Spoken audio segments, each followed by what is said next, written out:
The Angel Next Door Spoils Me Rotten, Volume 3, Chapter 1, The Start of the New Semester. Listen, I'm not a kid anymore, you know. Amain's exasperation was obvious from the way he answered his mother's phone call. He was about to attend the school entrance ceremony that marked the start of his second year of high school. After all, Amain couldn't decide whether he was more impressed or irritated by her ability to time her call for the one free moment in his busy morning routine. She worries too much, he thought as he sank into the sofa. His mother had gotten used to the idea of him living alone, but she was clearly still concerned that an old wound of his might have opened again, dredging up memories of something from his second year of middle school. As far as Amain was concerned, though the scar ached sometimes, it never bothered him much, and more importantly, he didn't want to worry his parents. "I'm fine. Really, I'll be all right on my own. You come tell me anytime it gets tough, okay? Oh, even better, you can lean on sweet Mahiru." Yeah. Why is she so hung up on Mahiru and me? His mother had taken a liking to Mahiru and clearly wanted them to spend more time together, but Amain felt like it was really none of her business. When it came to matters of romance, he didn't ask for or want any parental meddling, even if she only meant well. Most of all, Amain didn't want his mother to figure out just how fond of Mahiru he really was. So he opted to keep quiet and didn't engage. I bet Mahiru would be very receptive. At any rate, if you're having a rough time, make sure to ask someone for help, okay? It can be anyone. I still think Mahiru would be just perfect, but, look, I've gotta go soon. So I'm hanging up. Thanks for worrying about me so early in the morning. Amain didn't want his mother speculating about his relationship with Mahiru any further, so he quickly thanked her and ended the call. He could already imagine her on the other end of the line, probably pouting in displeasure. She was concerned about him, but she was worrying way too much. His scars did ache, but not so much that it would bring him to his knees. Besides, it wouldn't bother him if he just didn't think about it. Better to not reach out if I don't need to. As long as the people I trust stay with me, everything'll be fine. Amain wasn't worried about the class changes for the new semester. After all, there was nothing he could do, so he'd decided to do his best to accept whatever came. Staring at his own gloomy, melancholic reflection in the darkened screen of his phone, Amain smiled bleakly. If Chitters and Itsuki saw me like this, they'd slap me right on the back, he thought as he stood up from the sofa and left for the first day of school. Walking to school after 2 weeks off felt a bit nostalgic. After arriving, Amain approached the central bulletin board, intending to check the rosters for each class posted there. Although he had come a little earlier than usual, it was the start of the new semester, so plenty of other students were already there. And surprisingly, one of them was his friend Itsuki, who emerged from the crowd to greet him. "Yo, what's up, Amain? Looks like you just got here." "Morning. Is the sky falling or something?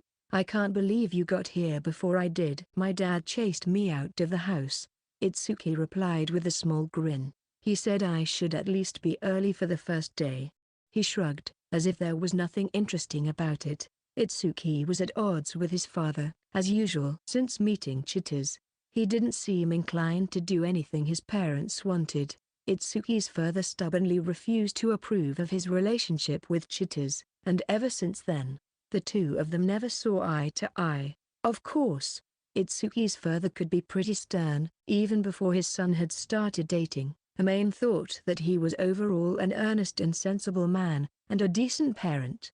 That said, Itsuki's current situation really made Amain appreciate his relationship with his own parents. They could be more than a little overbearing at times, but on the whole, they respected their son's wishes, and Amain almost never argued with them. After all, they had gone to a lot of trouble to send him to school far away from his hometown, and they never gave him a hard time about who he associated with. If anything, they fully supported him on that front. Amain hadn't told his parents about his feelings toward Mahiru, but they were obviously quite taken with her, even openly mentioning that she'd make a wonderful daughter-in-law. If by some slim chance he did one day happen to find himself in that sort of relationship with Mahiru, Amain was sure his parents would approve.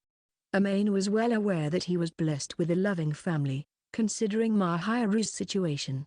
I've seriously got it made, huh? Amain fell into an uncomfortable silence as he recalled the chilling expression he'd seen Mahiru's mother brandish, only for Itsuki to flash him a flippant grin. It seemed like he had already regained his usual cheer. Well, my dad's not worth worrying about. Come on, let's check out the class lists. From the way you're smiling, I can more or less guess what got posted. Amain shot Itsuki a weary look when he saw his friend's ordinary smile had become a devious grin, then searched for his own name among the crowd of students who were doing the same. It didn't take him long to spot his name. As he started confirming who his classmates would be for the year, Itsuki's impish smile began to make more sense. There were many familiar names on the roll sheet. Several belonged to students who had been in his class last year, namely, Itsuki and the boy who was often referred to as the Prince, Yuta Kadoaki. Amain also spied Chita's name, which certainly explained Itsuki's good mood. And there was one more he recognized, Mahiru Shiina, the name of his next-door neighbor who always looked after him, the secret object of his affections. If I didn't know any better, I'd swear somebody planned it all out. Of course, class assignments were decided by the school administration, meaning Amain and his friends had no say where they ended up, but he never expected to be placed with so many familiar faces. We got real lucky, didn't we, Amain? I don't know what's so great about it. I guess it's a relief to have you with me. What's up? You getting embarrassed for once? Shut it, and if anyone's lucky, it's got to be you, right? Being in the same class as Chitters and all. I really am, man. I was worried that they'd heartlessly tear us two lovers apart. On second thought, maybe putting some distance between you two would have been better for everybody. With this excitable couple around, there wouldn't be a single moment of boredom, or peace, and their constant displays of affection were almost guaranteed to bother all the single students. Amain was happy to be in the same class as his friends Itsuki and Chitters, but on the other hand, he could already tell that this year was going to be turbulent and difficult. Why so harsh? Don't tell me. It's because you're single, right? Try saying that to the other guys. If looks could kill. Man, I'm joking. But seriously, this turned out pretty great. Yeah? You finally get to be in the same class as the girl you like. Shut up. Amain turned sharply away from Itsuki's teasing. A cheerful voice interrupted their banter. I could be wrong, but Fujimiya looks a little pissed, doesn't he? There was a quiet laugh. He'll start to hate you if you tease him too much, Itsuki. Amain felt himself frown as he looked up and saw Yuta, the class prince, standing beside Itsuki with one hand resting on his shoulder. It was impossible to miss the flickering glances gathering on him in the hallway. This level of attention must have been completely normal to him, because he didn't seem bothered in the slightest. Yuta was just showing Amain a friendly smile. Morning. We're in the same class again this year. Looking forward to it. It didn't seem like a very significant interaction. He had seen Itsuki and Amain conversing by the bulletin board and had come over to greet them. Yuta got along okay with Itsuki, so that wasn't strange, but it was unusual for him to be so friendly with Amain. Amain felt a little uncomfortable talking with such a popular guy. There was nothing wrong with Yuta as a person, but Amain disliked attracting too much attention. Besides, making new friends like this at the beginning of the new semester threatened to remind him of the past. The pain welling up slowly but steadily from the deep crevices of his chest was nostalgic. It was a feeling he thought he had buried a long time ago. Fujimiya? Sorry, I spaced out for a second. Hope we have a good year. Amain smiled back weakly at Yuta, who was now frowning slightly, looking worried for a moment before finally letting his face soften into the relieved smile. You should save a smile like that for your Fang Earls, Amain thought briefly, but Yuta looked genuinely happy, so Amain was also relieved. At that point, a couple other boys came over, and Yuta left to chat with them. Itsuki, who had been silent until then, had his eyes fixed on Amain, as if he was forming some conjecture. Is it just me, or are you on your guard round Yuta? No, that's not it. It's just, I was thinking how weird it is for him to try to be friends with me. Really? Dude, you're always way too hard on yourself. Look, it's not like Yuta has some ulterior motive for being friendly with you. You know, not everyone who acts nice is looking to gain some advantage. You're one cagey guy, Amain. I'm sure that's true, Amain replied, but, the moment he noticed Itsuki glaring at him with exasperation, he gulped back down the words he was going to say next. But there are people like that out there. Not that he suspected Yuta was one of them or anything. They had only spent the past year as classmates in passing. But even so, Amain knew that Yuta was a good guy. With his kind, honest, charming personality, it was hardly a mystery why the boy was popular, and no wonder he had lots of friends. Still, this particular time of year brought back many unpleasant memories for Amain, and it made him extra suspicious, even when he knew there was no reason to be. It doesn't really have anything to do with what kind of guy Kadoaki is. I'm just shy, so I get spooked when someone suddenly wants to talk to me. Well, I guess that's fair. You are the shy type. The first time we talked, you got all wound up like a nervous cat. Who are you calling a cat? Tell me I'm wrong. Timid and quiet as could be as long as no one touched you, but the moment someone made contact, bam, your hackles would be up. Amain frowned at Itsuki's analogy. As a cat lover, he didn't appreciate his sulky attitude being lumped in with such adorable, free-spirited creatures. Anyway, I think you'd get along with Yuta if you gave him a chance. Since middle school, we've been in the same class for 3 years, so I can vouch for him. He's a good dude. I can tell that just by watching him. But it's my feelings that are the problem. Besides, I've never really talked with him. I'm pretty sure it won't be long before he changes that himself. Wait, why? What do you mean? It's 'cause even Yuta can tell you're a good guy. Itsuki said that with another big grin, but Amain frowned reflexively. He simply didn't understand. Warning. Looks like we're in the same class this year. After Amain entered his new classroom, found his assigned seat, and checked that there were no mistakes in his school paperwork, Chiters approached him, looking like she'd just gotten out of bed. This year, both Chiters and Itsuki were in his class, so he knew this was only the first of many boisterous and heartburn-inducing days. Good morning. You didn't come with Itsuki today, huh? Yeah, I overslept. Honestly, I totally forgot about the new semester, and my mom had to wake me up. Where's Itsuki?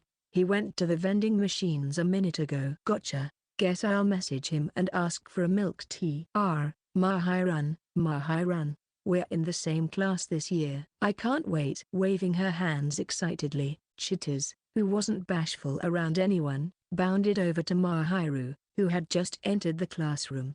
Mahiru, surrounded by a slew of boys and girls, blinked in surprise. Everyone around her stiffened when they heard Chiters address her so casually, but when Mahiru reacted normally and instantly donned her angelic smile, it was clear that Chiters was permitted to talk to her that way. That was when the crowd's mood changed to one of jealousy, watching Chiters rush over to Mahiru with so much energy that early in the morning left Amain feeling equal parts frustration and admiration. When his gaze fell on Mahiru, their eyes met for a moment, and he thought he saw a flicker of change in her soft smile. But the next instant, she shifted her gaze back to Chiters with a tender look in her eyes. Mahiran, school lets out early today, so let's go eat crepes on the way home. The crepe place in front of the station is super tasty.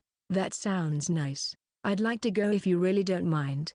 It might have been Amain's imagination, but he thought he saw her glance in his direction again. As far as Amain was concerned, she certainly didn't need to get his permission every time she wanted to go somewhere, and he had no intention of being a burden who kept her from going out when she wanted. He could always eat fast food or go to a convenience store for lunch.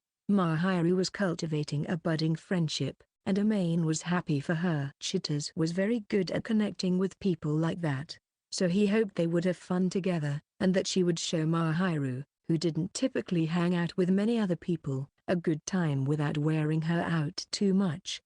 Mahiru was probably the one who would benefit most from having Chiters in the same class. She was already smiling happily. Despite Chiters' intensity, Amain felt a smile of his own slide into place. The first day of the new semester consisted of an opening ceremony, then self-introductions and general announcements in the classroom. Once that was all over, the students were dismissed. Since school let out before lunchtime, Amain had been planning to eat with Mahiru, but instead, he bought a boxed lunch from the convenience store he had come to rely on less and less frequently. After getting home and devouring his basic meal, he sprawled out lazily on the sofa. Amain had many acquaintances in his new class, and from what he could tell, most of the other students were on the calm side, so it seemed like he would be able to manage one way or another. It was a huge relief to know so many of his classmates. It would have been depressing to spend a year's worth of classes without even one friend. Amain had enough self-awareness to understand he had a gloomy disposition, so he expected it would be quite a hurdle to make new friends and get to know them. He had a hard time trusting people in general. While idly thinking about what a feat it was to have befriended Itsuki and lauding his past self for his foresight, Amain slowly let his eyes slide shut. Being in an unfamiliar classroom had been a bit taxing. Coupled with post-meal sleepiness, it meant that Amain drifted off in no time. For Amain, brushing up against the memories he had sealed away brought a small yet sharp pain, like grazing a hangnail. Normally, he was able to forget about them and chase them to the depths of his mind by focusing on the many good things in his life. Since meeting Mahiru, he had barely even thought about them anymore, and when the memories did reappear, they were like bubbles that burst the moment they hit the surface of the water. Those pinpricks only lingered briefly. The recent, sudden increase might have been due to the new school year, or maybe it had been triggered when he learned about Mahiru's past, or possibly because he'd realized that Itsuki, who had been his first new friend after everything had happened, was also buddies with Yuta. "Let's have a great year." There had been another boy once who had said that and extended a hand to Amain. At the time, Amain had been more trusting, and less wary of others. He had always been surrounded by good people and never learned to recognize when someone meant to hurt him. And so he didn't doubt the boy, he didn't doubt any of them. "You dot from the very start." Amain jolted awake, and the words he knew came next faded away. Through blurry eyes, he could see spring sunlight streaming in through the window, gently illuminating the dark, familiar apartment. There was no one there except Amain and no sound other than his own breathing, which was rougher than usual. He let out a heavy sigh as he looked at the clock and noted that about an hour had passed since he dozed off, a considerable nap, but Amain still felt completely exhausted, probably because of his bad dreams. Given how tired his body and mind felt, he could have easily gone to sleep again, but he had suddenly lost any inclination to try and rest.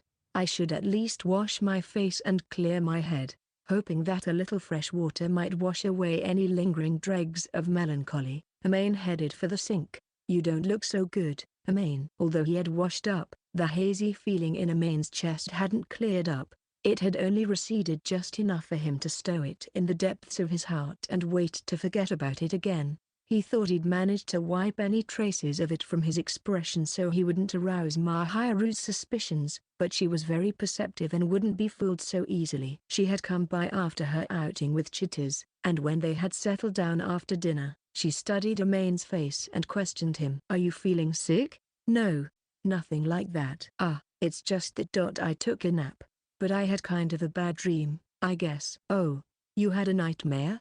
She gave him an inquisitive look. "Sort of." Amain shook his head. "Not a big deal, really." "No need to worry." It was a thin excuse.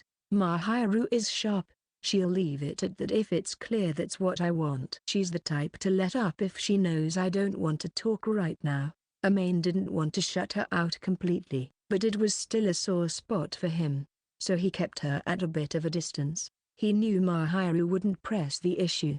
Mahiru seemed to have sensed that Amain had no intention of opening up at the moment, and she was simply staring intently at him with focused caramel-colored eyes. She clearly wasn't angry, or sad, or troubled. It made him feel a little awkward, but Mahiru didn't stop staring, as if to say she understood what he was going through. "What is it?" "Nothing, just thinking that your hair looks especially soft." "Huh?"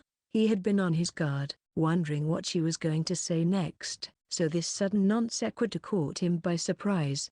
He had been anticipating an interrogation of some sort, so the mention of his hair left him struggling to respond. Mahiru was examining Amane's hair with her usual expression. "Can I touch it?" "What is this, all of a sudden?" "I mean, you can if you like, but..." "Oh really?" "In that case, come here." Mahiru moved to the edge of the sofa and patted her lap. Amane responded once more with, "Huh?" He didn't understand. "Put your head here so I can reach." "No.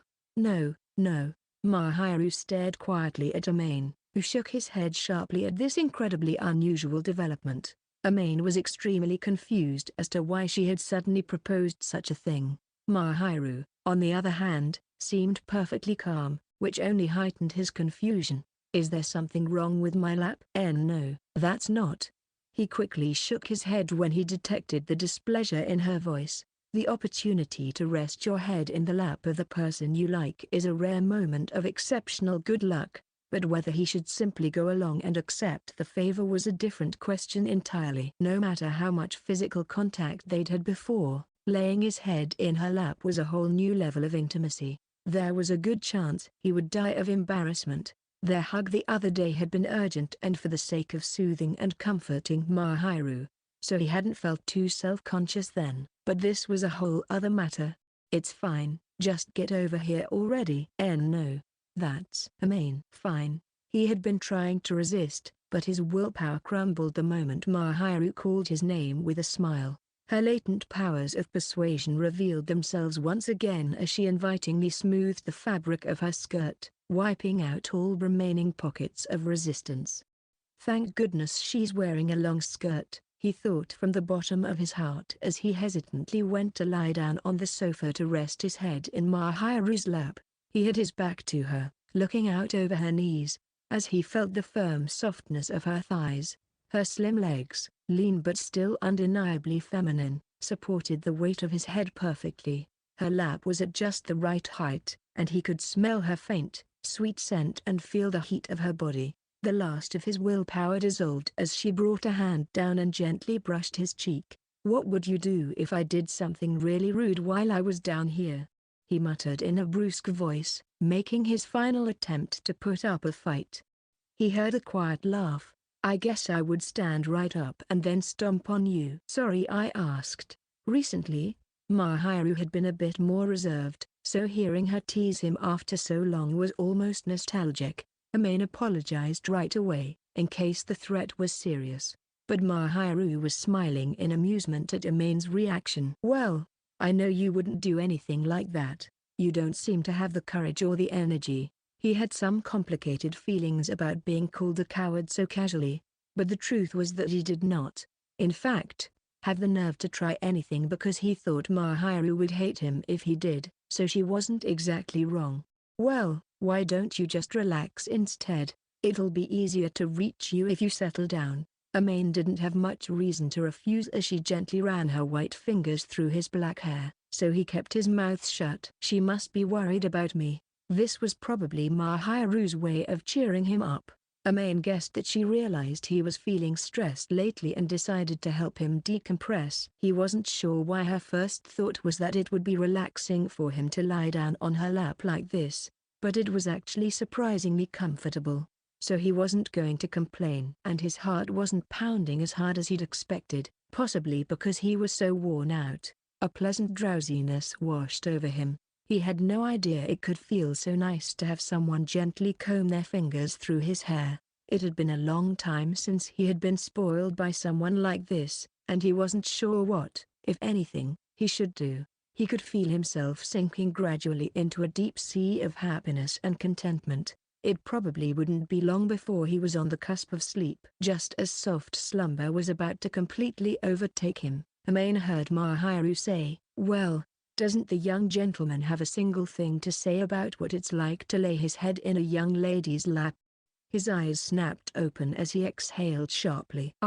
Well, see, I heard from Chitters that when a boy is tired, if you let him lie down on your lap, it's like a dream come true and should help him feel better." Amane now realized he had Chitters' meddling to thank for this unusual bit of intimacy. Though he couldn't honestly say she'd been completely off the mark. Actually, He really ought to thank her. Amain pursed his lips as he thought about how he should answer Mahiru's question. While he ruminated, she kept tapping his cheek with her finger. Frankly, it was the greatest feeling ever, and he wished he could enjoy it every day. But he was worried if he said that, she would be disgusted or taken aback, so he didn't say anything at all. He couldn't be completely honest. But on the other hand, he had to say something nice. He was being pampered here, so he couldn't lie and claim it wasn't all that special. However, he could practically envision himself saying something dumb and blunt that would drive her away. After puzzling over it for a few moments, Amain decided to respond with some mild praise. I think it's really great, but don't take that to mean anything weird. How can I when it's the first time I've done it? Amain couldn't keep his heart from leaping at the words first time. He remembered that she didn't like getting too close to boys and really avoided most physical contact altogether. Of course he would be the first. When he realized how much Mahiru must trust him to let him get so close, Amain felt his chest and face grow hot, but Mahiru didn't seem to notice and simply kept running her fingers through his hair with an air of satisfaction. Well, it's something I wanted to try, so you just sit back and relax. I'm only petting you anyway, I guess. Mahiru emphasized that she was just doing as she pleased, so he didn't need to hold back or be anxious. Feeling a bit sheepish about it all, Amain decided to take Mahiru up on her offer. Amain, what do you think of our class this year? She had played with his hair in silence for a little while before casually posing the question. Well, I never thought we'd end up in the same class. He'd been hoping to have at least one friend in his class, but it hadn't occurred to him that everyone could end up together. Hey, it was fun to see you so stunned. Hey, but yeah, it definitely caught me by surprise. I'll have to be vigilant. What do you mean? I'll need to keep my distance so I don't speak to you too casually or act overly familiar. On the one hand, Amain felt relieved that his friends would be nearby, but on the other hand, since Mahiru was there, he would have to be careful about how they interacted. He would avoid talking to her whenever he could, but if he slipped up and let on that they were close, it would probably become a huge spectacle. In spite of his feelings, he didn't want to be indiscreet about his relationship with Mahiru at school. As far as Amain was concerned, as long as they could spend time together at home, that was fine by him. He had no desire to go out of his way to make enemies out of most of the boys at school. As long as people didn't know about their relationship, they wouldn't try to talk to him. He planned on acting like the two of them were strangers. Thinking that surely Mahiru must understand, he let his eyes close, but she pinched his cheek between her fingers. What's wrong? Oh, nothing. I understand your logic, but I couldn't let it slide without doing anything. So what's that supposed to mean? She seemed very sulky for some reason, but there was nothing Amain could do. He surmised that she wanted the two of them to talk like they always did, even at school. After all, she could relax around him, but she wasn't the one who'd end up in trouble. If Amain had been a popular and attractive guy, like Itsuki, for example, then maybe the two of them could hang out whenever and wherever they wanted. But since Amain was not popular or even sociable, it was a different story entirely. It wasn't hard to imagine that there might be people who would decide that Amain wasn't worthy of the angel's attention and hound him. Amain was accustomed to being alone. What he didn't need was the ire of his classmates. Well, I'll go along with it. For now, Mahiru said eventually. I don't know how I feel about that for now but it's a start. We'll still act normal at home, though, right? Of course, but if we're going to act normal, shouldn't I get out of your lap? This doesn't count. Mahiru announced this strange exception and brushed Amain's hair again. Or rather, she played with it like she was needing it. Amain knew that if he said anything more, Mahiru would pout again, and as long as he kept his mouth shut, he could keep savoring this blissful moment. It was an easy decision. Maybe because she was pleased by Amain's silent and docile reception, Mahiru started arranging his hair more deliberately. Her movements were gentle and affectionate, as well as a little awkward. But Amain submitted to the comforting sensation, and it wasn't long before he was utterly at her mercy. I'm really being spoiled. If she kept this up, he would without a doubt sink into the deepest of slumbers. He felt his eyes start to drift closed again as he basked in Mahiru's warmth, and another wave of sleepiness washed over him. Truly, there was no defying the lulling power of the angel's lap. He resisted the urge to roll over toward her and burrow into the inviting warmth and surround himself with her smell. He knew that if he did that, there would be no turning back, so he deliberately kept his back to her, just barely holding his ground. As Mahiru continued stroking his head affectionately, he began to feel heavy, and after another moment of resistance, he finally surrendered to the irresistible comfort. "You look sleepy," he heard her quiet murmur, but no longer had the energy to lift his eyelids. "It's all right, I'll wake you up in a bit. Go ahead and rest." As he listened to her soft whispers, Amain could no longer stay awake and quickly yielded to the embrace of the Sandman. When he lifted his heavy eyelids, Amain was looking up at two mountains covered by a blouse, and beyond that, Mahiru's face, wearing a tender expression. He immediately sat up, eyes wide with surprise. Apparently, he had turned over at some point in his sleep to face the ceiling. Because of that, he had been greeted with a rather bracing view upon waking, and his heart was thumping strangely. "How long was I out for?" At this question, Mahiru let slip a faint smile. "About an hour." "You look so cute when you're sleeping. Don't stare at me." "Geez, you're one to talk." He had attempted to rebuke Mahiru for her teasing, but she immediately turned the tables on him. It was true, he had watched Mahiru sleep several times before, and had gone as far as to touch her face once, so he really didn't have much room to complain. "I let you see me with my guard down, so I thought it was time to even the score, but you fell asleep all on your own. MGHNHGH. Oh, so you're talking back to me now?" She gently pinched both his cheeks. "Showy," Amain meekly apologized, still struggling to talk properly. "Very well." Good grief. Apparently satisfied with Amain's apology, Mahiru stopped tugging at his cheeks and started poking at them instead. In the end, it didn't change the fact that she was touching his face, but Amain had also pinched her, so this was his just desserts. His cheeks were less pliable and stretchy than Mahiru's, so he didn't see how pinching them could be all that much fun. Still, Mahiru kept it up with a happy smile, tracing a finger down his cheek. "You look much better now. Did I really look that worn out earlier?" "Not exactly. But I see you every day, so I can tell." "I mean, you notice whenever I'm having a hard time, right?" "Amain, guess that's true. It's that sort of thing." Mahiru made this declaration with a blank expression, then traced over Amain's cheek again and smiled impishly. "Whenever things get tough, I want you to lean on me, okay? Just like you let me lean on you." "I'll try." Suddenly, Mahiru pinched him again, gripping his cheeks between her thumbs and two fingers, hoping to save his poor face from further pinch-related damage. He replied in a panic, Fine, I understand." Mahiru nodded in satisfaction. "Good. This is coercion, you know. Women can be forceful when we need to be. Besides, I never let anyone other than you see me behave this way, so there's no problem." "Really?" There's plenty of problems. If anything, that's scarier." Mahiru had also just admitted that she gave Amain special treatment, but she didn't seem particularly concerned about the implications of what she just said and simply smiled when she saw Amain's obvious embarrassment.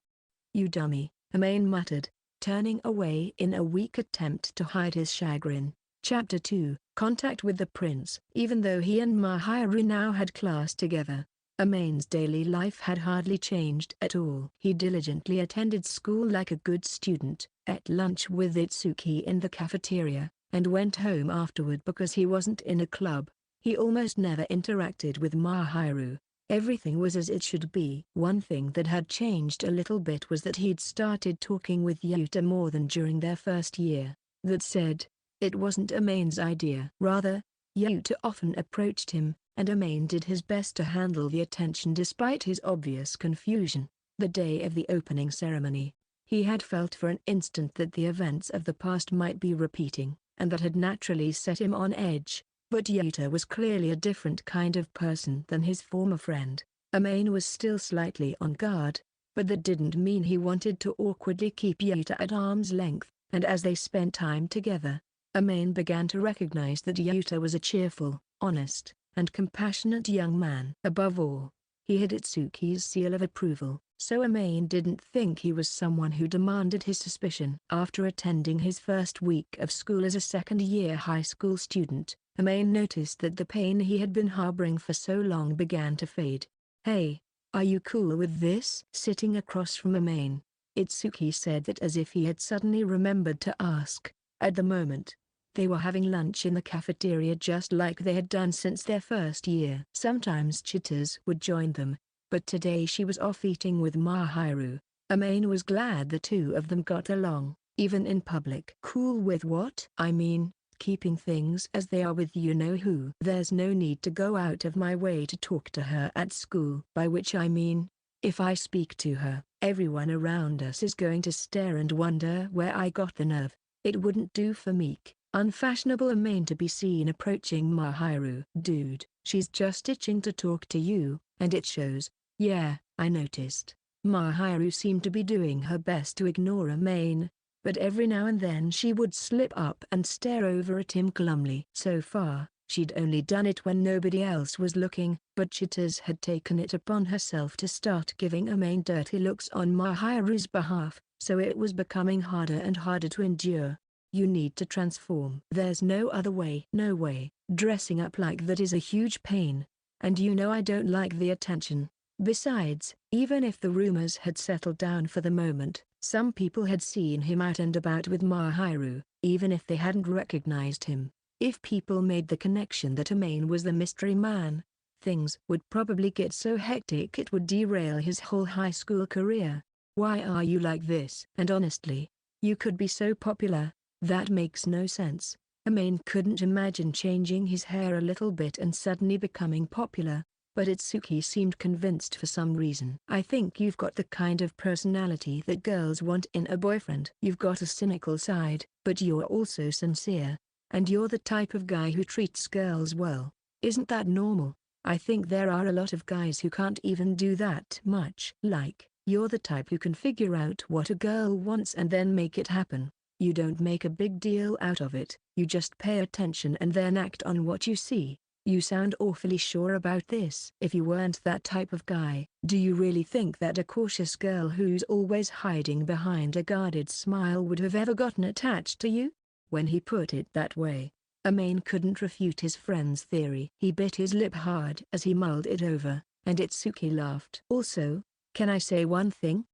His friend continued. What? If you weren't into her, you probably wouldn't treat her as well as you do. Shut up. Is it so bad being nice to someone? Itsuki could read him like a book. There was no hiding how he felt. Amain turned away and began sulkily slurping up the noodles he'd ordered for lunch. Rather than teasing him further, Itsuki nodded sagely and acted impressed. If you ask me, you ought to be happy. It's a wonderful thing to find someone to treasure. Oh, you think you're an expert? I know I am. I don't really care whether we get together. If there's someone out there who would make her happy, I don't mind if it's not me. If Mahiru chose some other, unknown man and was really, truly happy with him, Amain would give them his blessing. If anyone deserved happiness, it was Mahiru. Of course, he very much wanted to be the one to make her happy, but if she ended up finding fulfillment elsewhere, he wouldn't balk at swallowing his feelings.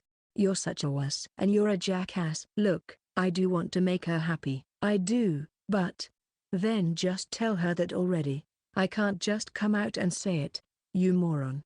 How can I confess my feelings if I haven't even figured them out myself? Mahiru was so cautious when it came to relationships that Amain was sure there was no way she would be willing to go out with someone for fun or just to try things out. It was all or nothing. And given everything with Mahiru's parents, she's not likely to agree to date so easily anyway. You are a serious late bloomer. Shut up. It's fine. I can get her to like me in my own way. Well, as an objective observer, I think it'd be better if you tell her everything straight up, but what? Nothing. Itsuki muttered. All right, good luck. I'm rooting for you. Amain frowned, but he was actually really grateful for his friend's somewhat exasperated encouragement. Oh, Fujimiya, don't see you here often. Amain had stopped by the local arcade after school, He was just inserting a bill into the change machine when he heard a familiar voice. He stuffed his change into his wallet and turned round to find Yuta standing there. He had apparently also come to play games and was standing behind Amain with his wallet in one hand. Kadoaki, you're an even rarer sight. What happened to track club? We have a break today. It's not good to work the body too hard day after day. So the school's top track and field star takes a vacation once in a while, too, eh?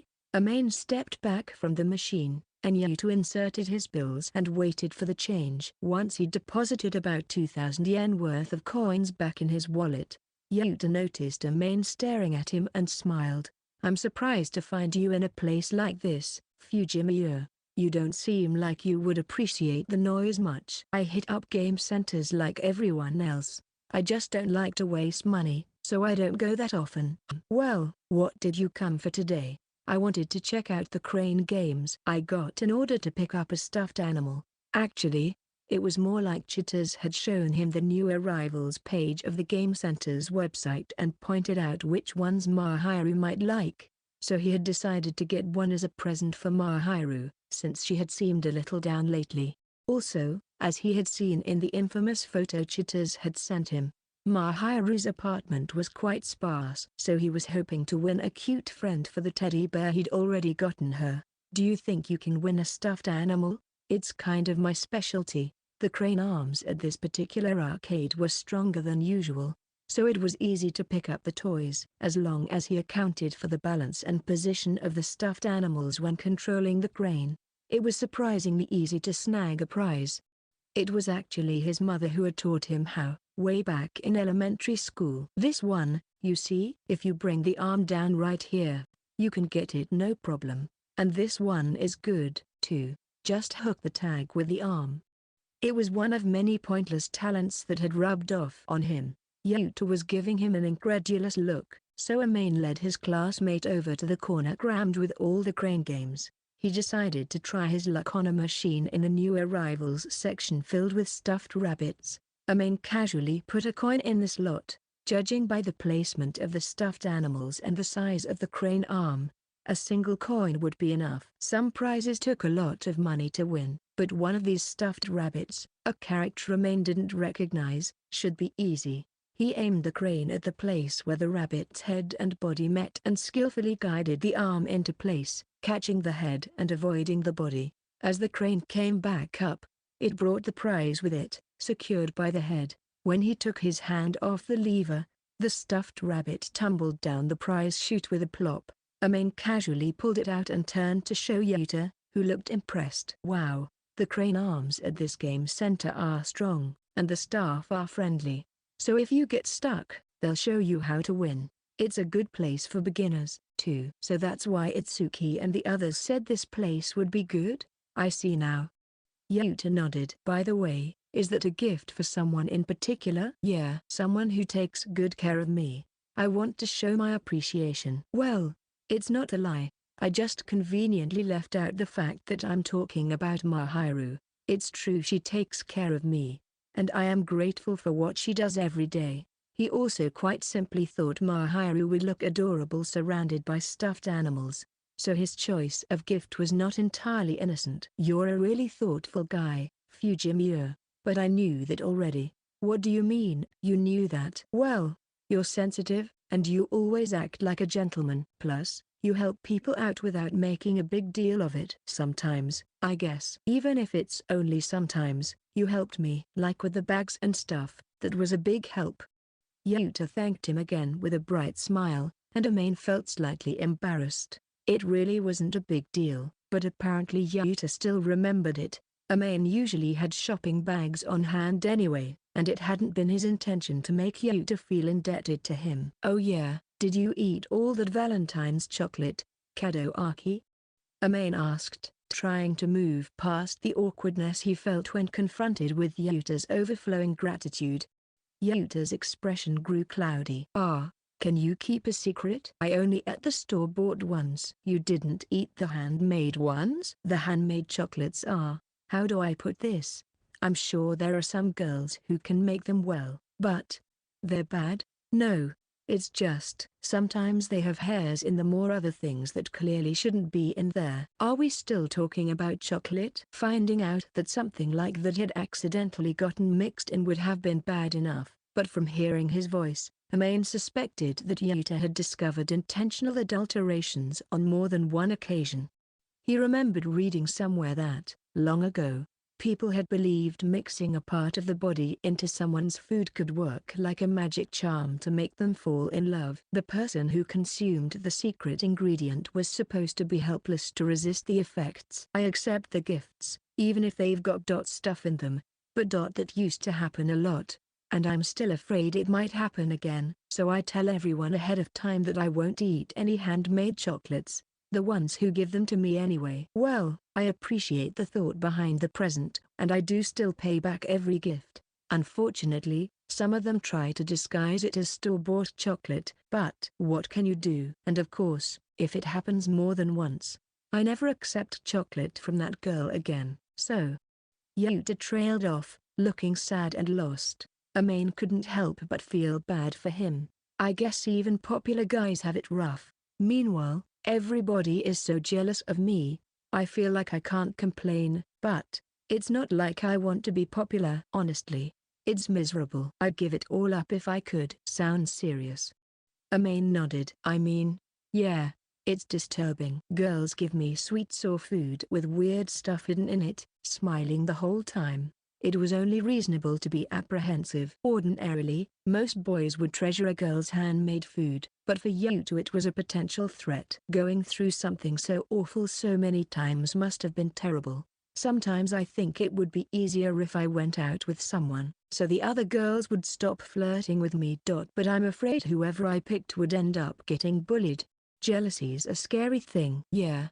Yuta's shoulders slumped like he was at a complete loss. He seemed exhausted. Amain won a large bag of potato sticks from a nearby machine and offered them to the sad boy in front of him. Eat these, you'll feel better, he said. And if you ever want to talk or something, you can come to Itsuki or me. It's just hard sometimes. So I appreciate it. Seeing Yuta so troubled, it occurred to Amain that popularity didn't always make people's lives easier or better. When Amain got home, Mahiru heard him entering and came to the door to greet him. She was wearing her apron and had her hair up in a bun. She always tied it back when she was cooking, but this time she had added a braid as a cute flourish that accentuated her practical style. Mahiru smiled, a little relieved now that Amain had returned. Apparently, she had already finished making dinner. After leaving the arcade, Amain had gone to a cafe with Yuta to listen to him complain over coffee. He had let Mahiru know he would be late, but evidently she had still worried. Welcome home, Amain. What's in the bag? I stopped by the arcade and got some prizes. The huge bag was crammed full of all the things he'd won, including the stuffed rabbit. It was obvious just by looking that there was a lot inside. That's quite the haul. And I only used about 2 days worth of lunch money. Wow. What did you win? Maybe we can save that for later? I'm starving. Amain wanted to find the right moment to present her with the rabbit. Her surprise would be worth the wait. Besides, his stomach was growling. He wasn't lying when he said he wanted to enjoy some of Mahiru's delicious cooking. In that case, go change and wash your hands, and don't forget to gargle. While you do, I'll set the table. Roger.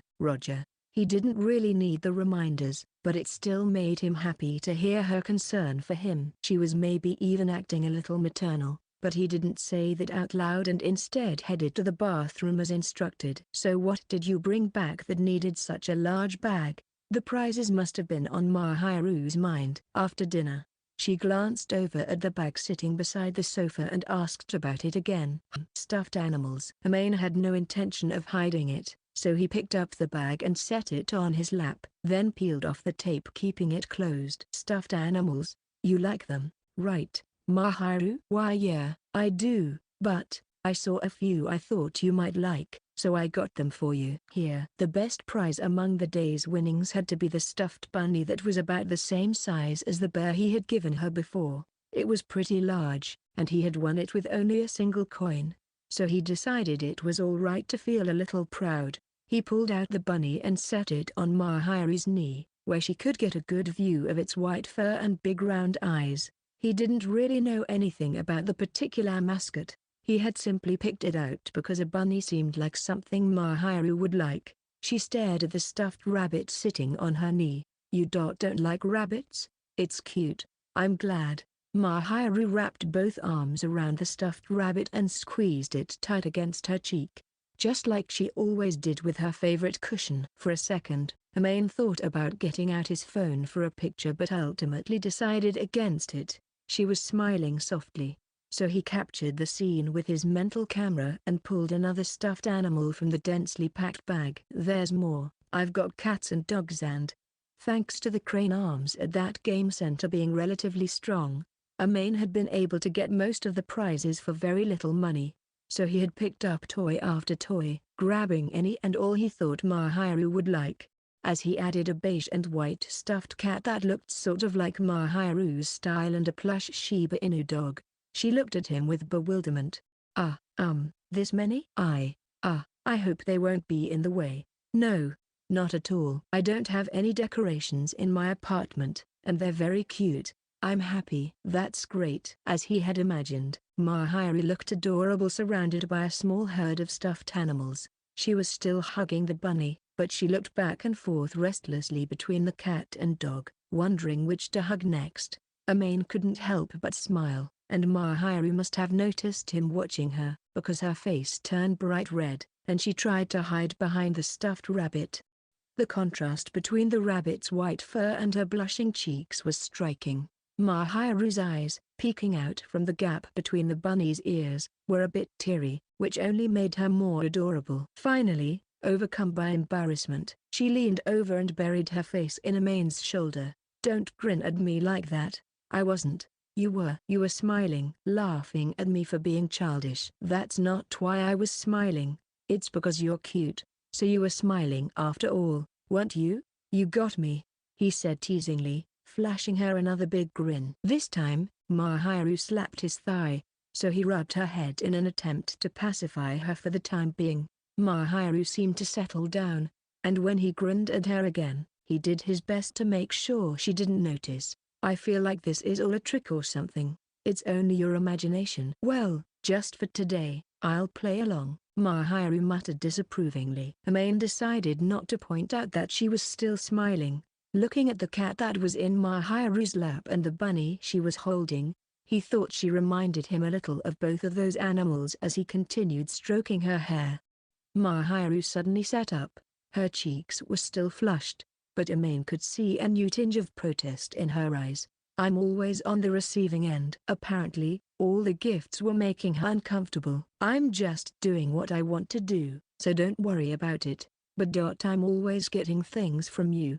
You give me presents, and you're so thoughtful, and you spend so much time with me." "Everything. But those are all things I want to give you, so there's nothing for you to worry about. It's not like I'm expecting to be paid back or anything. It's just because I want to make her happy." Maybe that makes it sound like her happiness is my compensation or something, but the truth is it's all for my own satisfaction. It feels good to make her happy, so I do. That's all there is to it. But apparently Mahiru felt guilty. That seemed absurd to Amain, considering all the trouble she went to for his sake, plus all the care and attention she always gave him. He honestly didn't think he was anywhere close to balancing the scales, but it seemed Mahiru felt the opposite. "I want to give something back," she insisted. "You're so stubborn," he teased, "but I guess if you feel that strongly, there is maybe one thing I'd like." "If it's something I can give, name it." She really seemed like she was ready to do whatever he asked. Of course, he wasn't going to put her on the spot with anything crazy, but he had to make a request of some kind, or Mahiru would feel even worse. "I want a pudding." And so Amain gladly asked for something he knew Mahiru could handle. "A pudding?" "One with plenty of eggs." "I want to eat your homemade version. You don't mean one from the store, right?" "That's not nearly enough to pay you back." "Of course not. I'll only be satisfied if you make it yourself." Amain didn't care for most sweets, but pudding was a different matter. He liked cream puffs that were made with only pudding or custard cream filling and knew that if Mahiru made the pudding by hand, It was sure to be delicious. A sweet treat skillfully handcrafted by a girl he liked. He couldn't think of anything better. He made his request very seriously, and Mahiru stared up at him silently for a moment, then nodded sharply. "All right, I'll make some this weekend." "A stiff pudding with lots of egg, right?" "I'll do my best to make something tasty." Okay. You don't have to get so worked up. If I'm doing it, I'm going to do it right." "Is that how it is?" Mahiru seemed to be taking this very seriously for some reason. Amain thought that maybe she didn't need to try so hard, but since he was going to get a delicious pudding out of it, he couldn't complain. He stroked her head once more to show his support, and Mahiru looked slightly bashful and buried the lower part of her face in the back of the bunny's head. Soft puddings with an abundance of heavy cream were delicious, of course, but for Amain, the best pudding was a stiff one with plenty of egg, the kind that held its shape even in the spoon. The pudding that Mahiru made clearly highlighted the taste of the egg yolks while carefully balancing the richness of the heavy cream. It had a clean, distinct flavor, and the touch of the caramel's burnt sugar bitterness kept the whole thing from being too sweet. Amain found himself bringing spoonful after spoonful to his mouth as if in a trance. Before he knew it, Mahiru's pudding had completely disappeared from his dish. "Man, that was insanely good." "I'm really flattered to hear that." She had brought out the pudding after dinner, and Amain had made short work of it. One serving hadn't been enough, so he'd asked for seconds. For a high school boy, Amain didn't have that big of an appetite, but when it came to Mahiru's homemade desserts, he was not surprised to find that he always had room. Feeling even more satisfied than expected for how much he ate, Amain felt utterly content. He rubbed his bulging belly. "You really can make anything, huh?" "Well, I had a very demanding education," Mahiru replied. She was not boasting in the slightest, but it was true that her culinary repertoire was impressive. Sometimes she even made dishes Amain had never seen before. They were always good, and he couldn't get enough of her cooking. Having someone like Mahiru around to make him delicious food was one of Amain's greatest joys. "Well, I don't know what else to say, except thank you. I'm very happy." "Happy?" "Sure. I mean, who could be unsatisfied with life when they get to eat tasty stuff like this day after day?" "I always look forward to it." Mahiru's cooking was pretty much what he looked forward to the most every day. As long as he got to enjoy a meal with her at the end of the day, he could forget all his woes and troubles. Just the very fact that she was cooking for him all the time was cause for joy, and he was flooded with feelings of happiness every time he took a bite. But Mahiru didn't really seem to understand the value of her own dishes. Once before, Amain had said that Mahiru's cooking tasted like happiness, but Mahiru didn't seem to understand. If Amain didn't heap high praise on her, she might never recognize its value. Besides, it was good manners to compliment the cook when their dishes were phenomenal, and he intended to follow through on that. "Why, you really think so?" Mahiru's cheeks flushed slightly at his praise, and she shrunk into herself a little. "It makes me happy when you say things like that, Amain." "Well, if you don't mind that they're coming from me, I'll give you as many compliments as you like." "Maybe you want me to be more specific, instead of just saying that everything is good?" "I can do that, no problem." Rifts between couples often start with forgetting to thank each other. After all, not that he and Mahiru were a couple or anything, but she made dinner for him on an almost daily basis, and he believed it was important to express his gratitude often. And besides, getting good feedback probably made her feel more motivated.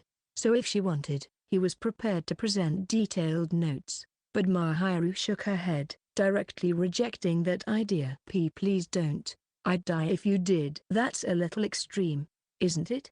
"I'm being serious. What you do now is already perfect." "Really? But you're going to keep making food for me, so I want to show you my appreciation properly. Thank you for everything." Honestly, these days, Amain's diet entirely depended on Mahiru's cooking, so he felt like he owed her a lot and wanted to do what he could for her. She was so very important to him. When Mahiru wasn't around, Amain quickly fell back into his old hopeless habits, so he hoped she would stay by his side for a long time. He smiled gratefully, and Mahiru trembled like a phone on vibrate, then quickly stood up. "Stupid Amain," she said in a cute voice. Then she carried the dishes over to the sink. Amain followed, his own dishes in hand. She had moved suddenly, so Amain wanted to get her attention to tell her he'd handle the cleanup and that she didn't have to do anything else. The moment he lightly caught hold of Mahiru's arm, she whirled around to face him. She looked at him with a face much redder than it had been before.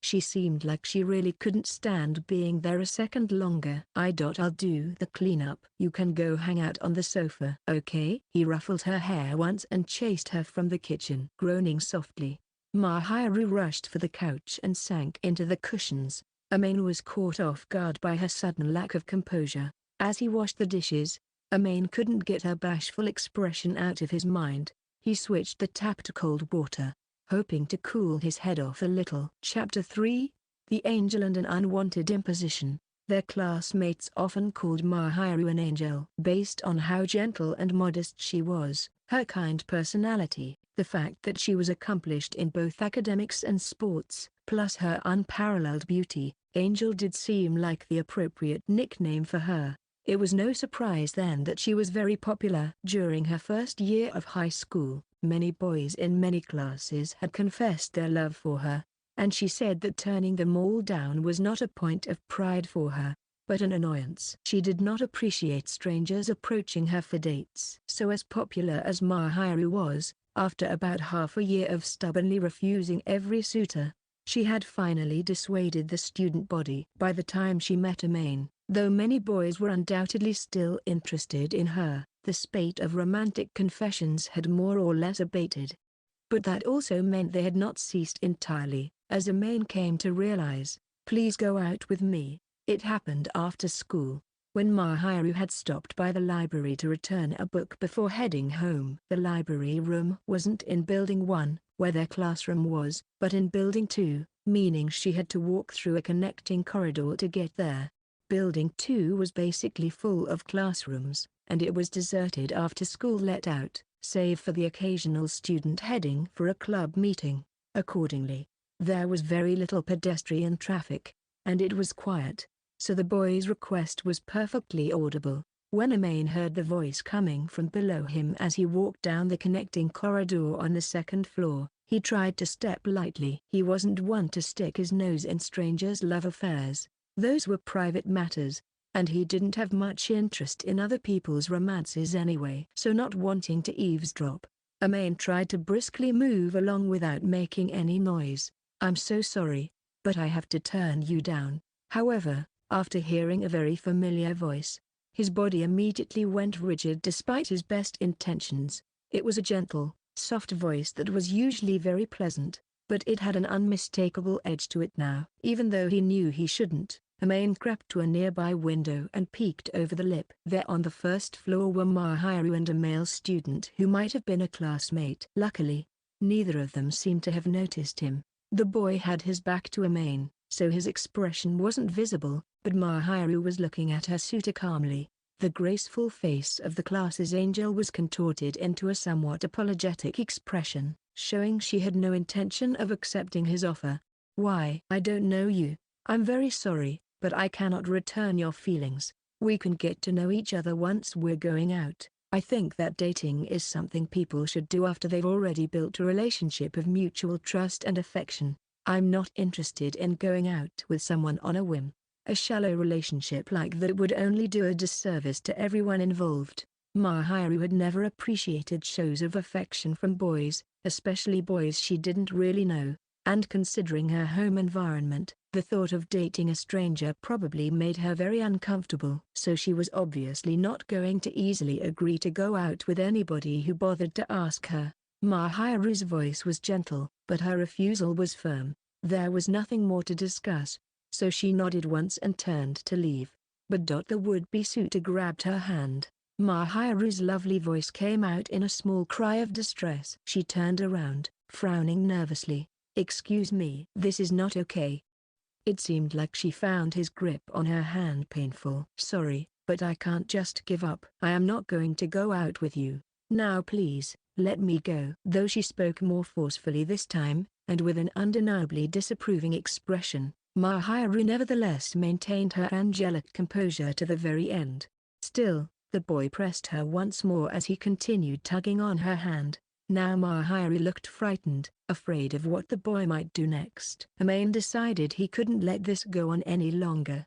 He frowned and leaned out the half-open window. "I don't think she appreciates you being so forward," he grumbled, loudly enough for the two of them to hear. The boy spun around frantically, and Mahiru took advantage of the distraction to slip out of his grasp and quickly put some distance between the two of them. She must have recognized Amain's voice, because she looked relieved at the sudden intrusion. Though she had mostly maintained an impassive expression, Amain could tell that Mahiru was disgusted and frightened by the boy's selfish actions.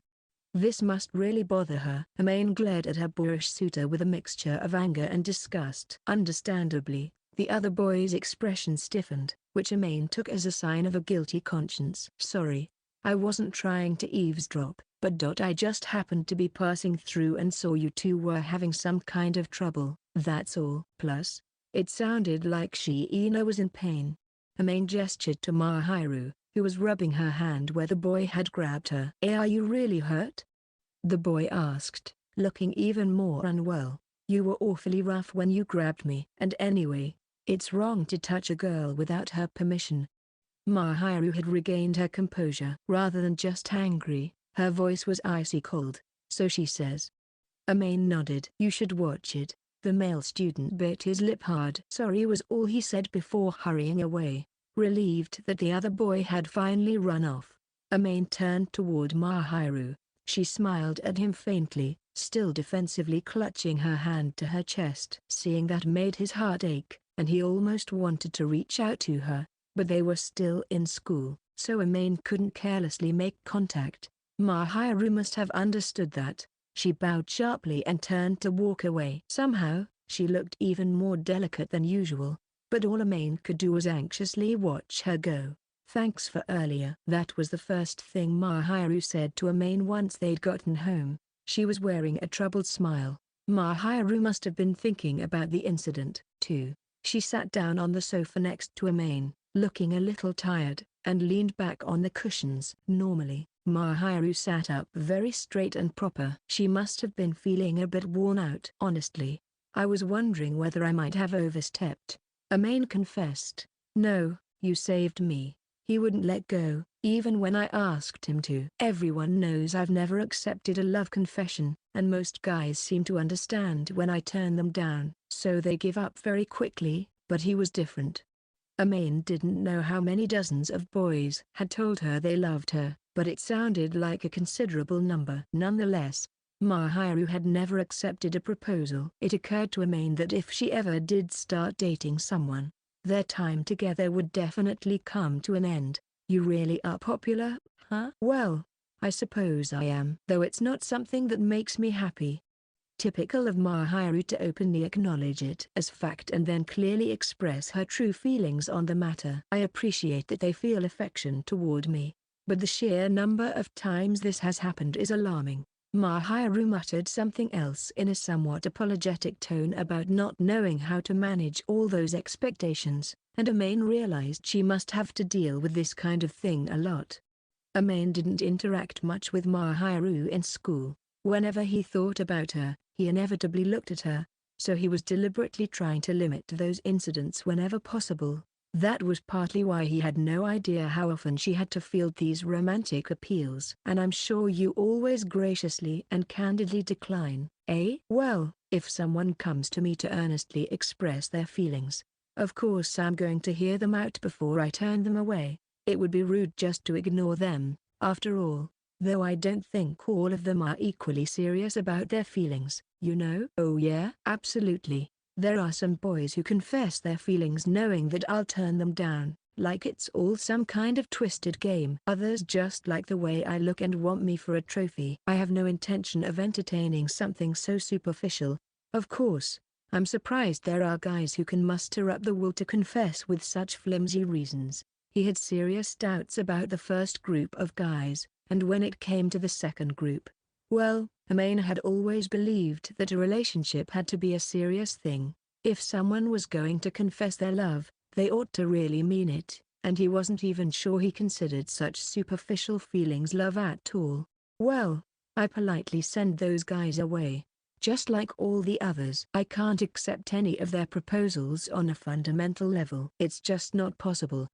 Mahiru's voice had turned cold again. Amain recalled her reaction the first time she had come into his apartment, and he had accidentally touched on a sensitive subject, and felt he couldn't say anything further. Mahiru was obviously not interested in pursuing frivolous relationships. Amain was the same way, and he reflected once more on the fact that while his words back then had been due to a misunderstanding, it was still very rude. Looking over at Mahiru, he could see that her eyes weren't as cold as they had been before, and even though he knew that her aggravated, scornful look wasn't meant for him, he still shrank back a little. Anyway, it might be a naive question, but do people think I'm such a simple person that I would agree to go out with someone I barely know? No, I don't think that's quite it. Well then, why all the hopeless attempts? It's so strange that they think I might say yes even though I don't know them. It's just scary being approached by strangers all the time, Mahiru muttered, clearly troubled by getting so many confessions. Do you think they lose control of themselves because they want you to notice them or something? So you're saying it's okay for them to grab me or get rough because they can't control themselves? Her mood seemed to be getting even worse. Amain shook his head sharply to dispel any misunderstanding that Mahiru might be having about what he said. No, of course not. There's nothing wrong with having feelings for someone, but it's not right to push them on anyone else or selfishly try to force their hand.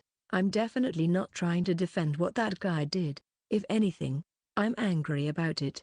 Mahiru was very beautiful, and Amain couldn't blame someone for wanting to win her affection. After all, he had feelings for her himself, but he would never try to force his feelings on Mahiru. The moment he used them to justify making her uncomfortable would be the moment he'd gone too far. This time, at least, Amain had happened to be there to step in. He shuddered to think about someone grabbing her like that when he wasn't around. While he knew that Mahiru would not hesitate to defend herself, physically if necessary, it was still an unpleasant thought. Is that so?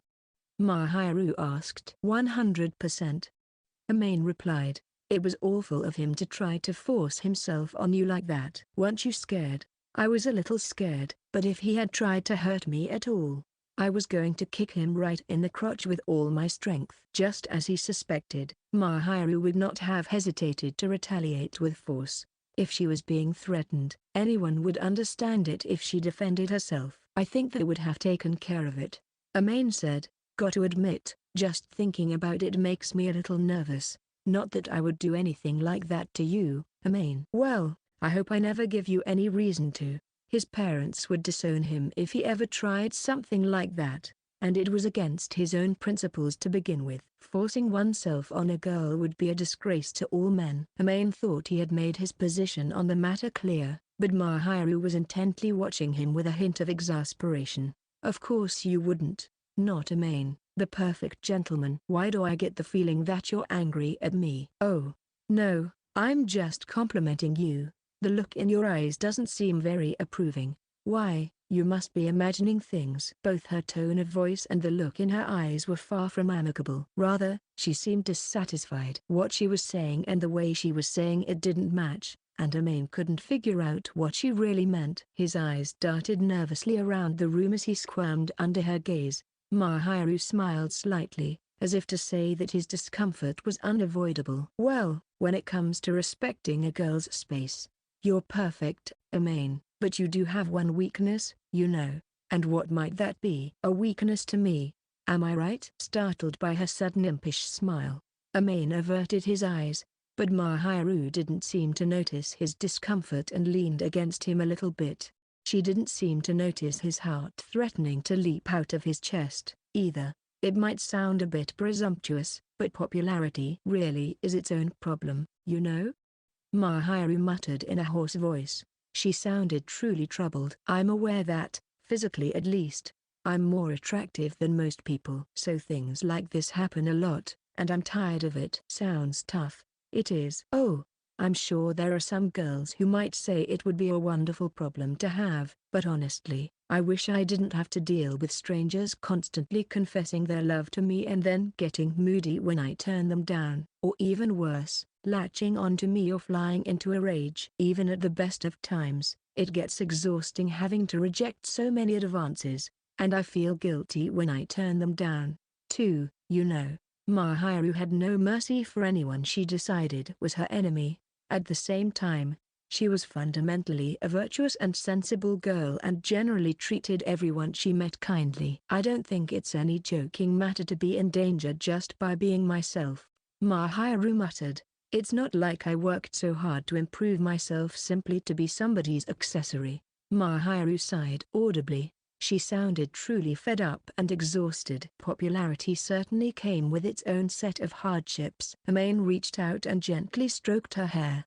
Mahiru let him do it, passively accepting the reassuring gesture. This completely different response to physical contact lay in the relationship of mutual trust between Mahiru and him. As he patted her on the head, taking care not to entangle his fingers in her fine hair, Mahiru closed her eyes, seemingly enjoying the moment. She almost resembled a cat who was letting a trusted companion fawn over her. The persona I use at school is one that I chose, but it makes things difficult when people want to get to know me. I won't let anyone touch me unless I want them to. As a slightly, no, quite, displeased looking Mahiru uttered those words, Amain's hand hesitated. Right now she was letting him touch her, but he couldn't help but wonder if he was somehow taking advantage of her being upset. Why did you stop? Well, Amain stammered. I suddenly feel a little self-conscious about all those times I touched you before. If I didn't like it, I would have stopped you the first time, so you can relax. Gee, gotcha. You can touch me even more.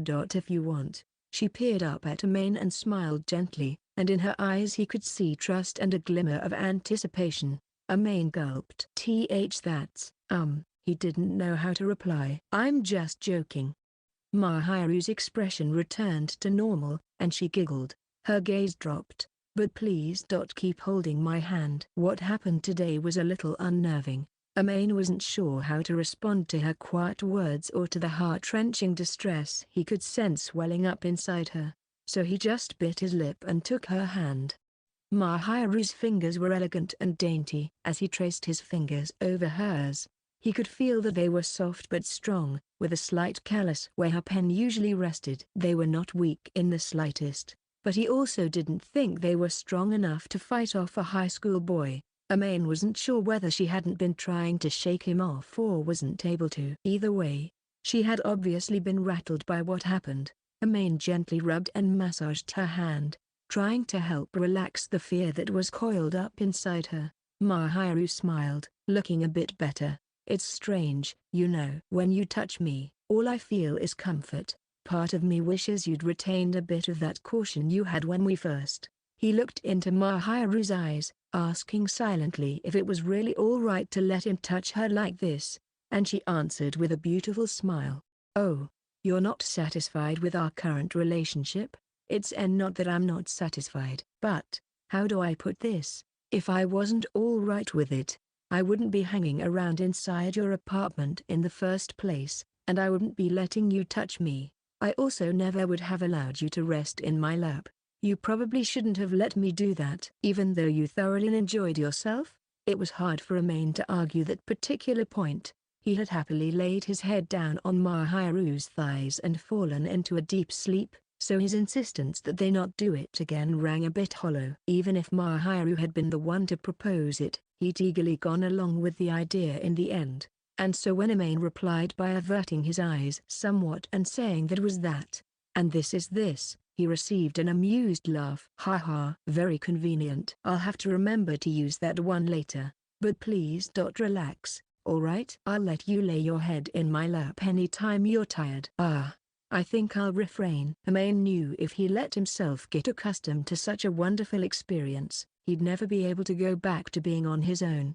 He'd become utterly hopeless, even more than he already was, but with somehow even less ability to resist her. When Amain gently declined her offer in the interest of preserving what little dignity he had left, Mahiru smiled pleasantly. Oh, That's too bad. She didn't seem particularly disappointed. Amain figured she must have been making fun of him. Don't tease me. I'm not. That's how I really feel. In that case, she's just being mean. Amain tried squeezing her hand harder to let her know how he felt, but Mahiru just laughed like he was tickling her, and he had to quickly turn away to hide his obvious embarrassment. Chapter 4, The Angel's Decision.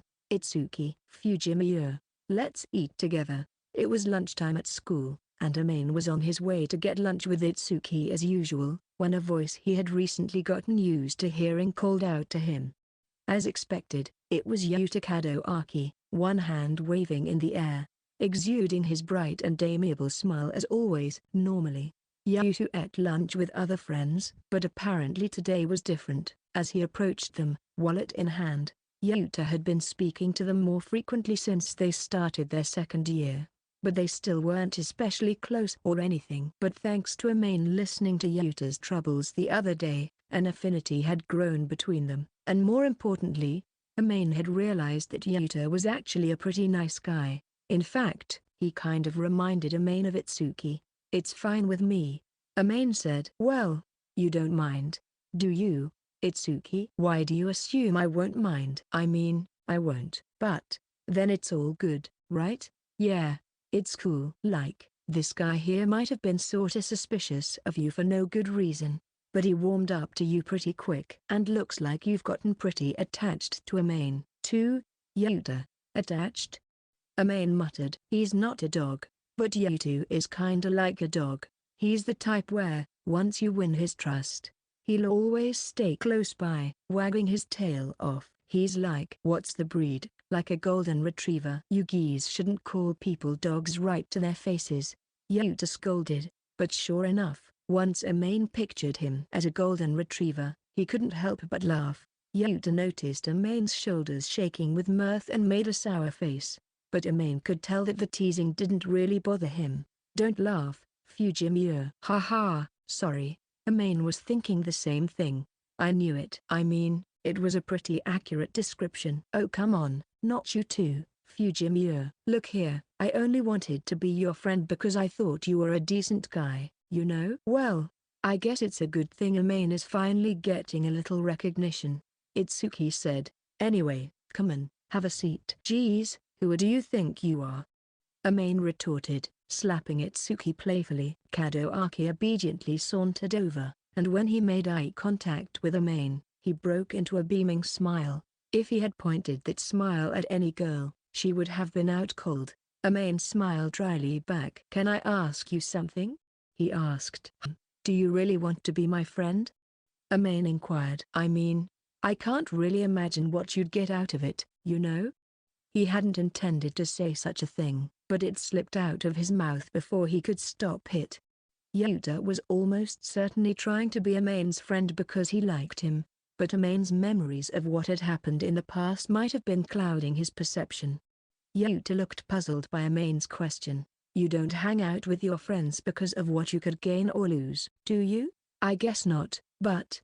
Well then, there's your answer. I'm talking to you because I want to get to know you.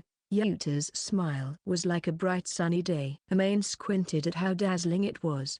Okay, he eventually agreed. Yeah, great. I'm glad you're getting along, Itsuki interjected, supplying his thoughts on the matter with a cheeky grin. Then his gaze quickly shifted to another part of the classroom. He was looking at Chitaz, who was clinging to Mahiru with a smile, exclaiming, "You're so sweet and cute, Mahiru." Geez. Chitaz had always been a touchy-feely person, and she didn't seem to care that they were in class. Everyone was staring, either because they enjoyed seeing two beautiful girls bonding over some skinship or maybe because they were jealous. To Amain, it looked like the girls were acting as they always did, but Itsuki grinned as he watched the two of them joke around. Did something happen? Nah, nothing. Itsuki smiled in amusement and started walking off in the direction of the cafeteria. Amain and Yuta followed after him. After dinner, Amain asked Mahiru, "You're sulking, aren't you?" She had seemed upset about something lately. Mahiru blinked dramatically. Oh, did it show on my face? She poked and prodded at her own cheeks, as if she was just discovering her sour expression. Yeah, well, you just look like you're in a bad mood. I've been racking my brain for what I might have done wrong. Usually when Mahiru was sulking, it was because Amain had done something. But today he had barely interacted with her, so he really had no clue what the cause might be. If I did something, I'll apologize, but, no. This isn't your fault, Amain. I'm just being narrow-minded. If you're narrow-minded, that would mean most people's minds could be measured in millimeters. Anyway, I'm still not convinced I didn't do something. There was no way that Mahiru, the girl who basically never got angry, who was always ready to hear someone out or put herself in another person's shoes, could be narrow-minded. Or if she was, then someone like Amain had to be the narrowest. He wasn't sure why Mahiru was sulking, but he figured there had to be some reason for it. And Mahiru wasn't the type of person to let a stranger bother her, so 9 times out of 10, if she was sulking, it meant that Amain, the only boy she let her inside her guard, was at the root of it all. It really isn't your fault, Amain, but well, it does have something to do with you. I don't really understand, but if I'm the reason, you shouldn't apologize when you don't understand why. Actually, I'm probably the one who should apologize to you. Now I'm even more confused. It's because I'm so narrow-minded. Okay, assuming for the sake of argument that you are narrow-minded, what exactly is bothering you? He didn't think that was even slightly accurate, but for the sake of moving the discussion forward, he agreed to pretend like it was true. Mahiru refused to look directly at him. I think it's unfair. Unfair? Kadoaki. What about him? It's not fair that he can go talk to you whenever, just because you're both boys. Meanwhile, I still have to hold back. Hold back to avoid causing any trouble. To keep from arousing too many suspicions. To preserve your precious quiet life. We have to act like strangers at school. But it's making me lonely, and I'm the only one left out. She must have been feeling isolated. At school, Mahiru was still acting like an angel, just as she always had. She gave Amain the same smile as everyone else and kept him at the same distance she used with all the other boys. The thoroughness of her act was rather impressive, but apparently Mahiru wanted to talk to Amain more than usual. She had been refraining from doing so because it would have all sorts of effects on their school lives. But now that Yuta, another popular student who also had problems with the opposite sex, had made friends with Amain, she was finding her restrictions too limiting. He hated hearing she was lonely, but he didn't think there was anything they could really do about that. He frowned, and so did Mahiru. She looked utterly dejected. Itsuki and Chitars and Kadoaki, they all get to have fun with you, Amain, but I alone get left out. Ugh. He couldn't stand hearing her say that with such a sad look on her face. Amain had always talked to Chitars normally, so he was able to talk to her and Itsuki, the two people who knew about his friendship with Mahiru, at school like he always had. But he couldn't talk to Mahiru, so when Chitars came over to talk to Itsuki, that naturally meant Mahiru was left alone. She seemed to have some other friends in their class, but she wasn't as open with them as she was with Chitars, so no matter what, she seemed a little lonely. Of course, she concealed those roiling emotions behind her angelic smile, but Amain knew her well enough that her loneliness stood out to him clear as day. He understood that, and he wished he could do something about it, but of course he couldn't just nod and say he'd start talking to her whenever she wanted. But, well, it would be strange if the class angel suddenly became good friends with a boring background character like me, wouldn't it? Why do you always put yourself down like that? It really bothers me. Mahiru frowned again and angrily jabbed Amain's nose with the tip of her index finger. I overheard the three of you talking today, and you should really stop being so self-deprecating. I wouldn't even bother making friends with you if everything was really so calculated and cold. Think about what an absolute slob you were when I first met you. Imagine how you looked from my perspective. What did I have to gain by getting to know you? You're frighteningly persuasive. Their friendship had started because Mahiru had felt concerned for Amain, particularly because of his diet. A dash of guilt may have played a part as well. There was little other reason for the two of them to get to know each other. Looking at it objectively, their friendship made no sense. But they had become friends anyway, and it had nothing to do with either of them weighing risks against rewards. It was because of the way they felt about each other, feelings that ranged from happiness to guilt to compassion. Those feelings had been the spark that led them to get to know each other better. Of course, now I know you're a kind person with a good personality, so it would be an easy exercise if someone asked me to outline the merits of being friends with you, but I don't care about any of that. I like you for you, and I'm sure Kadoaki has his own reasons, as he said. So it's not good for you to paint yourself in such a negative light. That insistence of yours is an insult to all the people who care about you. Sorry, you don't need to apologize with such a glum face. I just want you to have more self-confidence. He still felt a little sting from being poked at, but that pain wasn't a bad thing. Anyway, we've got to work on your low self-esteem. You need to be more confident. Confident, huh? Well, see, even better. I'll start spreading the news that you're a great guy. If you do that to me, I'll die of shame, and everyone will wonder what you're talking about. It would be sure to raise a lot of suspicions if Mahiru suddenly started praising some random guy that, as far as their peers were concerned, she didn't really know very well. I'll do my best to make sure it doesn't seem unnatural, okay? I guess that means you've decided you're going to talk to me at school. Look, I don't like being the only one left out. If you don't mind, I want to spend time with you just like everybody else. Whether or not she was aware that Amain found it almost impossible to resist the disheartened face she was making, Mahiru was casting her eyes low and mumbling sadly in a way that made him feel like he would go mad. It's not that I hate the idea, but if we suddenly start acting all buddy-buddy, people are going to notice something's up. So if I do it gradually, that's alright? There was no way he could reject her any longer once he saw her eyes light up and her depressed expression change, so Amain nodded in assent. Just try not to hype me up too much, okay? Fine. If that's what you want, I'll never compliment you ever again. It hurt to hear her say that, but Amain held his tongue and just gazed off into the distance. His school life was about to become a bit stormier. Chapter 5. Contact with the Angel and the reaction from others. After Mahiru declared her intent to have more frequent contact with Amain, she made good on her promise and began to approach him more often. At first, this amounted to nothing more than greetings and small talk, so as not to draw undue attention or give anyone reasons to think he might be more than a friend of a friend. Mahiru was obviously taking great care to avoid any sudden disruptions to his daily life. When they discussed their studies, like classmates often did, they didn't get stares of jealousy. Instead, the other students looked at them with admiration. At times like these, Amain was grateful that studying came easily to him. Honestly, it was difficult to keep up with Mahiru, since she usually did the whole year's worth of schoolwork in advance. But Mahiru was kind enough to tailor the discussion to Amain's level of understanding, so they were able to play the part of ordinary classmates without any trouble.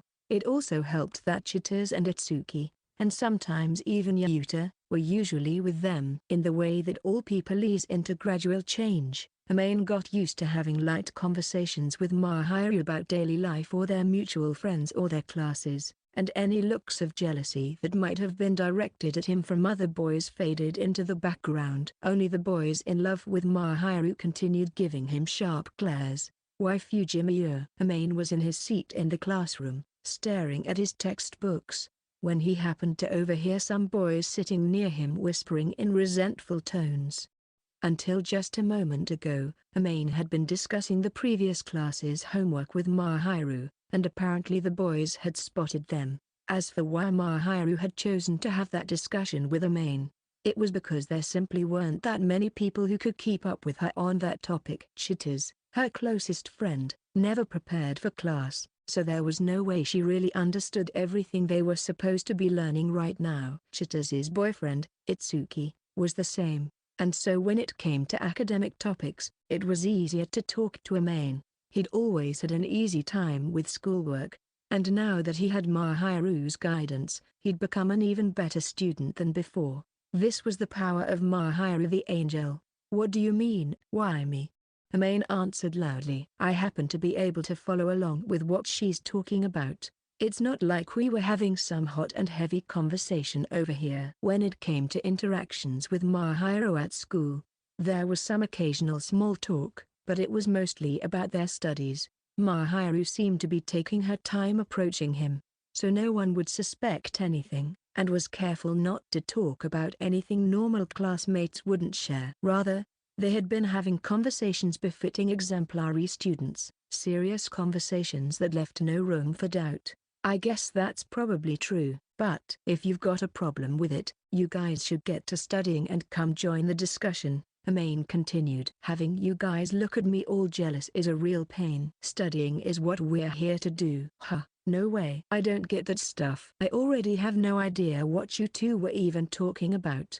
Just read the textbook, Amain admonished. All we're doing is looking ahead of the material we're learning now. If that's impossible for you, then I don't know what to say other than give up now. That's harsh. Don't blame me for the sorry state of your studies. And anyway, I don't know what you guys are thinking, but I'm not that close with Shiina. Amain answered them dispassionately, and the other boys ground their teeth in frustration. He wasn't particularly good friends with any of them. In fact, he saw them all as enemies who might discover his relationship with Mahiru, so he felt no obligation to be overly accommodating. Mahiru was only starting with light, casual conversation as a way to steadily work up to being his friend openly at school. That meant they talked about schoolwork a lot, but even if any of these other boys were on top of their studies, he doubted whether she would befriend any of them. Amain did his best to look utterly disinterested, but the two boys who were speaking to him stared at him suspiciously. You don't seem bothered by the fact that you and Shiina only talk about school stuff. Don't you have any interest in the angel, Fujimiya? Not in the angel, no. Amain hadn't fallen for the angel. That wasn't a lie. The one he loved wasn't the angel, it was the real Mahiru.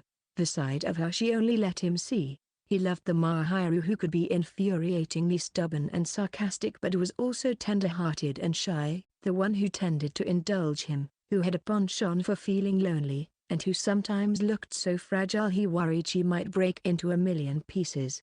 According to Mahiru, the angel persona was like a combat uniform she put on to go outside, a set of armor she wore to protect her vulnerable interior. And it wasn't as if he loved the armor. Of course, after all was said and done, that didn't change the fact that he liked Mahiru, but it was for more than just her public facade. The two boys now seemed suspicious of how readily Amain had shut that line of questioning down. He dismissed without hesitation the idea that he was interested in the angel, and they looked at him in disbelief. You're telling me you don't think she's cute, Fujimiya? Sorry to disappoint you, but I'm not interested in boys, either. Look, I've got A's. It's not that I don't think she's cute. I mean, she's obviously very beautiful, and she has a good personality. But that doesn't mean I have to fall in love with her or anything. Then what do you like, Fujimiya? The boys made a dissatisfied racket, causing their classmates to glance over, which was slightly awkward. Leaving aside the fact that he was actually enamored with Mahiru, Amain didn't understand the reasoning that just because there was a cute, kind, perfect girl around that he must, as a member of the opposite sex, be in love with her. If that was true, wouldn't every boy in school be love-struck? Just looking around their classroom, it was clear that not every single boy was head over heels for Mahiru. There were people who appreciated her as one would a piece of art, and there were plenty of boys who were in love with other girls. Of course, that didn't change the fact that she was extremely easy to idolize. Let me ask you, what do you guys like about the angel? Amain muttered with some exasperation, and the two boys' expressions became lively, as if they were finally interested. She's super cute, and nice to everyone, and so neat and ladylike, and she can do anything. Wouldn't it just be the greatest to have her as your girlfriend? Right, Amain mumbled. He knew what they were trying to say, but he gave them a skeptical glance questioning whether those were reasons enough to love her. She really is beautiful, and her figure is ideal, too. Like an angel out of a daydream or something. I mean, she is an angel, but it's not just that she's cute and has a good personality. She seriously can do anything she tries her hand at. Even her figure is extraordinary. Though usually her assets are hidden under her uniform. But trust me, She looks amazing in her gym clothes. Insanely impressive. That apostrophe s. Crazy all right. Amain muttered. I like flat girls like Shirakawa, too, but man, you know, girls with big ones are just the best. It's every guy's dream. You guys are being rude. I think it'd be better if you all shut up now, for everyone's sake. Amain was suddenly in a rather unpleasant mood. He could feel the sharp stares trained in their direction from around the room, and even though he knew they weren't pointed at him, exactly, it was still enough to make his blood run cold. Amain didn't have to look to know just who was giving him the angriest glares. He was not looking forward to dealing with that later. The last thing Amain wanted was for people to lump him together with these two louts, so he made a point of turning his attention to his textbook. Letting his eyes glide over the course material that he had been discussing with Mahiru earlier, he sighed softly at the two oafs beside him who had begun a particularly vulgar conversation, even for high school boys. You know, I really don't think that Shiina is even going to take a second look at you if you keep going on and on about your urges in public. Amain figured that most girls probably did not appreciate a guy who participated in that kind of dirty talk. All the more so if they themselves had full figures. On top of that, he knew that Mahiru did not appreciate it when someone approached her just because of her physical appearance. In fact, it was likely to put her off if she suspected they were only interested in her body. When Amain glanced over at where Mahiru was sitting, he knew the girls must have heard them, because Mahiru was patting Chita's arm, trying to calm her friend's raging bloodlust. Itsuki sometimes teased Chita in private, but that was between the two of them. If some stranger started casually talking about her body, she had every reason to be furious.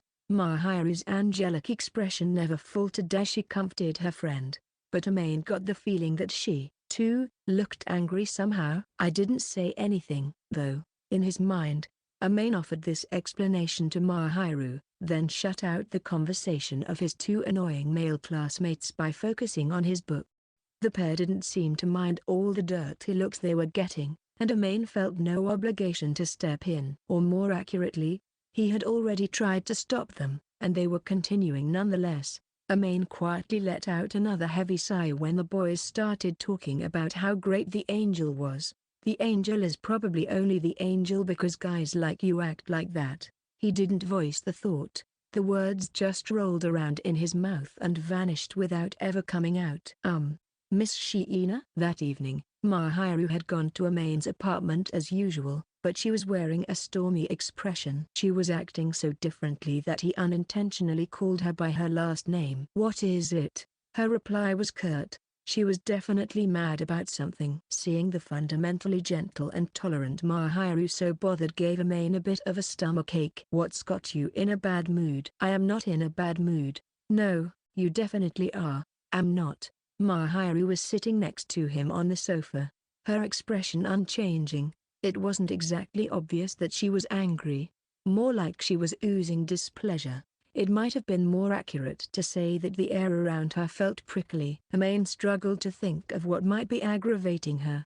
Then he remembered she had seen him talking to their classmates earlier that day. Maybe you think I joined in with those guys discussing your figure? If Mahiru thought that, he could understand why she would be upset. It probably wasn't very pleasant to picture the person you were sitting with drooling over your body. Mahiru had stiffened at Amain's words, so his conjecture had probably been accurate. You overheard us, didn't you? Yeah, well, I heard that part of the conversation, but sorry. That must have been awful for you to have to hear. No, I'm used to hearing comments about my appearance, and it's not the first time someone's remarked directly on my figure, so it was more like, oh, I see. Mahiru had been conducting herself as the angel for many years, and her statement was typical of a girl who never failed to put in the effort to maintain her good looks. However, from the way Mahiru said it, Amain could tell she'd been the victim of harassment before, and he felt ashamed to belong to the same gender as anyone who would be so crude. Well, I was appalled they had the nerve to say those things in a place with girls around. I mean, their preferences are their own business, but if they had to get all worked up like that, you'd think they'd have the decency to at least do it somewhere in private. I can't even imagine saying those kinds of things in front of all those people. 100%. The boys should have thought about the time and the place, but they clearly hadn't. It had been inappropriate for them to have a conversation like that where other people could hear. Actually, as far as Amain was concerned, it was indecent to talk about that kind of thing at all. I noticed you were bothered by what they said, Amain, and I could hear that you didn't join in. The other girls were impressed, too. Thank goodness. You know I wouldn't want to get mixed up with that. If anything, it made me a bit worried. Maybe you focus a little too much on always being a gentleman. And not enough on remembering that you're a man. Isn't that a little harsh? He felt irritated that his classmates, and even Mahiru, doubted his manliness.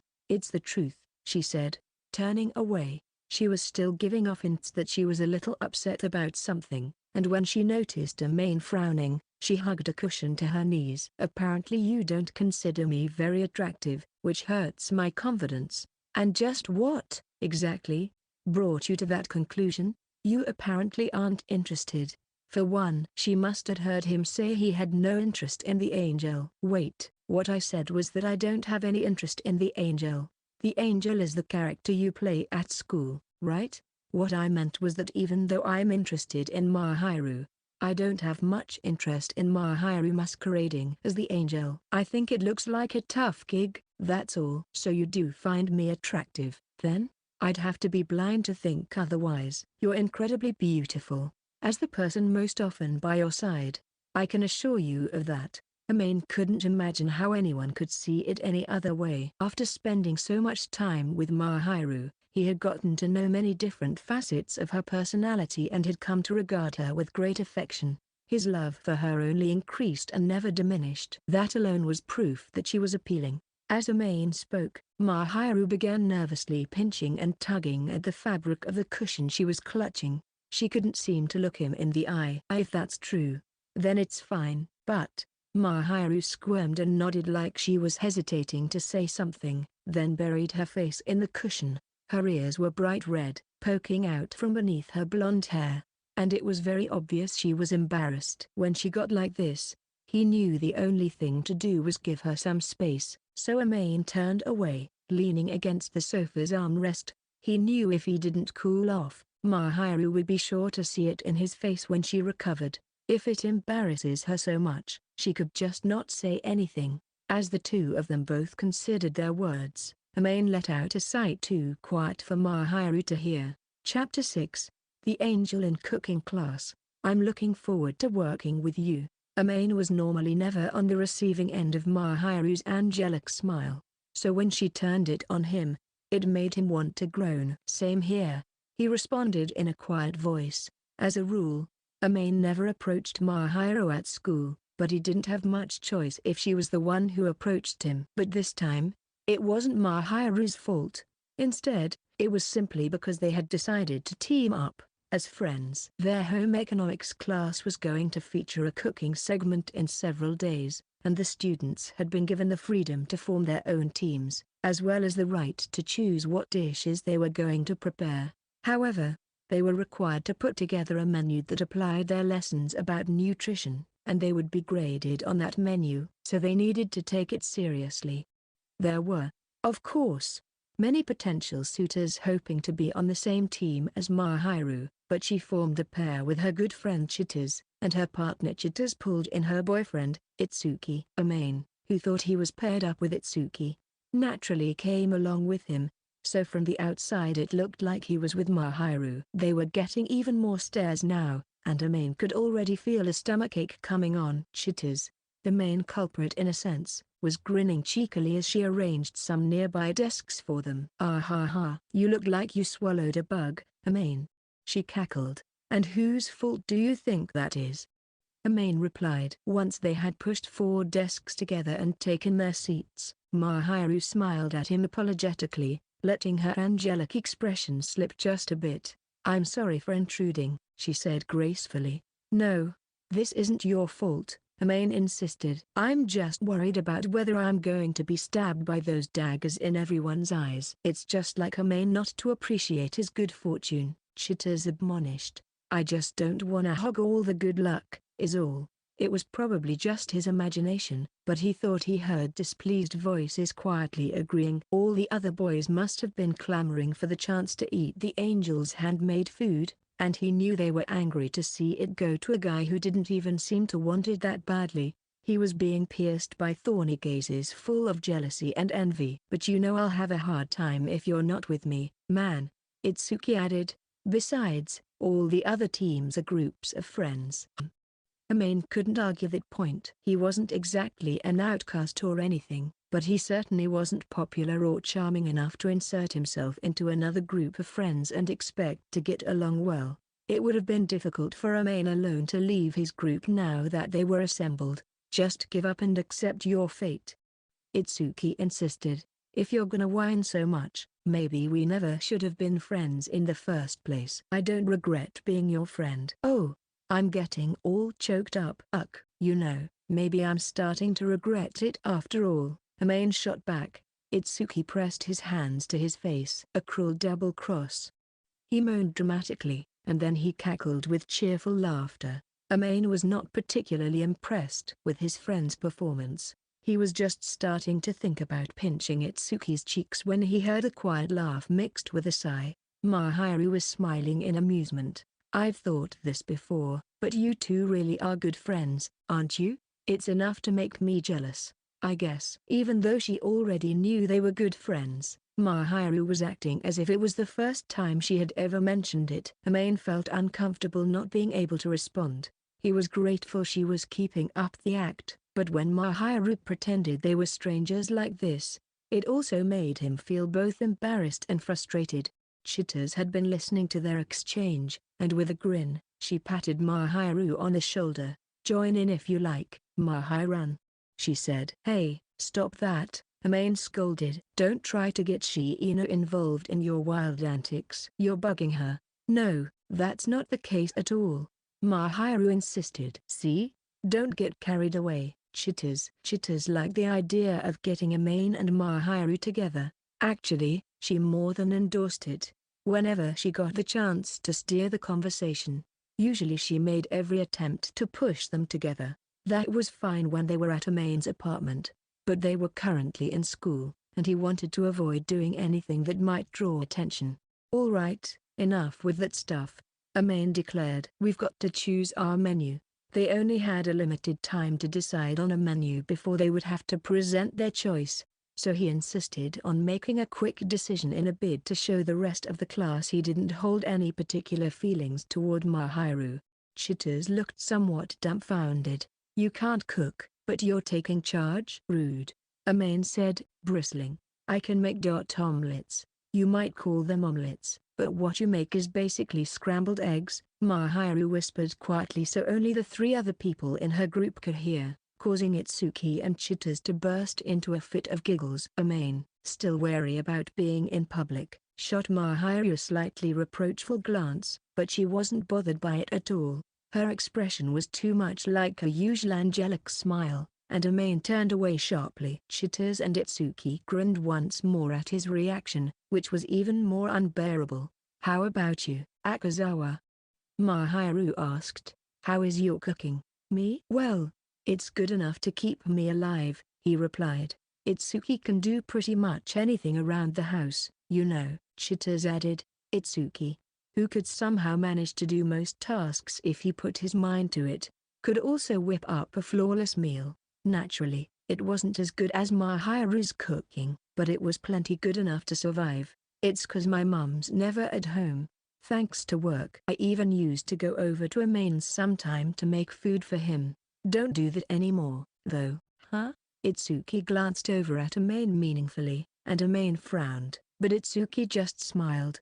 I suppose that's true. If you guys don't shut up, everybody's gonna find out what a loser I am. Too late, bro. Bit late, isn't it? You guys are way too in sync. Hey. Well, now you don't have to worry about meals. Isn't that great? Wait, I do make some effort. Amain protested. Sometimes I make something when I'm alone.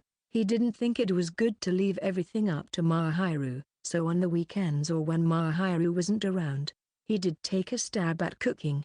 Of course, He stuck to simple recipes that could be made in the broiler or using the range. Amain had gotten quite flustered, when for some reason Mahiru smiled at him affectionately and commended him. How admirable.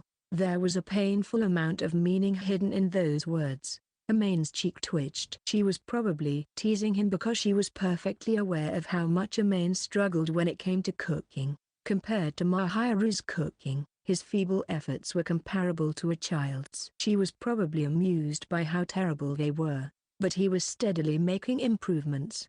When he started, he couldn't do anything for himself, and he needed it to be said. "Well, how about we decide on a menu for now?" Mahiru suggested. "Our grades depend on it." Without making any overt reference to Amain's distressed state, Mahiru, still with a gentle smile, tapped the menu worksheet they needed to turn in to complete the assignment. Mahiru was the best cook among them, so the group had quietly agreed to put Mahiru in charge. Even though Amain had learned to make a few things, he was still an amateur, especially when it came to creating a nutritionally balanced menu. So it made sense to follow Mahiru's lead. After all, she chose the menu for dinner practically every night. After some discussion, the group decided on a sanshoku sobudon, a dish of minced meat, eggs, and vegetables served over rice, with miso soup and cellophane noodle salad on the side, plus almond jelly for dessert. Chitters was grinning from ear to ear at the menu.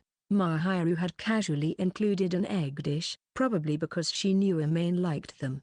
That fact did not escape Chitter's and Itsuki's notice, and Amain hid behind his worksheet to avoid their taunting stares. And then, on the actual day of the cooking class, Amain let out an exhausted sigh. He was supposedly working as Mahiru's assistant, but really she was just babysitting him. He stood near Mahiru and watched her put on her apron, a sight he had grown accustomed to. "I'm counting on you for support." "Okay, Fujimiya," she said with a smile. This wasn't any scheme of Chitter's. The group had simply decided that Amain was the least useful when it came to kitchen work. He even had a prior record. He'd cut his finger right in front of Mahiru, so they had thought it best not to let him handle anything too involved. He could understand their reasoning, as all of them were equally intent on avoiding any bloodshed, and because they wanted to do their work quickly, since the students would be dismissed to lunch starting with the finished teams, so he didn't argue. However, he did still take the time to insist, rather loudly, that he wasn't exactly totally incapable. "Are you sulking?" Mahiru asked him stealthily once she'd finished preparing the vegetables. As he was measuring out the seasonings, without looking at her, Amain replied, "No, of course not. I just feel like I'm being unfairly judged." "No one's judging you. It's just, well, you can't deny that the rest of us are more efficient." "I certainly can't." It went without saying that Mahiru could cook, and Amain had eaten Itsuki's cooking before, so he knew Itsuki could handle himself in the kitchen just fine, and as long as Chitters didn't do anything crazy with the seasonings, she could be expected to perform reasonably well. Amain wasn't entirely helpless, but he was objectively less capable than the three of them, so he couldn't really shoot back if they teased him on that point. "And so I think it's best to get you to work in your area of strength. Also, Chitters is liable to get carried away with the seasonings, so I think we'd better leave that up to you, Fujimiya. It's an important job, you know." "That's a serious responsibility. Is what I thought at first, but I just have to follow the recipe, right?" Preventing a Chitter's surprise before it happens is also a crucial job. Mahiru let a giggle slip out, and Amain glanced over at Chitters. She was simmering rice in a pot while cleaning up after she and Itsuki had prepared the almond jelly and placed it in the refrigerator. There probably weren't any pranks in the jelly. Chitters didn't have an unsophisticated palate, but she did strangely enjoy extreme flavors and surprises. So Itsuki had been tasked with supervising her to guard against any of that. Plus, this way she could work alongside her boyfriend. Laughing quietly, Mahiru pulled out the bean sprouts and carrots that had finished simmering in their basket, so Amain pulled off 2 or 3 sheets of paper towel from the roll sitting on the counter. "Fujimiya?" "Yeah, got it." Mahiru handed him the boiled vegetables in their basket, so Amain chilled them slightly and used the paper towels to sponge off some of the moisture. then threw them into the bowl of seasonings he had prepared in advance, along with the rinsed cellophane noodles and julienned cucumber and ham. Recalling Mahiru's welcome words that cooking wasn't such a difficult thing as long as you measured correctly and paid attention to the instructions, Amain performed his tasks according to the recipe. The chef had left him with the simplest jobs, so there wasn't exactly a ton to be proud of, though. After I stir in the sesame seeds, I can put this in the refrigerator, right? He asked. That's right, and then, put the noodles in and take the minced meat out. The simmering rice was almost ready, so he figured she was planning to get the bowls out before too long.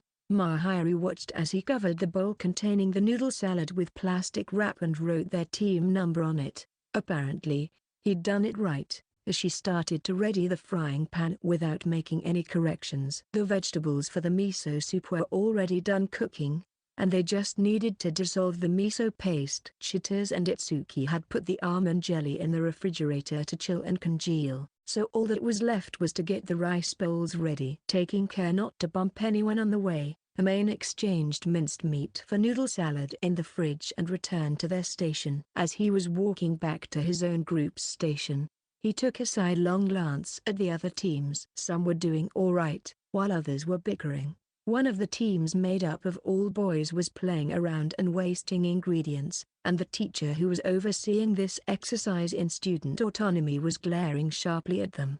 Seeing that makes me glad I have Mahiru with me. The fact that Amain's team had been able to do their work more smoothly than other teams was thanks to Mahiru's great familiarity with the cooking process and also because they'd chosen a menu that wasn't too demanding. Rather than showing off with some complicated menu, it'll be easier to make a meal that's nutritious and doesn't take too much time. Food is something you have to make every day, so you shouldn't fixate on things that tire you out, right? Amain had asked her at home about her reasoning for the menu, and that's how she had answered. He thought it was a rational way of thinking, typical of Mahiru, who made dinner for the two of them every night. From Amain's perspective, even this simple menu took plenty of work to get right, so this cooking class was bringing him a renewed appreciation of Mahiru's worth.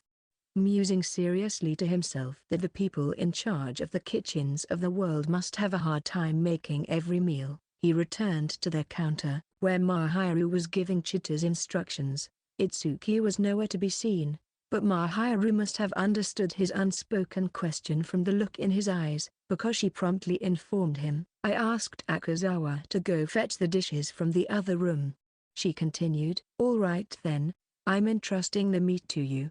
Got it, Amain replied. Cook it until the juice dries up, right? That's right. Thanks. Mahiru seemed to be working on the yellow and green portions of the trickle rice bowl. She boiled water to parboil the spinach as she cracked and scrambled the eggs. Mahiru had finished preparing the frying pan for use, leaving Amain with only the simple task of heating the mixture of meat and seasonings. As she used a cloth to dry the pot she had used and washed, Chitters watched him frying the meat with a strange look in her eye. I thought you couldn't cook? I keep telling you. I'm not completely helpless. I just look bad next to her, that's all. The job he'd been assigned was to simmer the meat and seasonings, stirring the mixture with a wooden spatula until the moisture was evaporated. He was offended that she assumed he couldn't even manage this much. It wasn't like they were comic book characters cooking up dark matter here. Amain figured that most recipes got messed up when the cook used too much heat, timed things poorly, or added too many ingredients, but they had Mahiru to guide them, so they practically could not fail. If you must know, I memorized the recipe so I wouldn't get in the way. How thoughtful of you, Amain. Well, if I didn't pull my weight, the other guys would kill me. He could feel them trying to stare daggers through him and could almost hear their thoughts. Is he gonna enjoy the angel's hand-cooked meal without working for it? So he was trying to do something, at least. Amain was fully aware that he was not naturally gifted at cooking, so he had studied the recipe even more seriously than he would a textbook. But Mahiru had laughed at him.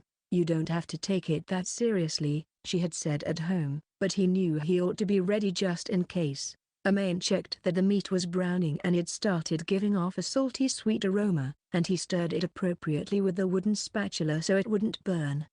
Beside him, Mahiru was using the other burner to cook scrambled eggs. Amain felt a little embarrassed that she was making more than the usual amount because she knew how much he loved eggs, but he was also happy she was thinking of him. "Shiina, do I let this go a little longer?" he asked. "That's right," Mahiru answered. "You should let it boil down a little bit more, but it'll get dry if you simmer it too long, so please take it off the heat in about 1 minute." "Got it?" He nodded. Most of the moisture had already been cooked off, so he stirred the mixture with his spatula to keep it from burning while Mahiru went back to her own work without saying anything further. Chitters was watching Amain and Mahiru from the side, and she shrugged, looking slightly amazed. "You know, the two of you seem, well, what can I say, it's like you're newly." "Chitters, please mind the miso soup." "Yes, Mom." Chitters let out an idiotic shriek for some reason and went to take the miso soup out of the refrigerator. Amain quickly looked over to Mahiru. "Did something happen?" "Nothing at all." It didn't seem like nothing at all, but Mahiru didn't seem likely to tell him more, so he gave up on getting any more information out of her and turned off the burner he had been using to fry the meat. By the time Mahiru had finished cooking the eggs and sliced and dressed the parboiled spinach with seasonings, Itsuki had returned with the dishes. "Aren't you a bit late?" "Yeah, sorry." "Some folks from the other teams came to talk to me." Itsuki smiled flippantly, but his face didn't really look like he was joking around. He wasn't the type to skip out on something like this, so he probably had actually gotten held up talking to someone and couldn't extract himself right away. It wasn't clear who he had spoken with or what they had talked about, but Amain got the sense that it had something to do with Mahiru. Without her nearby, their jealous classmates could speak freely, so they had probably directed their complaints at Itsuki in Amain's stead. Of course, this was all conjecture, he didn't really know. "Well, at any rate, I did my job, so." Itsuki pointed to a tray bearing the right number of plates and bowls. Mahiru smiled gently at him. "Everything's ready, let's arrange it and take a photo for our report, then help ourselves. Shall we?" "Hell yeah!" Itsuki cheered. "I'm starving." "That's 'cause you skipped breakfast, isn't it?" Chitters remarked. "Not my fault. I overslept. Can I have an extra big portion?" "I don't mind," Mahiru replied. "I'm going to get the noodle salad now, so please arrange things in the meanwhile." Amain quickly spoke up. "I'll go with you, then." "We've got to put the almond jelly with everything else for the photo." Amain said he would help, figuring Mahiru wouldn't have enough hands to carry the dessert as well, and she nodded at him with her calm smile. A little too late. He realized he should have sent Chitters, mostly to get it done without inviting unnecessary speculation, but there was no going back now. Amain deliberately kept a little distance between them as they headed for the refrigerator in the rear of the kitchen classroom. None of the other teams had Mahiru in their corner, so most of them weren't finished yet. As usual, a few groups were only half-heartedly working through the exercise. Amain thought it looked like they were going to get awful grades as he walked past them indifferently. There was even a team of boys who were chatting and fooling around instead of cooking. One of them held his frying pan in one hand and laughed as he leaned away from the table with an exaggerated movement, right into the path of a girl carrying a pot full of soup.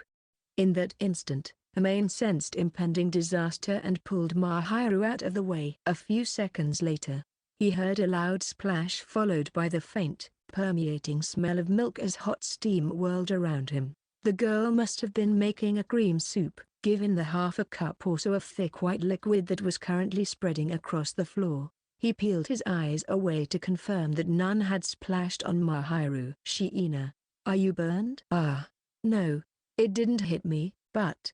Mahiru looked frozen with surprise. The girl who had spilled her soup looked apologetic, and the face of the boy with the frying pan who had bumped into her was ghastly pale. "Did any of it hit you?" Amain asked the girl with the soup. No, I'm all right."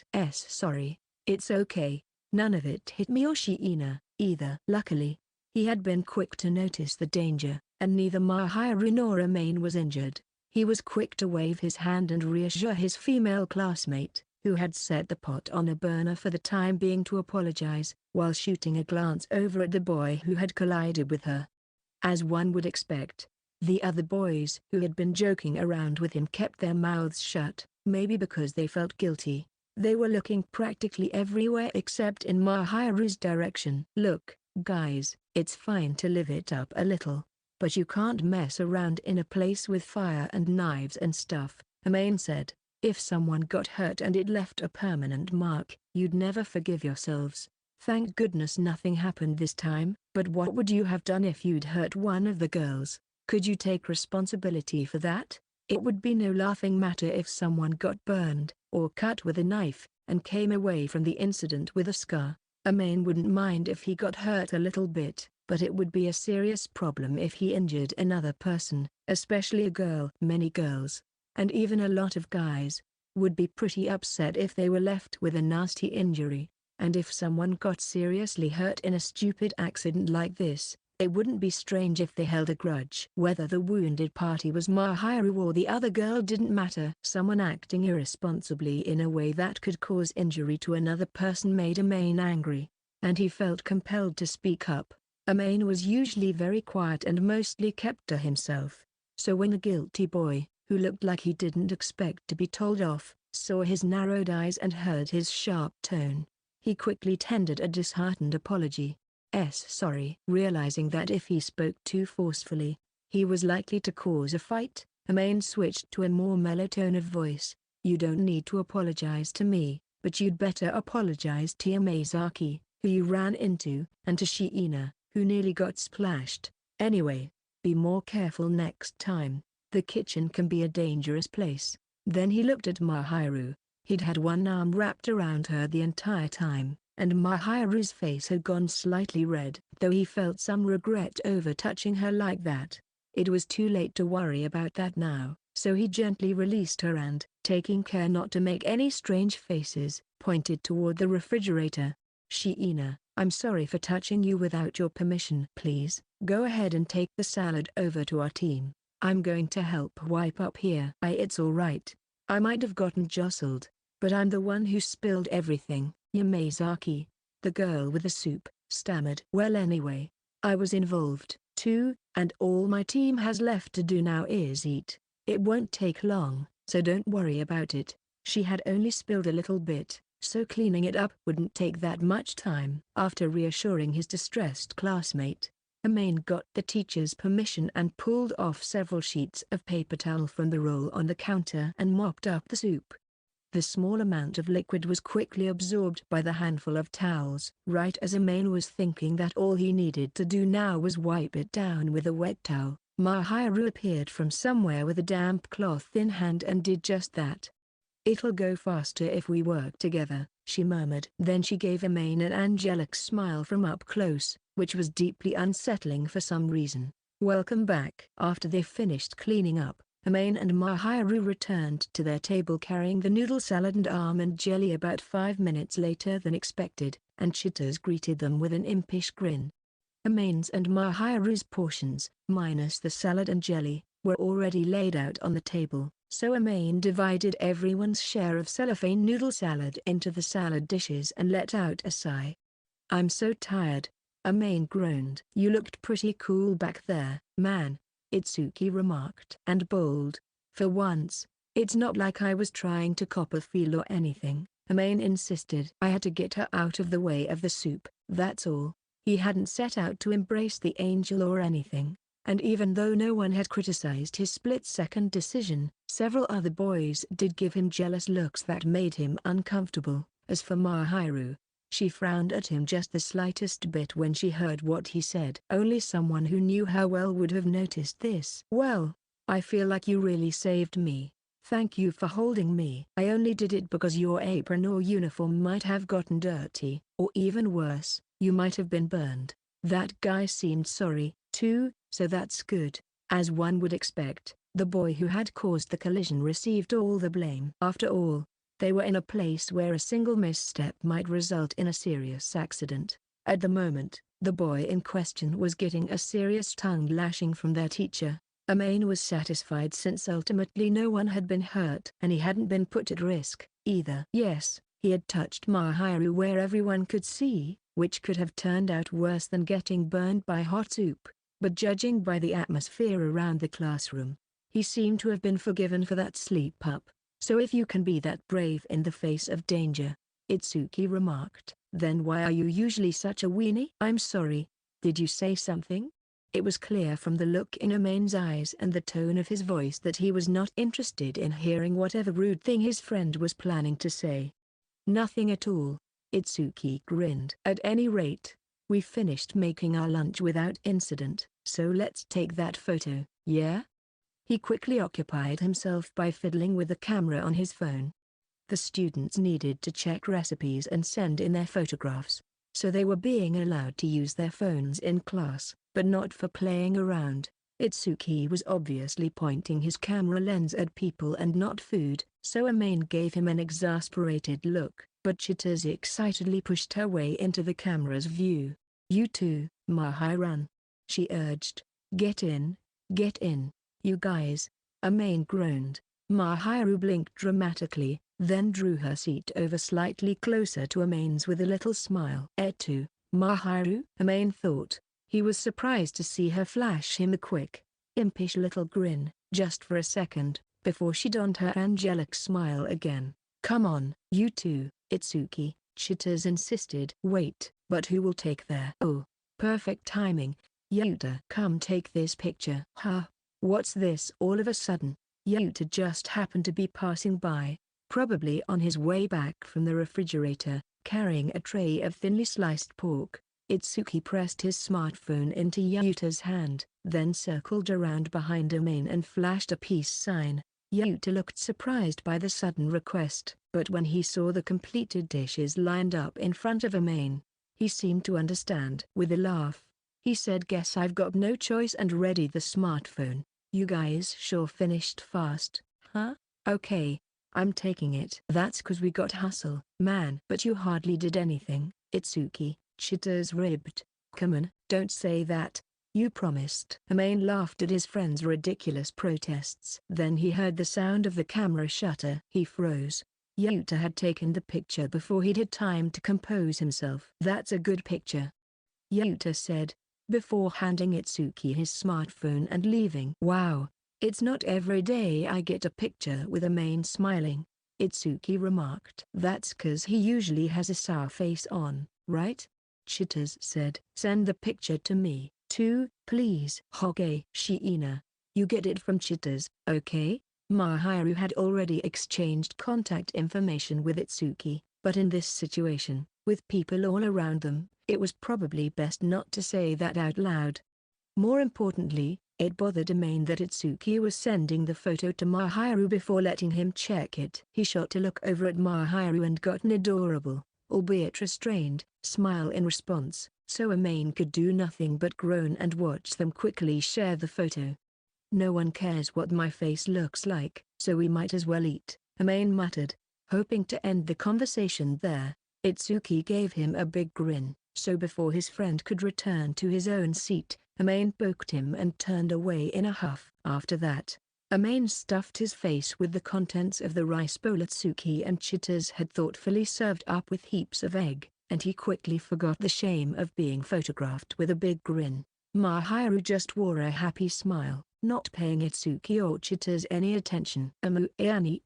Starting today we're eating lunch with you, too. One day, several days after the cooking class, Chitose bounded over wearing a beaming smile, dragging Mahiru along behind her. Amain's cheek twitched. He and Mahiru were acting less like acquaintances and more like regular friends around each other. They'd even begun chatting together in public, but Amain wondered if eating together might be moving too quickly. Sure, if Chitose gave the pretense of coming over to eat with Itsuki, and Mahiru came with her, they could probably live under the assumption that Chitose had simply brought a friend. Their classmates shouldn't find that too enviable or suspicious, Amain thought. Allowing herself to be pulled along by Chitose, Mahiru wore a gentle smile, conducting herself as she always did, like an angel. But Amain was very troubled because he could also see something a little mischievous in her expression. Maybe I should move over? He asked. Chitters was obviously not going to let him get away that easily. Don't worry about it, we're the ones who decided to join your table, after all. Amain couldn't help feeling like this was Chitters' idea. But even when he glared at the smiling, no, grinning, Chitters, she didn't seem at all bothered. She must have planned this with Itsuki, or maybe he was just happy to be eating with his girlfriend, because Itsuki gave his usual smile and said, great idea. Let's all eat together. Amain withered under the expected stares of jealousy from all around them. Oh, are Shirakawa and Shiina eating with us, too? Yuta asked as he stepped up to the table, looking like he intended to join them. Amain's stomach started to ache. Yes, we were planning to sit with them today, Mahiru said. Really, now? Yuta smiled. Well, we should have a rather lively lunch, then. Amain was feeling anything but lively. He wasn't upset with Yuta. He was just in complete shock that Mahiru had come over. I'm so screwed. Just give in, Amain, we've got you surrounded. Itsuki mumbled quietly enough that Yuta couldn't hear, and Amain let out a huge, exhausted sigh. Do you usually bring your lunch to school, Shiina? Yuta asked, indicating the open lunchbox in front of Mahiru. Amain and Itsuki always ate lunch in the cafeteria, so Mahiru and the others, who usually ate in the classroom, had joined them. Once each of the boys had returned to their seats carrying the lunches they had ordered, Yuta became curious about Mahiru's lunchbox.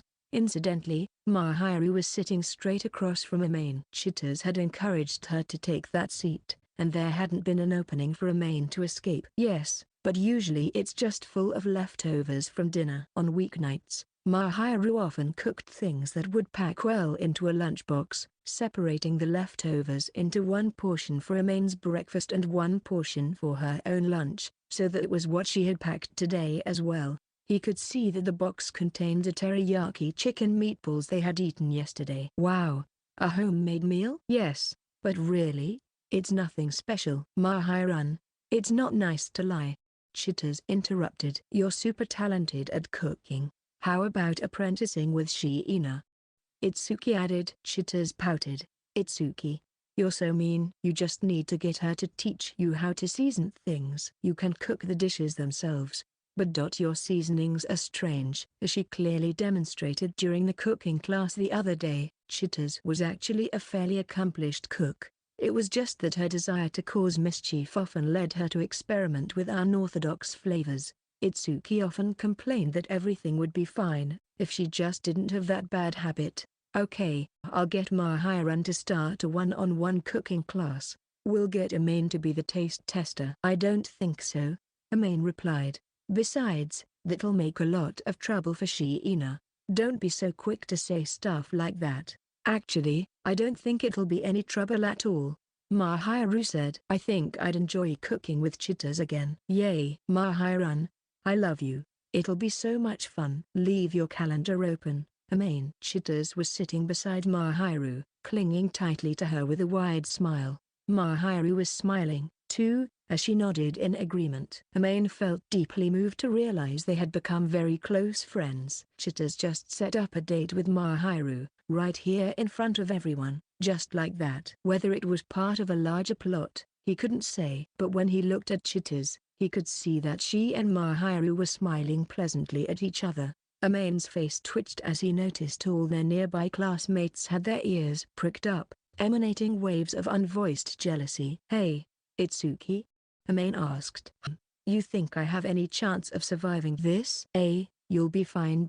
Probably. He was getting dirty looks from Mahiru's fans, aka the boys who were madly in love with her. It wasn't just his imagination. This had clearly been Chitters' suggestion, so they weren't directing the full brunt of their bloodlust at him just yet, but he feared what might happen the next time Mahiru suggested something, especially once it became more obvious that they were good friends. Yuta leaned over. That sounds like fun, huh, Fujimiya? If I were you, I could probably get through this without people being so jealous. If Amain was attractive and talented like Yuta, then people would see him and Mahiru as equals. And even if they were jealous, they'd think there was little to be done about it and simply give up. But I'm also jealous of you, Fujimiya. Jealous of what? All sorts of stuff, Yuta said cryptically. Then he laughed. Amain couldn't do anything but tilt his head in puzzlement. Itsuki chimed in. Now, hold on a minute. There may be something to what Yuta's saying. Seriously? It's hard for people to recognize what they have, and those who have it can't understand the feelings of those who don't. On top of that, we all want what we don't have. Kai's definitely always whining about what she hasn't got. Meaning what? Well, what's one thing that Mahiru has plenty of but she doesn't have? You're definitely thinking something perverted right now, aren't you? Chitars interrupted. Apparently, she had been listening to their conversation, and even though she was wearing a broad grin, her eyes were not smiling. Realizing that this topic was a proverbial landmine, Amain shut his mouth and watched as Chitars and Itsuki started bantering back and forth. Then he glanced over at Mahiru. She looked perplexed at Chitars and Itsuki's exchange, but when she met Amain's eyes, her expression changed into a smile. It wasn't her angelic smile, but something closer to the happy yet bashful expression she let him see at home. So Amain got flustered and quickly averted his eyes. Were you surprised? At home, Mahiru was grinning impishly. Amain couldn't help but give her a wry smile back. Surprised? I mean, I did think you came on pretty strong. I know I said I was going to take it slow, but I thought it was about time to go to the next step. I've also recently realized we won't make any progress if I don't push you a little bit. That's true. She had probably been extra proactive because she knew Amain was constantly ready to flee, but in that setting, he had been surrounded and couldn't get away easily. Amain had been startled because he hadn't expected Mahiru to be that pushy. But they had simply talked. She hadn't tried to touch him or anything, so his mind was at ease. If she had touched him innocently and casually like she did at home, he had no doubt that deadly blades of jealousy would have closed in on him for the kill. He depended on her, and she trusted him more than anyone else, but their classmates had no idea about any of that. I'm trying my best to take things bit by bit, so that it doesn't shake up your routine too much. But Amain, if something bothers you, please tell me, okay? Mahiru was perfectly aware of her popularity. Amain knew she was taking great pains not to become too friendly with him too quickly. Also their classmates wouldn't get jealous. Typical Mahiru. Her first concern was protecting him. Still, he couldn't deny that. This time, he felt like Chitars had gone a little too far. It was too late to do anything about it now, though. So he would just have to be more cautious moving forward. Well, it's okay for the time being, Amain said. Though, I do get jealous looks. Oh really? Don't you hate that? Apparently, she was still concerned about the fact that Amain had been sullen at first. But now I understand you were lonely. We were wrong to leave a friend out, and it was obviously hard on you. A friend, huh? No, nothing. It definitely seemed like something was bothering her. But Mahiru didn't appear inclined to talk about it. When she turned away, Amain realized he must have done something to dampen her high spirits. He went right ahead and stroked her hair. You aren't thinking you can solve everything just by patting my head a couple times, right? I don't, but I thought it might make you happy. Well, it does, but please don't do it to just any girl when you're trying to smooth things over. I don't do it to anyone but you, Mahiru. To begin with, the only other girl I'm friends with is Chitars, and there's no way I'm doing this with her. Besides, I don't think it would make her very happy. No, Mahiru's the only person I'd ever do this with, and the only person I'd ever want to. She's the only one I want to pamper. Amain thought he had made it clear that he was being serious, but Mahiru still looked upset, and she pounded her fist into one of the cushions. Amain started drawing his hand back and was surprised when she head-butted him in the upper arm. It didn't hurt, but he was still shocked by how Mahiru had become noticeably more aggressive lately. Amain, you dummy, why do you say that? Just how hard do I have to try? I don't really understand what you're saying, but you'll wear yourself out if you try anything too hard, so you should probably take it easy. If I don't prod you along, we'll never get anywhere. Mahiru looked a bit resentful as he peeked over the top of his shoulder, and yet he thought he could see embarrassment and a touch of anticipation in her shimmering eyes. Amain couldn't bring himself to meet her gaze. It really seems like you want something from me. I just want what happens next. Next? Mahiru must have wanted something further from Amain, but at the moment, she didn't seem to be making any additional requests. So for the time being, Amain decided to continue stroking her head gently and made every effort to please her. Chapter 7. The Angel's Proposal. Golden Week's pretty soon, huh? Amain muttered quietly, gazing at the calendar on the shelf. April had been a busy month, and he had been preoccupied with moving up a grade and Mahiru's big push to be friendly with him even at school. So before he knew it, the end of the month was fast approaching, and Golden Week, highly anticipated by students and adults alike, would soon be upon them. Amain didn't particularly dislike his studies. Actually, if asked, he would say he enjoyed them. Going to school was a little bit of a hassle but not any great hardship, so he wasn't necessarily all that thrilled about the break. He simply thought it would be nice to have some more time to relax. Unlike last year, this year Mahiru would be with him for Golden Week, so he wouldn't be bored. Chitters had already claimed one of the days of his break for taste testing at Mahiru's cooking class. So far from boring, his vacation promised to be eventful and probably difficult. Another long break is coming up, Mahiru muttered. Yep, but is it me or do you not sound too thrilled?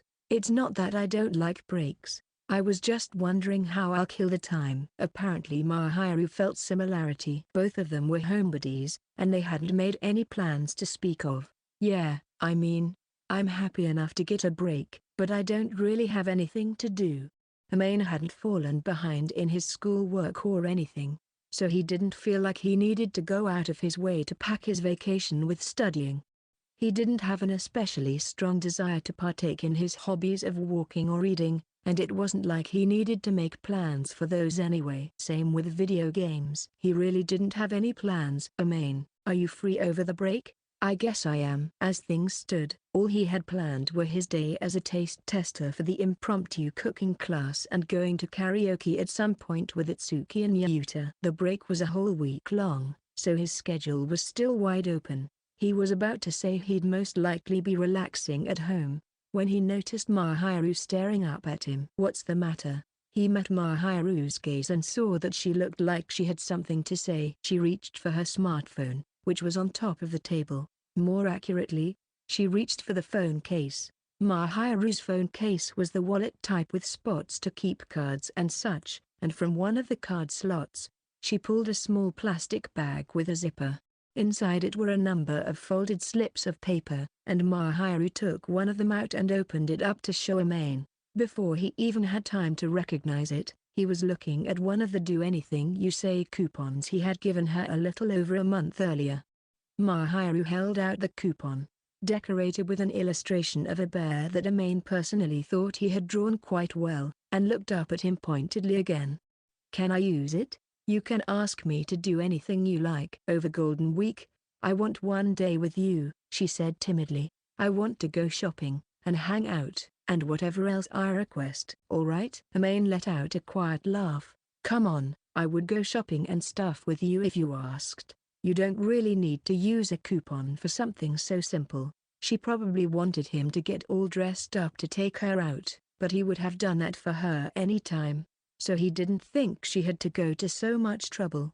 He laughed at her using her request for such a trivial thing, but Mahiru shook her head with an earnest look in her eyes. Since I'm using the coupon, I get to ask for anything I feel like on that day. If you insist, that's fine, but what are you planning to make me do? See, carry my bags. Yes, as you wish. He was tempted to crack a joke about her making him carry super heavy bags, but Mahiru just nodded. Even Mahiru, who was at heart an indoor person, sometimes enjoyed going on an outing, and if she wanted him to accompany her, he intended to do just that, as much as she desired.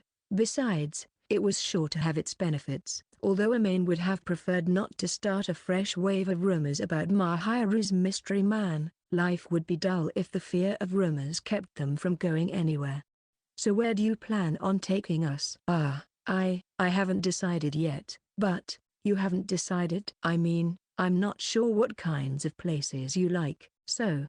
Me? Well, if we're out together, I thought it would be nice to pick a place we could both enjoy. Is that all right? No one in the world could have refused Mahiru as she grabbed hold of his sleeve and looked up at him imploringly. Amain's breath caught in his throat, and his eyes darted about in confusion.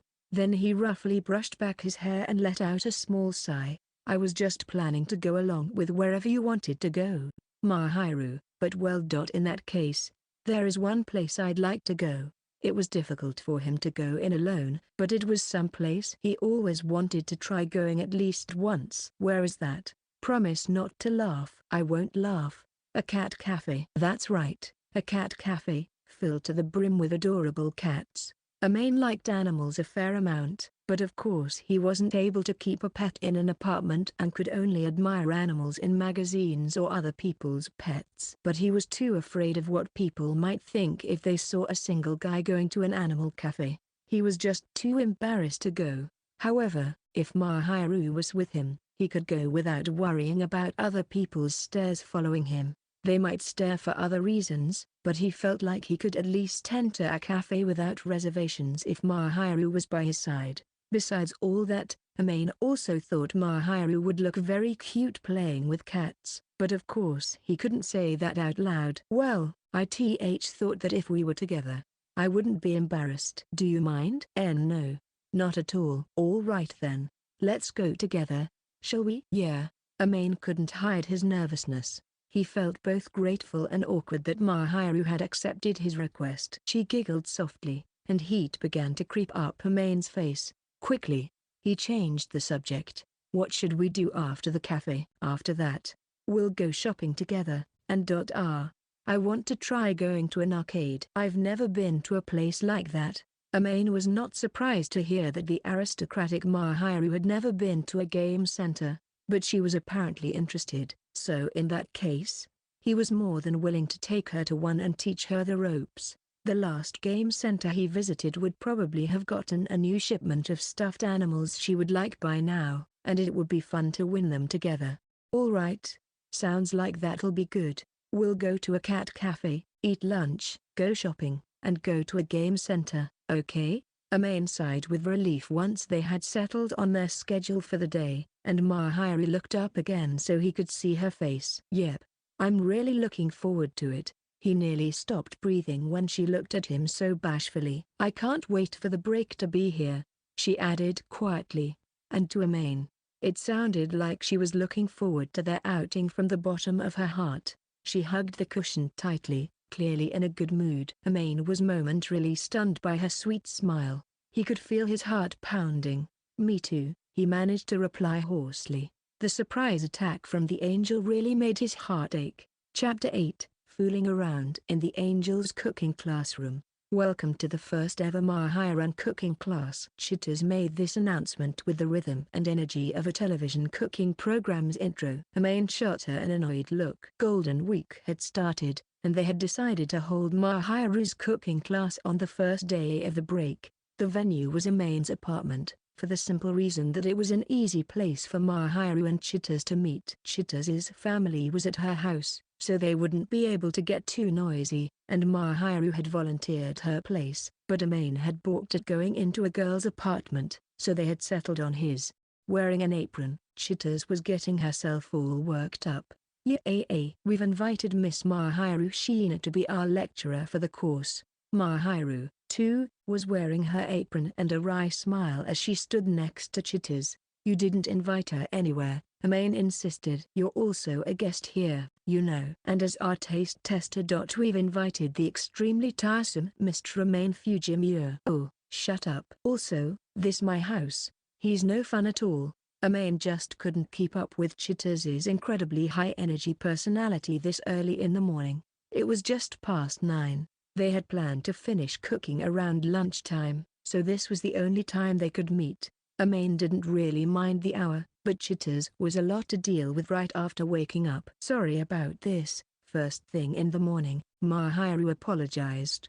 No, it's fine. You are making me lunch, after all, Amain insisted. Though, Speaking of which, please keep an eye on Chitters so she doesn't put anything strange in it. Oh, ye of little faith. Have you forgotten your previous offense on Valentine's Day? He still hadn't forgotten the taste of her prank chocolates. The ones with nothing weird in them had been delicious, of course, but the taste of the surprise special chocolates had been shocking enough that he could recall it even now. And he couldn't trust Chitters' palate, since she claimed she had been able to eat those experimental pieces like regular sweets. Ah ha ha, but those were meant to be a prank. It'll be fine if I'm cooking normally. Probably. That probably worries me. You ass. I'm begging you, please make something I can eat. Don't worry about it, said Chitters confidently as she started rolling up her sleeves. Amain felt a tinge of anxiety as he watched the girls set up, but he believed Mahiru would probably intervene on his behalf somehow. Mahiru didn't compromise on dishes she planned to serve to other people, and she was the one running this lesson, so Amain was confident they would make the food properly, and everything would be fine. With Chitters in tow, Mahiru headed for his kitchen as if it were her own home and read out the names of the dishes on the day's menu. Namely, today's lunch would consist of a quiche and salad, with shrimp bisque and a sauté of any excess ingredients. She had apparently decided to answer Amain's request to include shrimp. He was sure that everything would go okay, but he still worried about Chitters putting something strange into the quiche. I feel like you're being needlessly wary, Chitters protested. Maybe she had noticed him staring at her. Amain averted his eyes and flopped down on the sofa. His job was to be a taste tester, so he didn't really have to do anything, and that suited him just fine. He wasn't totally useless as Mahiru's helper, but that was Chitters' role today, and anyway, he had been instructed by Mahiru to sit down, so he couldn't move from his spot.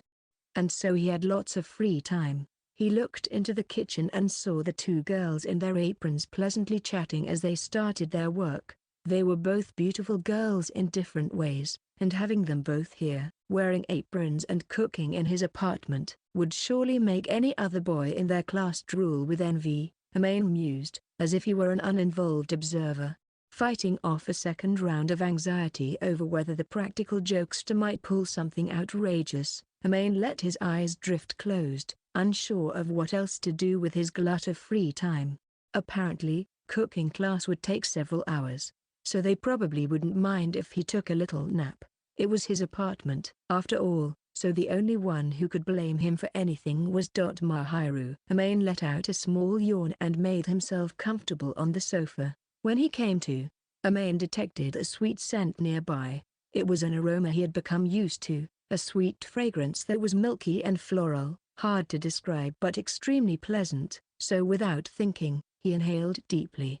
In his barely conscious state, he brought his face closer to the source of the smell and felt something warm and soft to the touch. When he snuggled his cheek closer to the pleasant warmth, it started to squirm. That tickles, said a halting voice from somewhere very close by. Amain realized someone was patting his thigh. This quickly dragged his dim consciousness up to the surface, and when he pried open his heavy eyelids, what he saw was an expanse of smooth milky white. He nervously lifted his head and found Mahiru's flushed face incredibly close to his. She looked very embarrassed. Mahiru? Yes? Good morning. Good morning. Although actually, it's already time to say good afternoon. He looked at the digital clock on the shelf and saw that it was past noon. He had dozed off for quite a while, he realized. But what was Mahiru doing by his side? When I sat down next to you, you leaned onto me, Mahiru answered his unspoken question. Her cheeks still tinged slightly red. Apparently, he had nestled his face into the area near her shoulder. The shirt she was wearing today had a fairly open neckline, which left some skin peeking out, and that seemed to be where he had stuck his face. If he was unlucky, she might consider this a matter of sexual harassment, so he prepared himself for her anger, but Mahiru seemed more embarrassed than angry and just cast her eyes downward. Personally, he would have preferred for her to get mad, because he was truly at a loss for what to do when she reacted that way. He appeared to have been forgiven, which made him uncomfortable. I'm sorry, Amain apologized. It must have been a pain. No, not at all. She insisted. Quite the contrary. Mahiran said, I'm going to take advantage of the fact that Amain's half asleep and sat down to catch your head. Chitters. Mahiru turned even redder. And just when did you two start calling each other by your first names, I wonder? Chitters grinned. Chitters, don't scowl at me, Amain. You're the one who was careless. He couldn't argue with that. In his half-conscious state, he'd called Mahiru by her first name even though Chitters was there. That was his error. And anyway, Mahiran already told me about how you two talk when no one else is around. Look, you, Amain growled. Sorry, Mahiru mumbled. He quickly shook his head. No, you're not to blame here, Mahiru. Chitters cackled merrily. Well, as far as I'm concerned, I think it's just great that the two of you are getting so friendly. It's not a bad thing at all. You're a real pain, you know that? Amain glared. It's seriously not what you're thinking. Oh? What? Nothing. Nothing at all. Chitters sure seemed like she had a lot to say about nothing, but she shrugged as if she had no intention of expressing it through words. Amain knew that when she got like this, it was no good trying to question her, so he gave up on asking her anything further. Beside him, Mahiru looked slightly concerned. Mahiru, huh? Oh, it's nothing. Mahiru seemed to come to her senses when he spoke to her. She hurriedly put on a smile and shook her head. So he knew he couldn't question her any further, either. All he could do was shut his mouth. So we made lunch as promised. Wanna eat? Chitters asked. Sure. I can't believe I dozed off until lunch. You slept like a log. So we had plenty of time to play around, looking at your sleeping face. I don't suppose you pulled any pranks? I did not. Chitters insisted, though he knew better than to believe her. What's got you so worried, young man? You did something other than a prank, didn't you? Amain asked suspiciously. I'm telling you, I didn't do a thing. I wonder, Mahiru, did she do anything to the food? He looked over at Mahiru to confirm, but she must have been caught by surprise when he suddenly brought up the subject. She looked confused and smiled wryly. Chitters didn't do anything. But really? If she did, I'm thinking of squeezing her until she pops. No violence. Chitters was cackling with laughter even as she protested, and Amain could only sigh in exasperation. Finally, though Amain didn't really feel as if any time had passed, since he had been asleep, it was indeed lunchtime. Even Chitters seemed to have taken her cooking seriously for a change, and the table was set with a beautifully cooked quiche and a bisque soup that was giving off the rich aroma of shrimp. They had served everything up on individual plates, so the salad, quiche, bisque, and shrimp sauté were carefully arranged to show off the rich array of colors. It looked like a lunch that might be served at a cute cafe. Wow, everything looks great. Amain exclaimed. Mahiru, how's the flavor? It's all fine.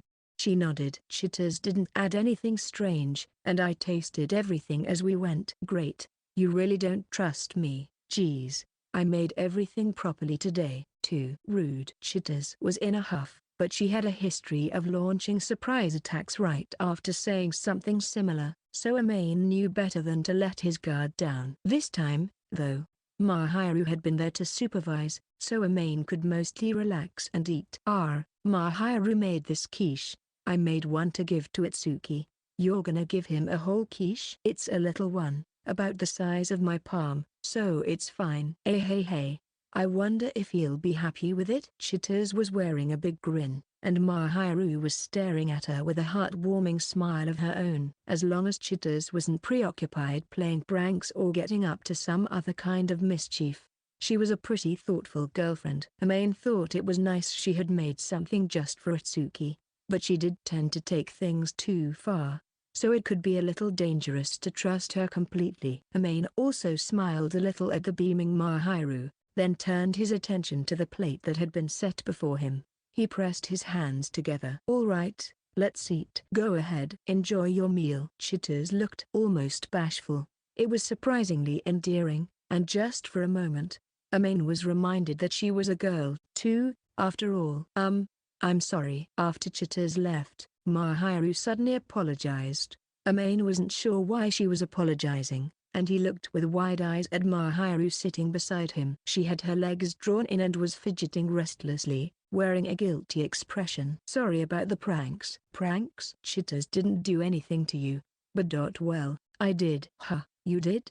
He was certain Chitters had said she hadn't done anything when he interrogated her, and Mahiru had also confirmed that Chitters hadn't. But Mahiru hadn't said a single word about whether she herself had been up to no good. Amain had never even considered that Mahiru might do something to him and had automatically excluded her from suspicion, but apparently she had been busy.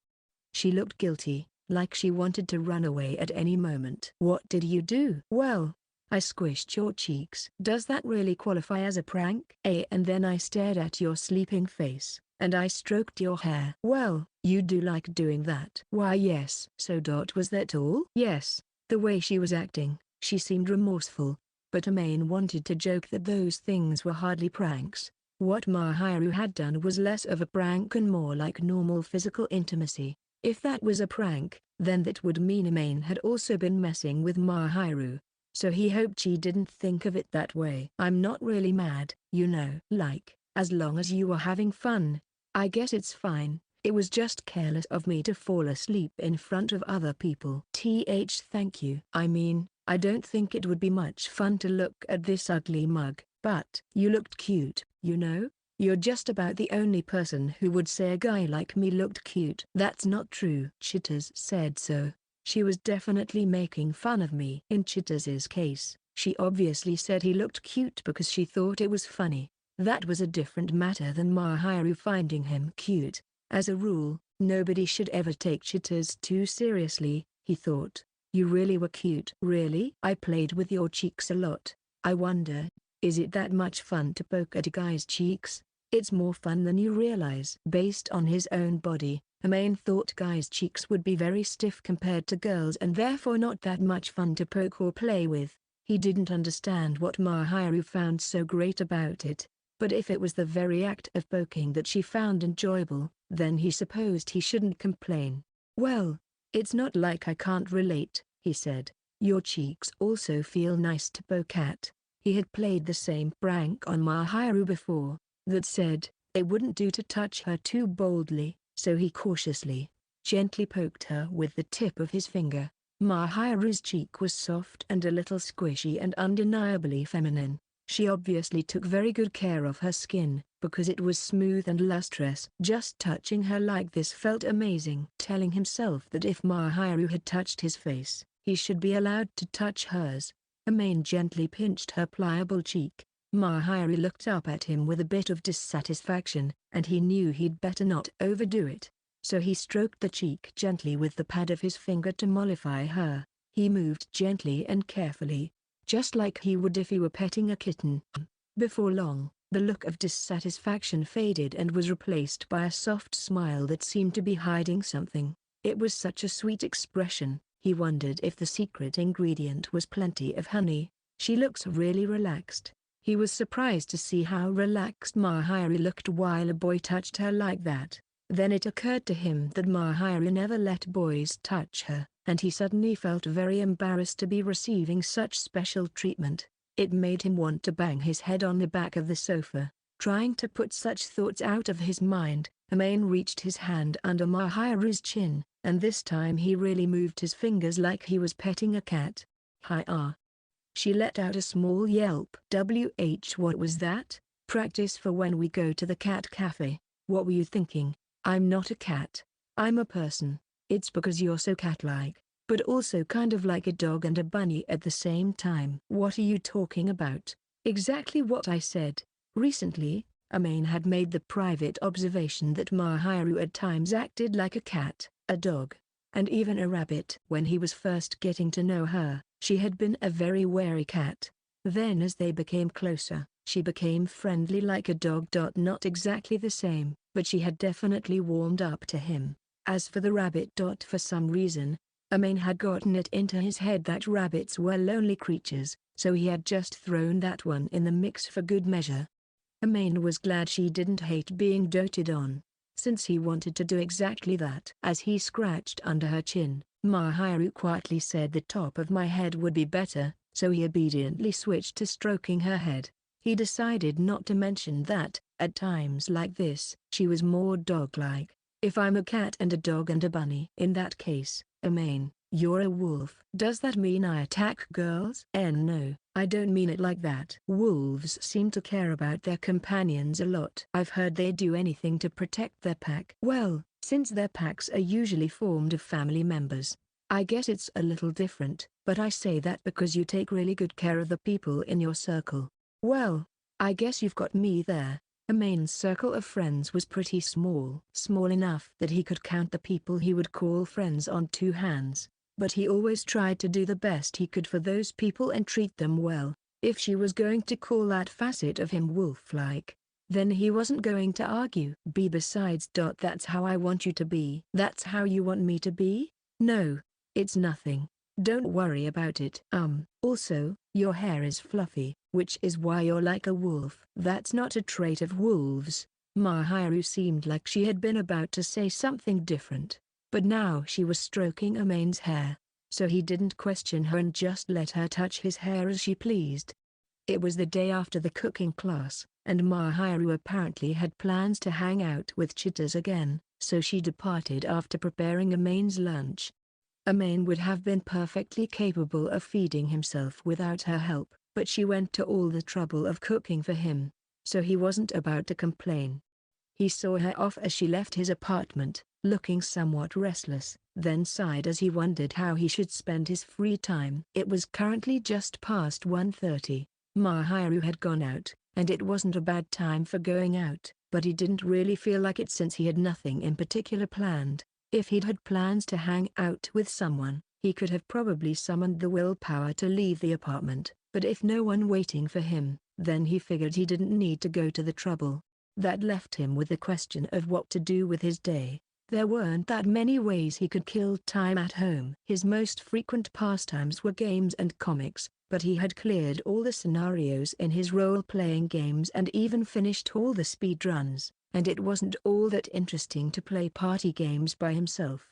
So he was down to comics and novels, but Amain didn't typically keep a lot of books around, and he had already read the ones he had several times over and knew all the plots. Amain was a fast reader anyway, so he would probably breeze through a whole comic book series in an hour. Amain was at a loss for what else he could do. For the moment, he went into his bedroom and opened the textbook that was lying on his desk. Cheetahs would look so confused if she could see me now. Amain didn't have much to do, and they did have homework even during Golden Week, and after Golden Week, midterm exams were waiting for them. He actually enjoyed studying a fair bit, so he figured it might be a good way to spend his day if he didn't have any other ideas. One way or another, he had to get through their assigned homework, and he wanted to be able to enjoy tomorrow's outing without having it in the back of his mind the whole time. So he decided it was best to go ahead and get his academic obligations out of the way.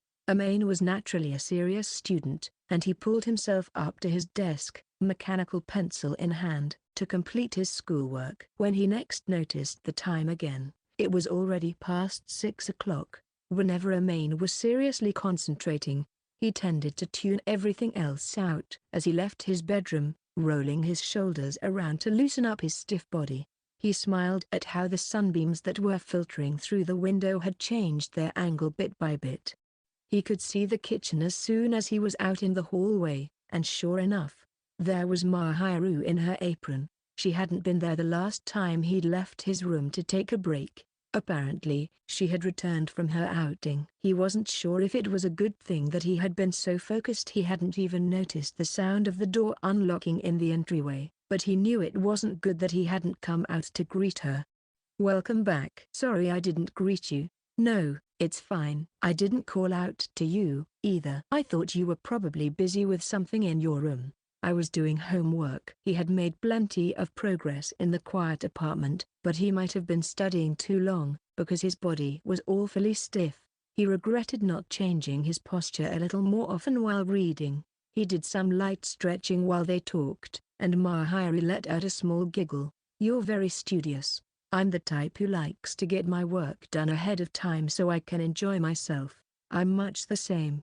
though I prefer to do my studying intermittently. You're even more serious about schoolwork than I am. Generally speaking, Amain was also the type to study on and off and steadily etch things into his memory by repetition, but he wasn't as scrupulous and methodical as Mahiru.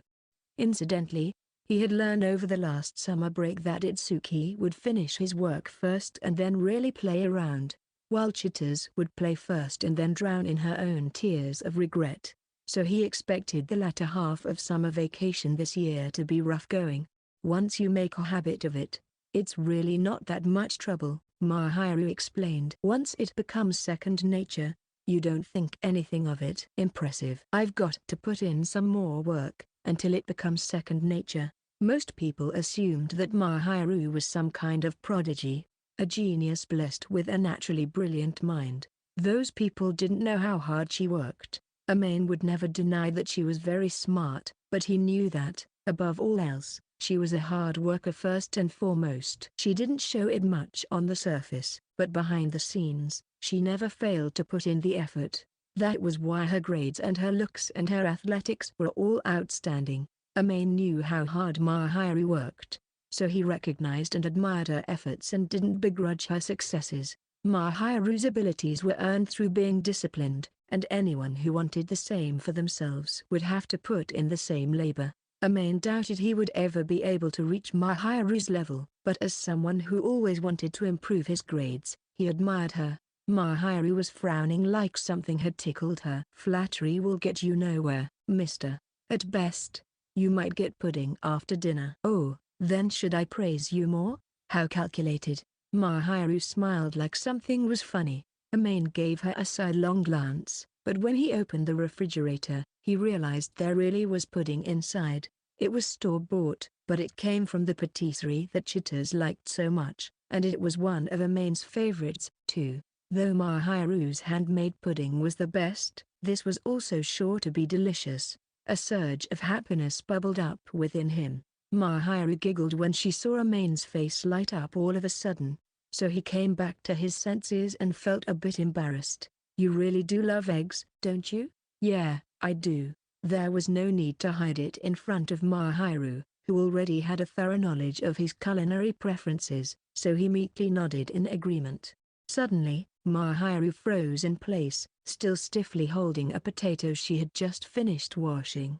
Amain tried to look at her face to see what was the matter, but she quickly turned away. Mahiru, it's nothing. More importantly, if you're not going to help, I recommend you leave the kitchen. So harsh all of a sudden. I actually came in here intending to help, but still, he wasn't going to make Mahiru do all the work alone.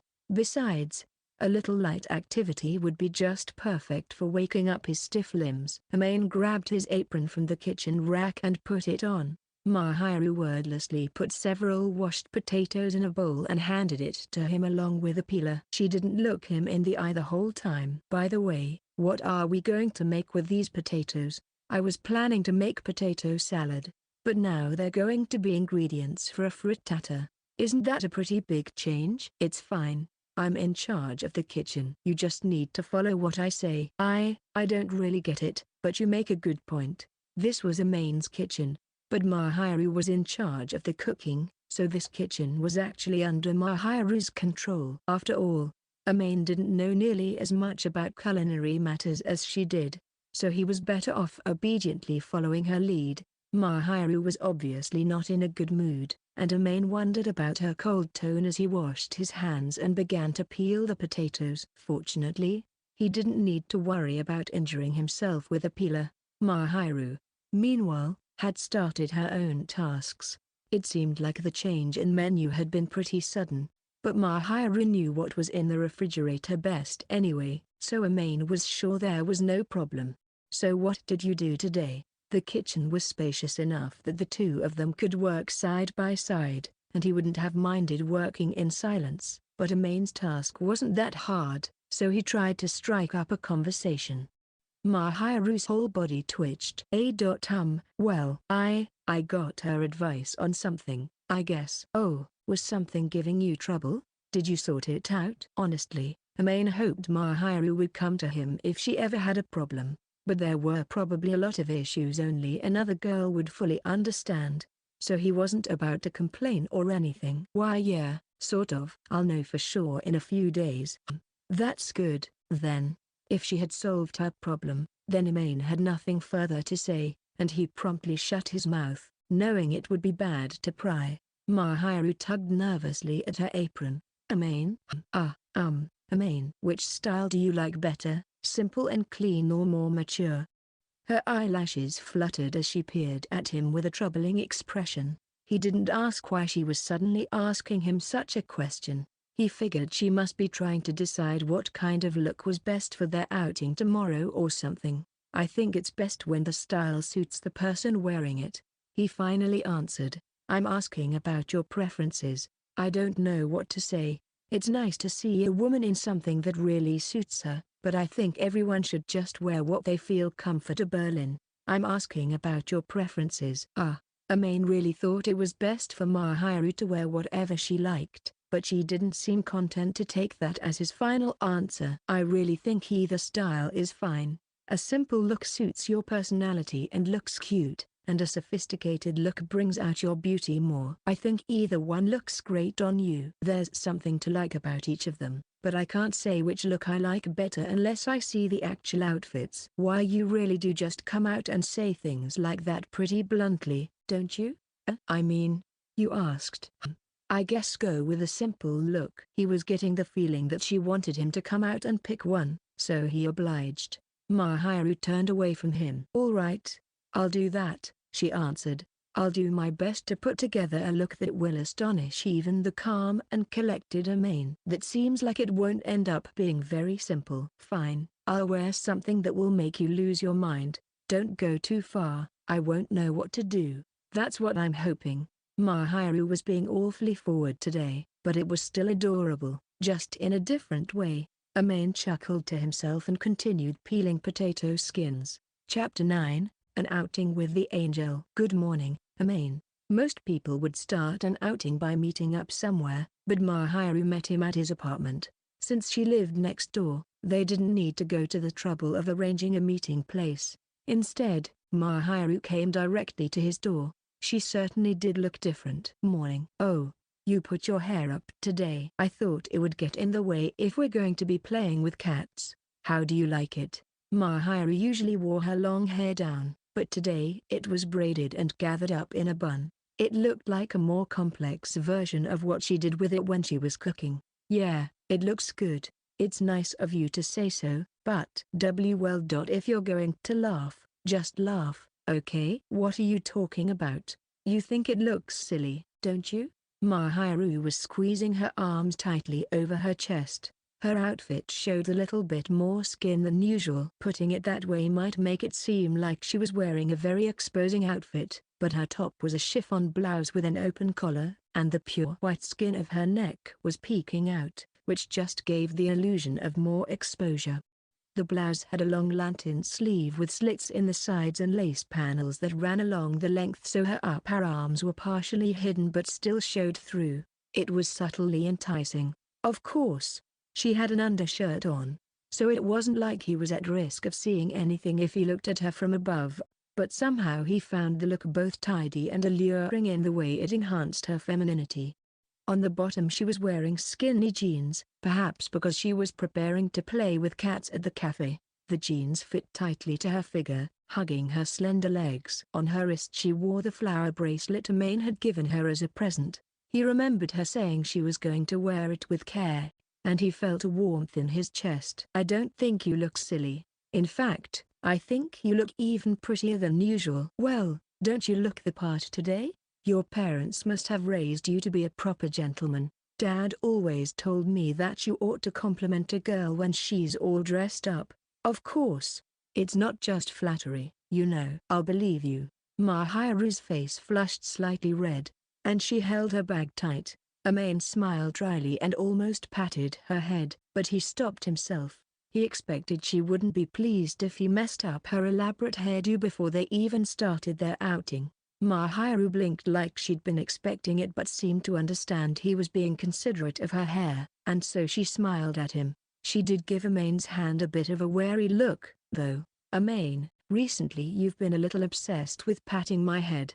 Haven't you? If you don't like it, I'll stop. I know I shouldn't touch you too excessively. No, that's not what I meant. I want to be able to play with your hair, too, when I want to. That's fine, I don't mind. But you can't do it now. I've got wax in it. Amain had donned his mystery man outfit to go out with Mahiru, taking the time to carefully arrange his hair. His outfit choice was relaxed, consisting of a denim jacket over a white V-neck shirt plus some slim black trousers. It was obviously not as much effort as Mahiru had gone to, but Amain was used to looking like a slob next to her, and this time he'd at least tried. So I can touch your hair? I don't really mind, but for today, let's make do with petting cats. I didn't mean I wanted to do it right now, you know. I can do it later, I guess. I've been doing it to you, so it's only natural that you should get a chance. Fair turnabout and all. He didn't particularly dislike it when Mahiru touched his hair. If anything, it felt really nice. And if Mahiru enjoyed it, he was happy to let her continue. Mahiru had seemed flustered at first by Amain agreeing so easily, but now she was finally wearing a happy smile. Okay, then we're agreed. I'll do it later. For now, let's go pet lots of cats. Sure. Off we go, then. Thinking that setting out together from the same apartment felt a little embarrassing somehow, Amain left his place with Mahiru. As they walked side by side, the thought occurred to Amain to extend his hand to her. Here, have a hand, he said light-heartedly. Mahiru flushed faintly and smiled as she squeezed his hand. He had done a degree of preliminary investigation, but when they actually entered the cat cafe, it was much more spacious than Amain had imagined. After the two had signed in and used hand sanitizer, they stepped into the main cafe area. As expected, they could see cats everywhere, walking around or curled into balls or playing with other patrons. Wow, it's pretty big and clean. The cafe offered food and drinks, so perhaps it was to be expected, but the cleanliness of the place still surprised him. He could barely smell any of the scents characteristic of many places where animals made their home. In fact, it was nearly odorless. He had looked at the reviews online, and this seemed to be a cat cafe that was prized for its hygiene and took good care of its cats. It was a popular place, but to keep the cats from getting stressed, it had only a few seats. There were also many hideouts for the cats, and in the end, the cafe seemed to be set up less for touching the cats than for sharing the space with them. This cafe had a time limit system, and the fees were high, but it was such a beautiful and calm space that he didn't mind paying at all. Whoa. Cats. Look, Amain. They're all so cute. There were cats with the other customers, so Mahiru spoke in a quiet voice, but he could hear her eager excitement as she tugged on his sleeve. There were all sorts of cats around, and Mahiru's eyes sparkled as she looked at them eagerly. The topic of animals had never really come up, but apparently she really liked cats. She was so excited, Amain could feel his mouth curling into a smile. You're right. They're really cute. So cute. Mahiru didn't seem to realize how cute she was being herself as she looked at the profile chart she had received from the receptionist, listing the cats' names and breeds along with photos. She pointed to the Siamese cat beside her. Ah, that one's name is Silky. Only the fur on its tail and around its face was black, while the rest of the coat on its long, slender body was a dazzling white. It had characteristic blue eyes and exuded an air of nobility. Mahiru was itching to pet it, but suddenly touching the cats was prohibited, so she kept an eye on it from the side as she slowly brought her fingers closer to its nose and let it sniff her. The cat's nose twitched. She didn't say it out loud, but Mahiru clearly thought even that was cute. So she definitely seemed to like cats a lot, but after getting a full sniff of Mahiru's scent, Silky abruptly and gracefully dashed away. Mahiru was clearly disheartened. That doesn't necessarily mean she hates you. I think she was just done saying hello. Alright. I suppose that's fair. Come on, I think we should let the cats take their time and get used to us. Let's go have a seat for now, okay? Mahiru stood back up. He took her hand, and they sat down on an open sofa. Once there, Amain finally took a slow look around the whole room and saw that there certainly were a lot of types of cats. The cat from a moment ago had been a Siamese, but there were American Shorthairs, Russian Blues, Munchkins, Bengals, and even more exotic breeds. Cats with great individuality here, there, and everywhere. At the next seat over, a short distance from them, an American Shorthair was curled up on the table, and the girl sitting there was gently stroking it. So cute. Mahiru was looking at the other customers without bothering to disguise the envy in her eyes. Amain smiled dryly and looked over the menu. The food and drink offerings at this cafe were supposed to be delicious. The top recommendation seemed to be a latte with a cat design on top, formed out of the milk foam. Apparently, the staff was talented at making latte art, and many people had uploaded pictures.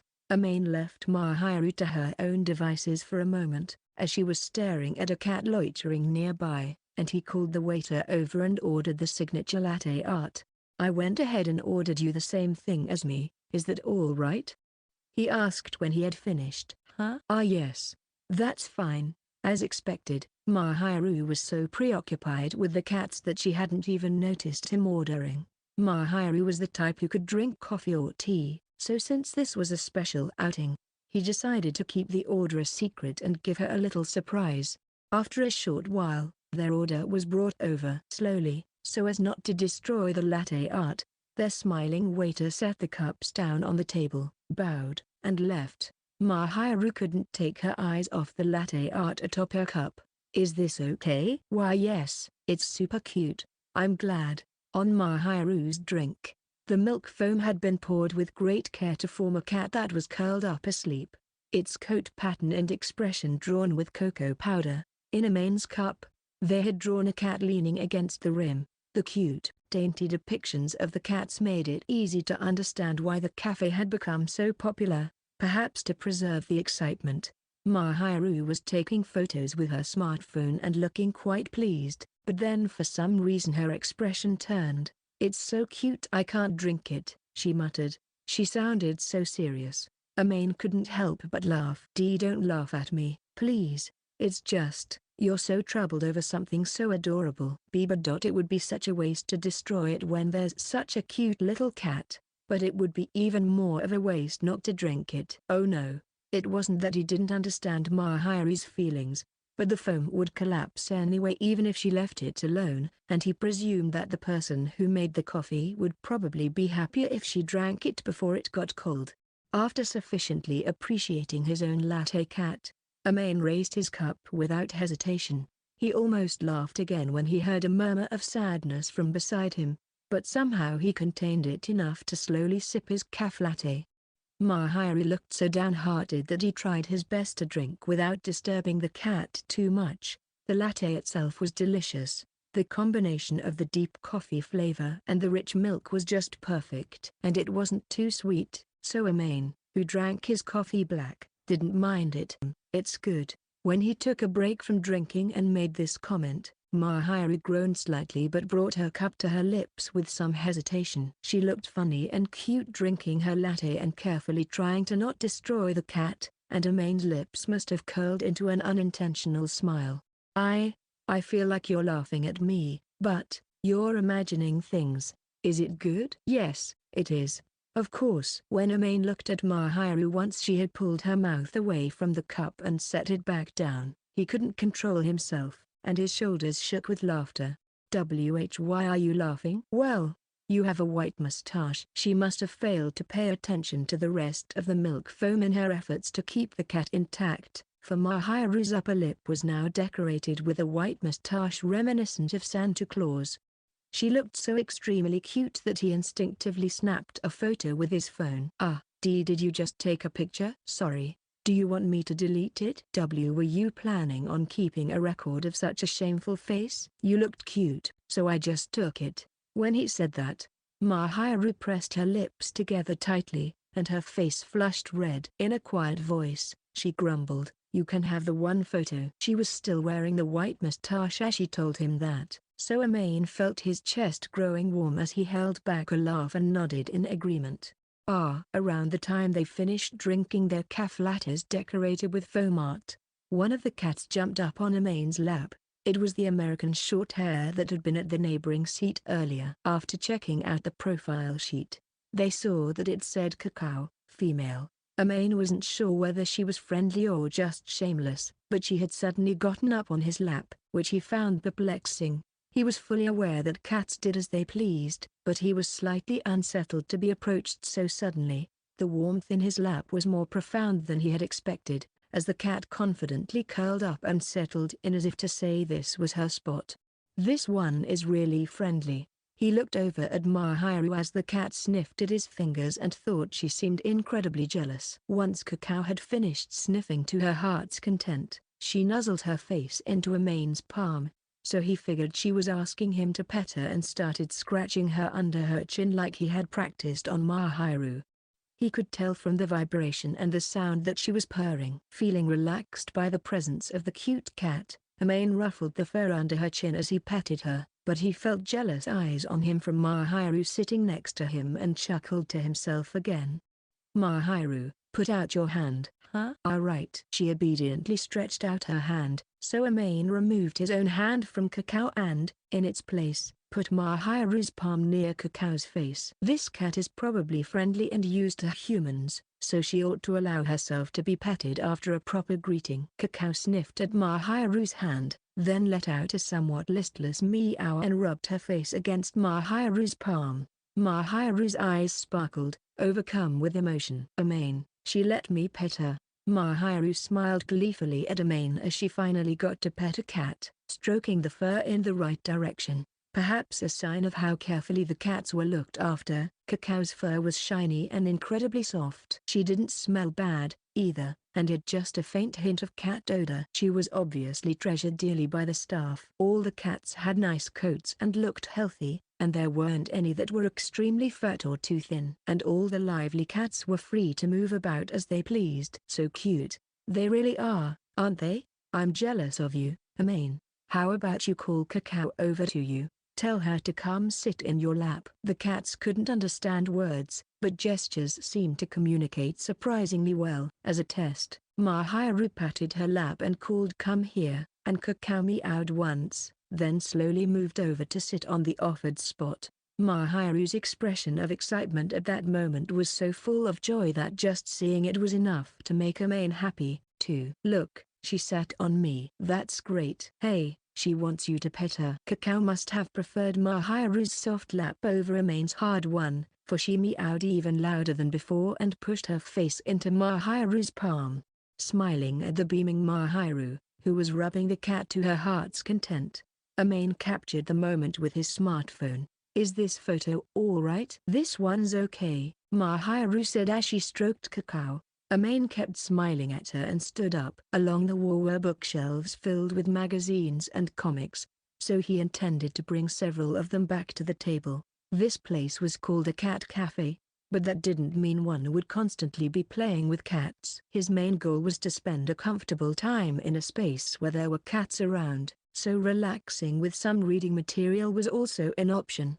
While Mahiru was absorbed in petting Cacao, Amane chose something to read from the shelves without much thought. That was when he noticed that Silky, the cat that had greeted Mahiru when they first came in, was at his feet.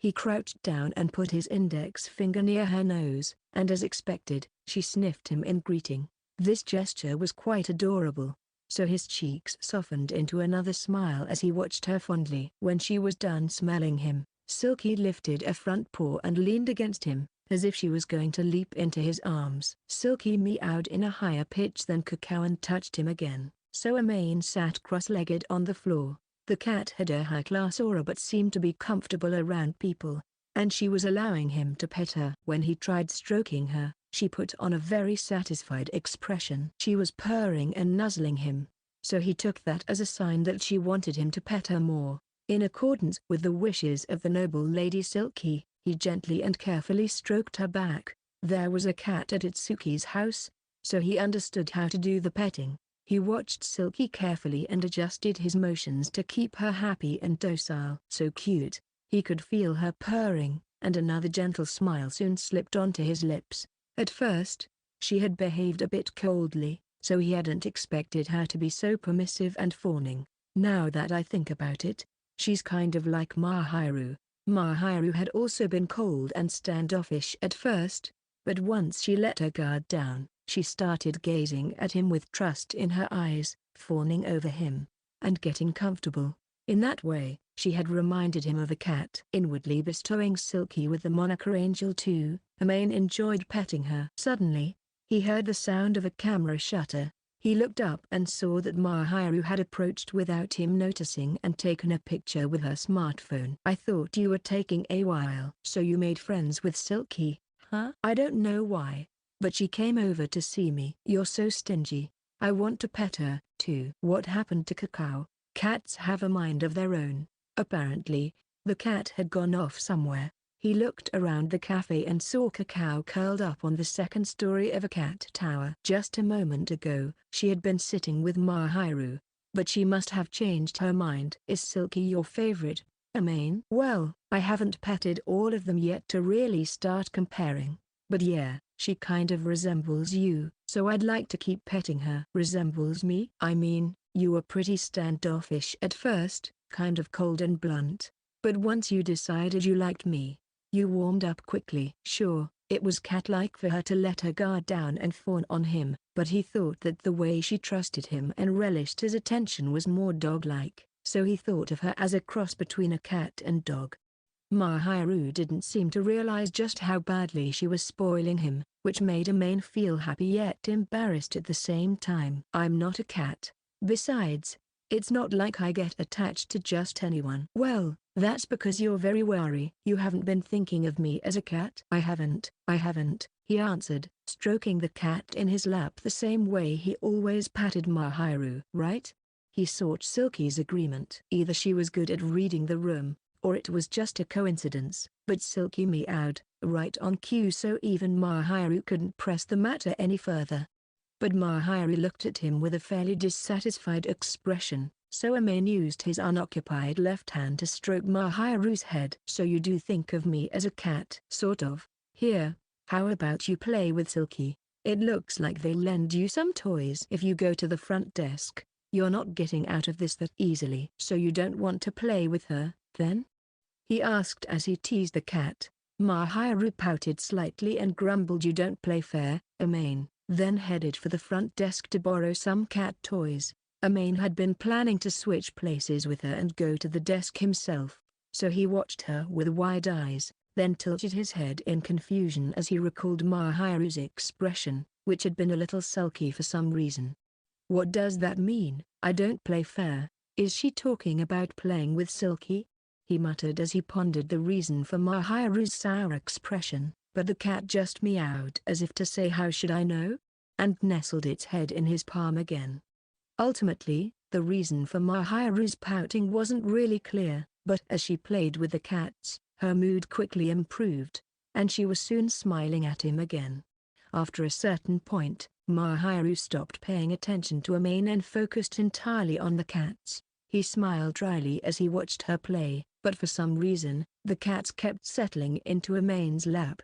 Mahiru saw this and started sulking again, but Silky, as if to say there's no helping it, moved over to sit on Mahiru's thighs, and all was well again. There must have been something about Amain that the cats appreciated, because as he was petting them, even though he had no treats to give, other cats continued to swarm around him. Eventually, though, they reached the end of their allotted time in the cafe. The two of them used lint rollers to remove cat hair from their clothes and washed their hands, and as Amain finished, Mahiru went to get the bill, then looked at him with dissatisfaction. "Why are you making that face?" he asked. "You didn't have to go to the trouble of doing that." "It's no trouble, it's for my own satisfaction, so don't worry about it." Amain had gone ahead and paid for everything already, so she didn't have to. "Actually, think of it as my way of saying thanks for coming with me to a cat cafe, a place I never would have gone into alone." "Okay? But let me treat you in situations like this. If you don't agree, then all right. How about coming with me again to make it even? I can't do anything but agree to that, can I?" "Well, I'm for this plan, too, so it's a win-win." "No problem." Mahiru pressed her lips together tightly and nudged Amane's upper arm, then squeezed Amane's hand again. Amane and Mahiru had lunch at a restaurant they had picked out in advance, one with a good reputation, before heading to the shopping mall. It was a popular restaurant, and as expected, the food was tasty, just like the reviews reported. Perhaps it was a simple matter of opinion, but Amane still thought Mahiru's cooking edged out ahead, confirming once more that hers was the very best. Seeing as how it was Golden Week, there were quite a few more customers in the mall than there might have been on a typical weekday, so gripping tightly onto Mahiru's hand, Amane stopped beside a wall so they could figure out where they wanted to go before diving into the crowds. So then, what will we do in the mall? You mentioned shopping, but is there something in particular you want to buy? Nothing specific, but I thought it sounded fun to have a look around together. Is that all right? Yeah, that's fine. I'm good with window shopping. At home, he had often been dragged around by his mother, and his family would also sometimes go out shopping, so he had built up a tolerance to an activity that some found fairly agonizing. Besides, it wouldn't be a bad idea to get a look at some things that Mahiru wanted to see. Where do you want to start? There are all sorts of shops, variety goods, clothes, interior decorating. This enormous shopping complex had an almost uncountable number of clothing and accessory stores, restaurants, variety shops, and entertainment facilities all crammed in wall to wall. So many stores over such a wide area that they couldn't possibly see it all in one day. Since it would be impossible to look around the entire mall, he had to get her to provide at least some direction. All right, can we start with clothes? Sure. You buying a new outfit? I want to buy something, if there's anything good. They've got this summer's styles out, so I'd like to get some new clothes. Summer, huh? That came quickly. The sweaty season was about to start. But even so, it was still the time of year when the sunlight was warm and cheerful, so he thought it was a bit hasty to switch over to summer clothes just yet. The stores, of course, had to anticipate the approaching season, but still, Amane couldn't shake the springtime feeling. This summer. You'll be coming home with me. Will you? Why yes. If it's all right with you and your parents, that is. She seemed to remember the earlier conversation about coming with him to his parents' home the next time he went, and she nodded eagerly. I asked my mom once more after we talked, and she said you're definitely welcome. Actually, she insisted I bring you. His parents would probably agree to let her stay even if he didn't check with them first, but they would have to get a room ready and everything, so he had made sure to ask ahead, and they'd promised to give her a warm welcome. He was certain to hear complaints from his mother if he showed up without her, so he was grateful for Mahiru's enthusiasm. Well, my hometown's not that impressive, you know. Although, I guess there's plenty to do. Really? Well, my mother never had trouble finding a new place to drag me. There's a shopping mall like this one, a ridiculously huge wilderness park, a stupidly large water park, just general stuff like that. Amane's hometown was in a nice, central location, not too urban and not too rural, so it was a place where people wouldn't get bored in the summer or winter. Far from it, there were so many things to do that it was a distinct danger to be dragged around from place to place and not have any time to be alone. The water park would be open in the summer, so it would feel really nice to go on the slides and swim around and relax. There was also a large water park in the area where they were living now, so they could probably also go swim there right after the start of summer vacation. Amane wasn't especially good at sports, but he didn't have anything against being active. He liked to swim, so it would probably be nice to go by himself, too. There was no way that he could tell Mahiru he'd like to go to the pool with her, because the invitation would sound too much like he had an obvious ulterior motive. Swimming is optional at our school, so if you don't take it, you don't get the chance to swim. So it might be nice to go swimming. If you want to, you could go with my mom. Mahiru? No, it's nothing. Don't worry. I'm not thinking that I want to see you in a swimsuit or anything rude like that. I didn't think you were. A pee pool, huh? Is there something wrong with that? Amane always thought of swimming pools in the summertime, and not in a weird way or anything, But Mahiru shook her head with slightly stiff movements. Well. As long as I don't have to swim. I could consider going. Is it possible that you don't know how to swim? She blatantly refused to meet his eyes. Apparently, he had been right on the money. I honestly thought you could do literally anything. Oh, of course I can't do everything. Swimming is optional, so I thought I could get by without telling anyone. Her face was turning redder by the second. She was obviously embarrassed. I don't know what to say. I didn't expect that. That's enough about swimming already, isn't it? Come on. Let's go. Mahiru didn't seem to want him to dwell on the fact that she couldn't swim, and with a very red face, she tugged at his hand. Well, not exactly tugged. She pressed her body against his arm and squeezed it tightly. It was clear she was trying to push him to get started with their window shopping because she wanted to avoid the topic, but she couldn't find any traction. All the fabric on the clothes in the shops was more lightweight, to match the changing seasons as the weather gradually got warmer. The chiffon blouse Mahiru had on that day, for example, was very light and thin, and it had a wide collar, exposing much of her neck and shoulders. And Amain discovered at this moment that he was at just the right angle to see directly down the front of her undershirt, but he had a feeling that if he pointed that out right now, she would run away in a huff. So instead he kept his mouth shut and gently extracted his arm from Mahiru's grasp, then firmly took her by the hand. Frankly, he wouldn't have minded being able to enjoy the view for a little while longer, but his feelings of guilt took over and internally he derided himself for being a spineless loser. I hear you. Don't run, you'll fall. I'm not a child. Mahiru thankfully turned away, apparently unaware of Amain's agitation. And Amain, too, turned to look outside, hoping to escape her gaze for a bit, desperately trying to drive the lingering feeling of that softness pressing up against his arm out of his mind. Amain sighed quietly enough that Mahiru couldn't hear. Amain gazed down the long row of shops as Mahiru tugged him along by the hand, but once again, all he could think about was how much attention she attracted. She possessed a simple and clean beauty that befitted her nickname of the Angel. But right now, Mahiru was exuding an aura of carefree joy that made him want to wrap his arms around her. In angel mode, Mahiru had the beauty and ephemerality of a painting and made onlookers feel like she must not be touched or interfered with. However, that was a fragile, artificial kind of beauty, and Amain knew it wasn't who she really was. The girl holding his hand was wearing a genuine, carefree smile and brimming with life. Without even saying a word, he could tell from her expression and the way she held his hand, and even the way she walked, that she was having a lot of fun.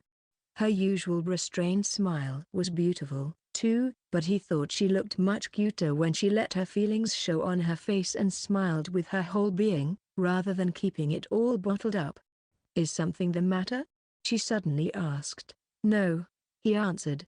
"I was just thinking that we get a lot of stares when we're walking together." Both men and women were turning to look at them as they passed, which really drove home the reality of Mahiru's beauty. "I don't think I'm the only one they're looking at, you know." "Well, I'm sure some of them are taking the time to size up the guy escorting you." "That's not what I mean, geez." She looked up at him with disappointment but didn't seem inclined to elaborate, only squeezing his hand tightly again. He heard her mumble quietly, "His self-esteem is a real problem." But Amain knew that if he was with Mahiru, he would be under strict scrutiny, and it was also obvious that he could never compare favorably to her, so this wasn't really an issue of self-esteem or anything like that, as far as he was concerned. "All right, listen up," Mahiru said. "I'll try to say this as frankly as possible so you can understand." "Huh? What's with that voice?" "Scary. How rude." She pressed on his nose with her index finger and silenced him. "This is your own fault, you know." But instead of pouting, Mahiru wore a teasing smile as she repeatedly poked at Amain's nose, then pulled away once satisfied and tugged on Amain's hand. Actually, it would be more accurate to say she pressed up against his arm again. "Things would move along a lot faster if you just had a little confidence," Mahiru grumbled, putting her forehead against his upper arm. Amain couldn't stand it. He had to look away. "It's not on purpose, she doesn't mean it." Amain was trying not to think about the softness pressed up against him. He tried to politely open up some distance between them, but Mahiru clutched his arm as if to tell him not to go anywhere. He shuddered, thinking that if this was all intentional, she was acting like quite a little devil, but he was convinced she wasn't aware of what she was doing.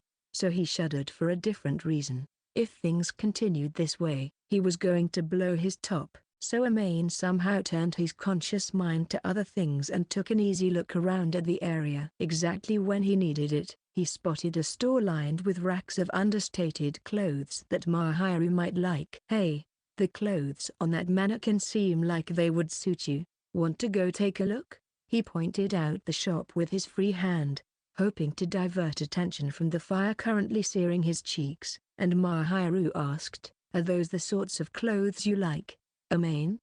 She seemed interested, so their feet naturally led them toward the shop.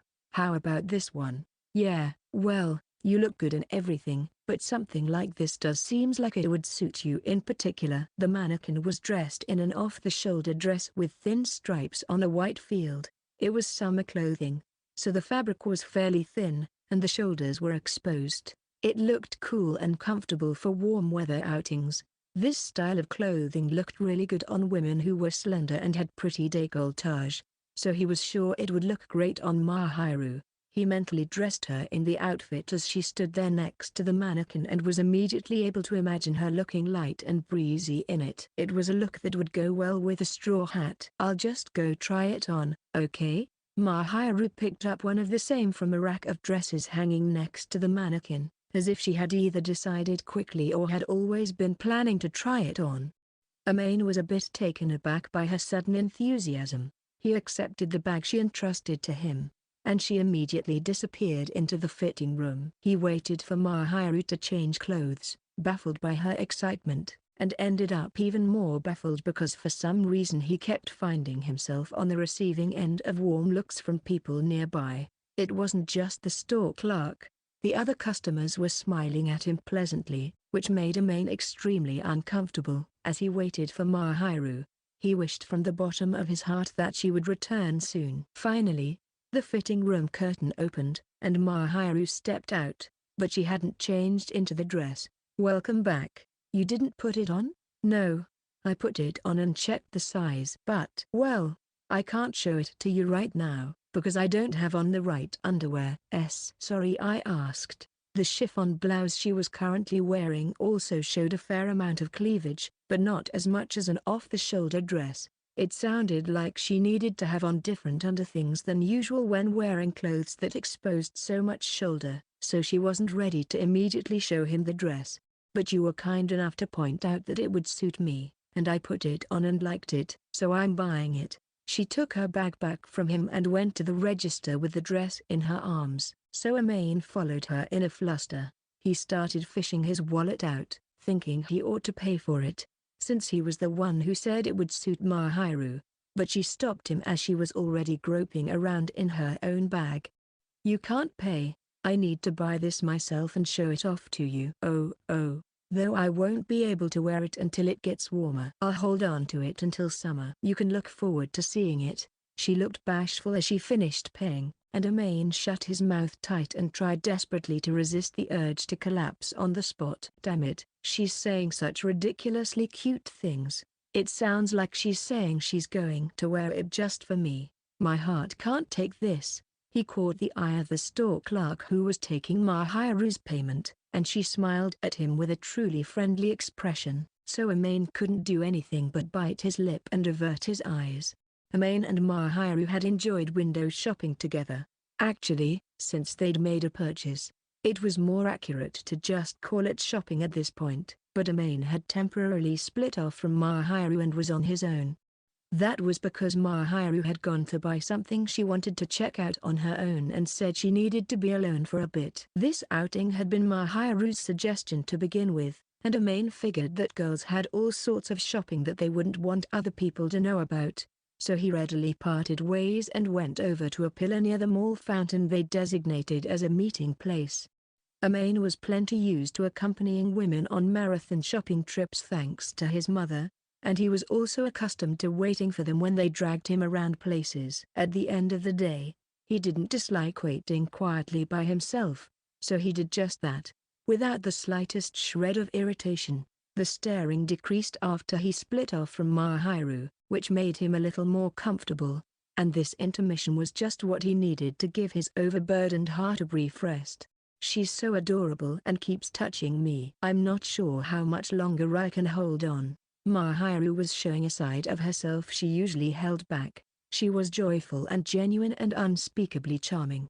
Mahiru must have been perfectly aware of just how extraordinary her appearance was, but she also seemed indifferent to her own beauty. Maybe it was because Amain treated her as a friend and didn't make a big deal about it, but she didn't make a fuss about her looks in front of him, and she let him see her natural cuteness, smell her sweetness, feel her softness, and so much more. Amain knew he was extremely lucky to be able to enjoy her company like that, but he felt too guilty to really appreciate it.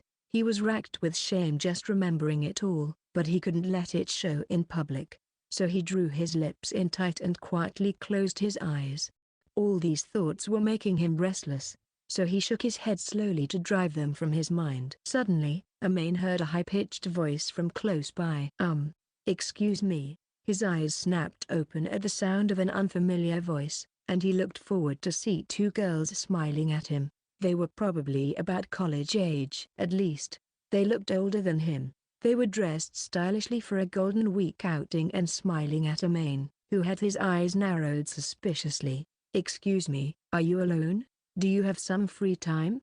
He was astonished to hear the girls ask him that. He would have thought that, with his head hung low, it would have been obvious he didn't want to talk to anybody, so it shocked him that these girls were so bold. It was unfortunate that they seemed to have no eye for quality. Even as suspicions flickered through Amain's mind about why these girls would have gone out of their way to come talk to him, when he wasn't even that nicely put together, he knew it would be rude to ignore them entirely, so he went ahead and looked at them with a bland expression. "No, I'm waiting for someone." He was hoping they would infer the situation from all the women-oriented brands emblazoned on the many shopping bags Mahiru had left with him, but the girls didn't seem to notice. Perhaps the bags didn't stand out because of their simple designs. "I appreciate the invitation, but I've got a previous engagement, so, in that case, your friend can come with us, too. We'll get tea or something." They seemed to have decided that the friend he was waiting for was another guy. If he and Mahiru had been dating, he could tell them he was waiting for his girlfriend and easily turn them away with that one word. But he and Mahiru weren't actually dating, and she wasn't here with him at the moment. So if he claimed she was his girlfriend, he didn't know whether she would quickly back him up when she actually did reappear. Besides, he had once used that excuse to get her away from a drunk guy, and Mahiru had told him to stop saying it, so he hesitated to use it again on his own. He frowned slightly as he regarded the two girls, figuring he was probably stuck talking to them until he reunited with Mahiru. Then, out of the corner of his eye, he spied some familiar flaxen hair. "Sorry for making you wait." Several seconds later, swinging her hair gently to the side and approaching with easy movements, his savior, the angel, appeared. She seemed to have seen that Amain was in trouble and had come quickly. Her breathing was a little too fast for having just walked. Mahiru smiled lightly at Amain, who had been trying to weather the waves of the girls' chatter with a stoic face, and practically leapt into his arms. By some stroke of luck, he managed to not let it show on his face, but Amain was startled beyond belief. Mahiru was looking up at him with her body angled just right so he couldn't see the girls behind her. He could sense amazement and dissatisfaction in her eyes and the unspoken question of "What are you doing?" all of which he recognized as a performance to help Amain extract himself from the situation. "She's making me super nervous, I wish she'd stop."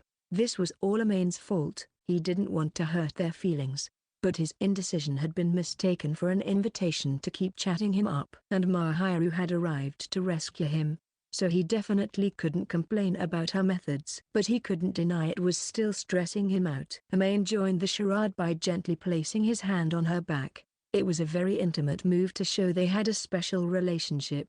"Don't worry about it, he said. These nice girls were kind enough to keep me company, so it didn't feel like that long. Oh really? Thank you for going to the trouble. Mahiru half turned around with a beaming smile, and the girls looked at her in blank amazement. The boy they had been trying to pick up was embracing a girl who seemed like his girlfriend.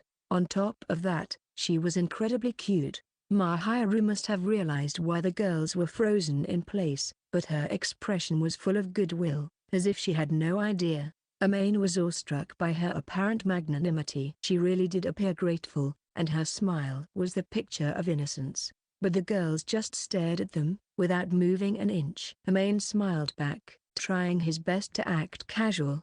I'm sorry. Like I said before, I have a prior engagement, so. Amain was relieved he'd given them that excuse earlier.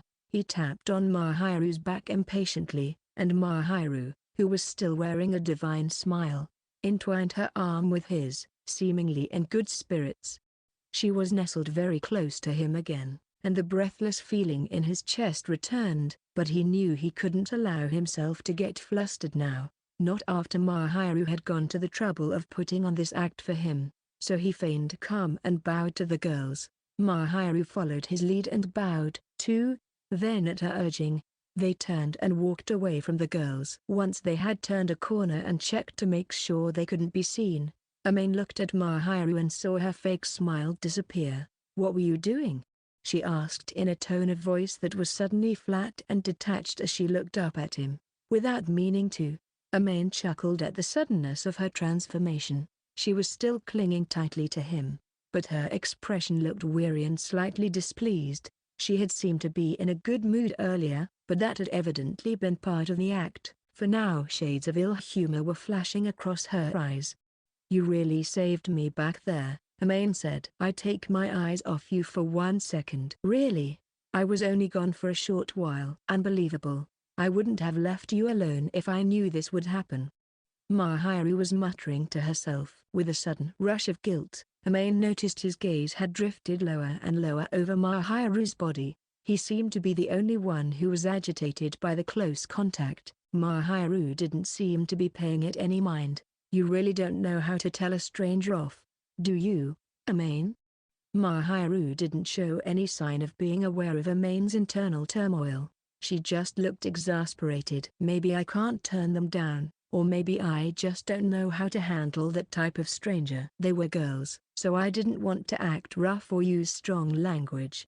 I wouldn't know what to do if I made them cry or something. Honestly, I don't know whether you're gentlemanly or a total loser. Hey, shut up. That was the first time something like that has ever happened to me, so I couldn't help it. I never would have imagined in a million years that girls would come over and talk to me. Amain never would have thought, with so many people hanging around, that someone would talk to him of all people. Assertive girls are incredible, huh?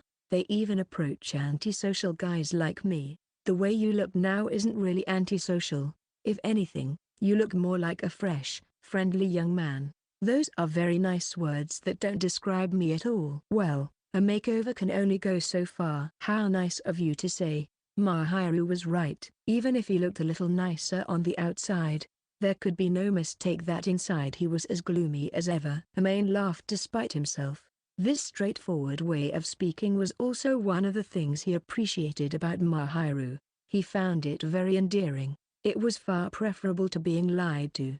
He knew she definitely was not intending to disparage him, so he accepted her words with a gentle understanding. But Mahiru sighed for some reason.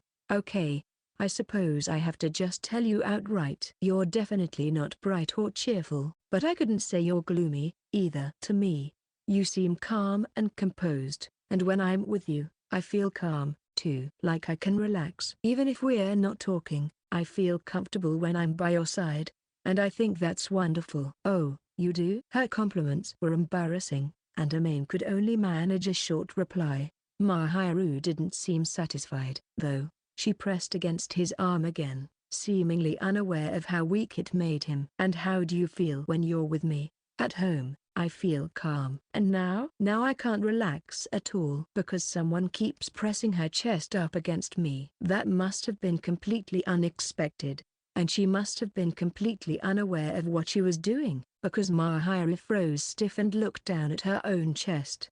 And then her face turned red with such force she looked like a boiling kettle. "I thought you were doing it on purpose." When he joked that she had been causing him terrible distress, to the point it bordered on harassment, she glared up at him with slightly teary eyes. It didn't have the slightest impact, probably because he knew she was doing it to hide her embarrassment. Why you dummy, I would never, I know that. I was joking, sorry." He knew that if he teased her too much she would start sulking, so he apologized quickly to defuse the bomb. Mahiru's raging emotions now extinguished, she grumbled only a small complaint. But she didn't really have anything more to say and instead settled on punching him once in the side to vent her anger. Smiling at her obvious frustration, Amain took hold of her hand again to make sure there was some space between them. "Don't cling to me so closely. Can we still hold hands? I'll lose you if we don't." If they let go of each other and got lost in the Golden Week crowds,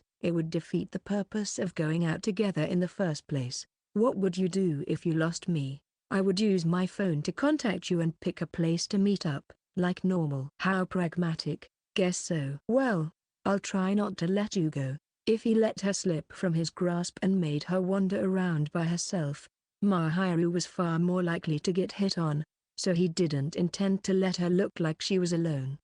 Mahiru had specifically requested this outing and probably wanted to enjoy a pleasant day rather than being hounded by people she had no interest in. Besides, even though Amain knew Mahiru was often approached by other guys, he didn't have to like it. At Amain's words, Mahiru stared deeply into his eyes, then lowered her gaze to their joined hands, and then her lips curved softly into a smile. And in a voice as gentle as a blooming flower, she said, "Yes, please don't let me go." She whispered quietly and entwined her fingers with his, trying not to let her sense his sudden panic. Amain responded in kind. "So this is a game center." After they finished at the clothing stores and variety shops and had made a few purchases, Amain led Mahiru to his favorite arcade. Coming here had been her idea. They had put this place last on their list of destinations, so even if they won prizes at the Crane Games, they wouldn't have to carry them around everywhere. After this,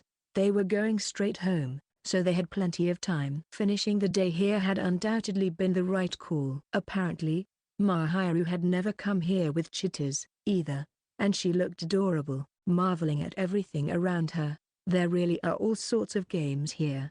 "Huh?" "Sure are. Not just Crane Games but arcade games and physical games, too. This game center has a ton of different types." "I can see that, and it's super loud."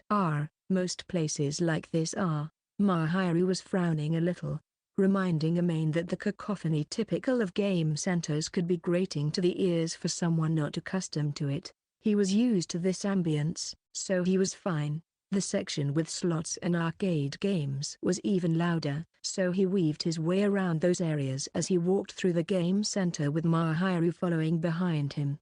"So what'll you play?" "I want to try a crane game. I want to try winning a stuffed animal." Her sights seemed to be set on the crane games. She looked around that section of the game center, alternately squeezing and releasing his hand in her excitement. It was Golden Week, so the game center had gotten a lot of new prizes and had stocked plenty of cute stuffed animals that were more family-oriented, so there were plenty that Mahiru would probably like. "Amain, I want to get that one." "Which one?" "That one. That cat.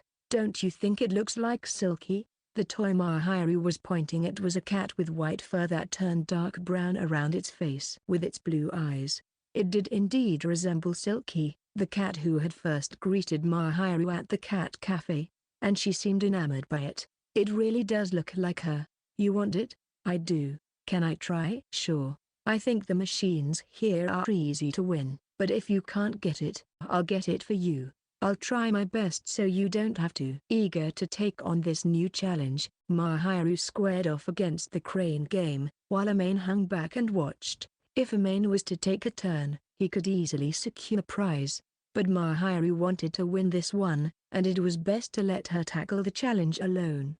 She inserted a coin and timidly pressed the first button to move the crane arm to the side for just a moment, then checked its position. Typical of the prudent Mahiru, she seemed to be confirming how far it would move with one press of the button. But with this type of crane game, once you let go of the button, it shifted into vertical movement mode. Wait, huh? It won't move. Sorry, I forgot to tell you. Once you let go of the button, it shifts to vertical movement, so you've only got the one chance.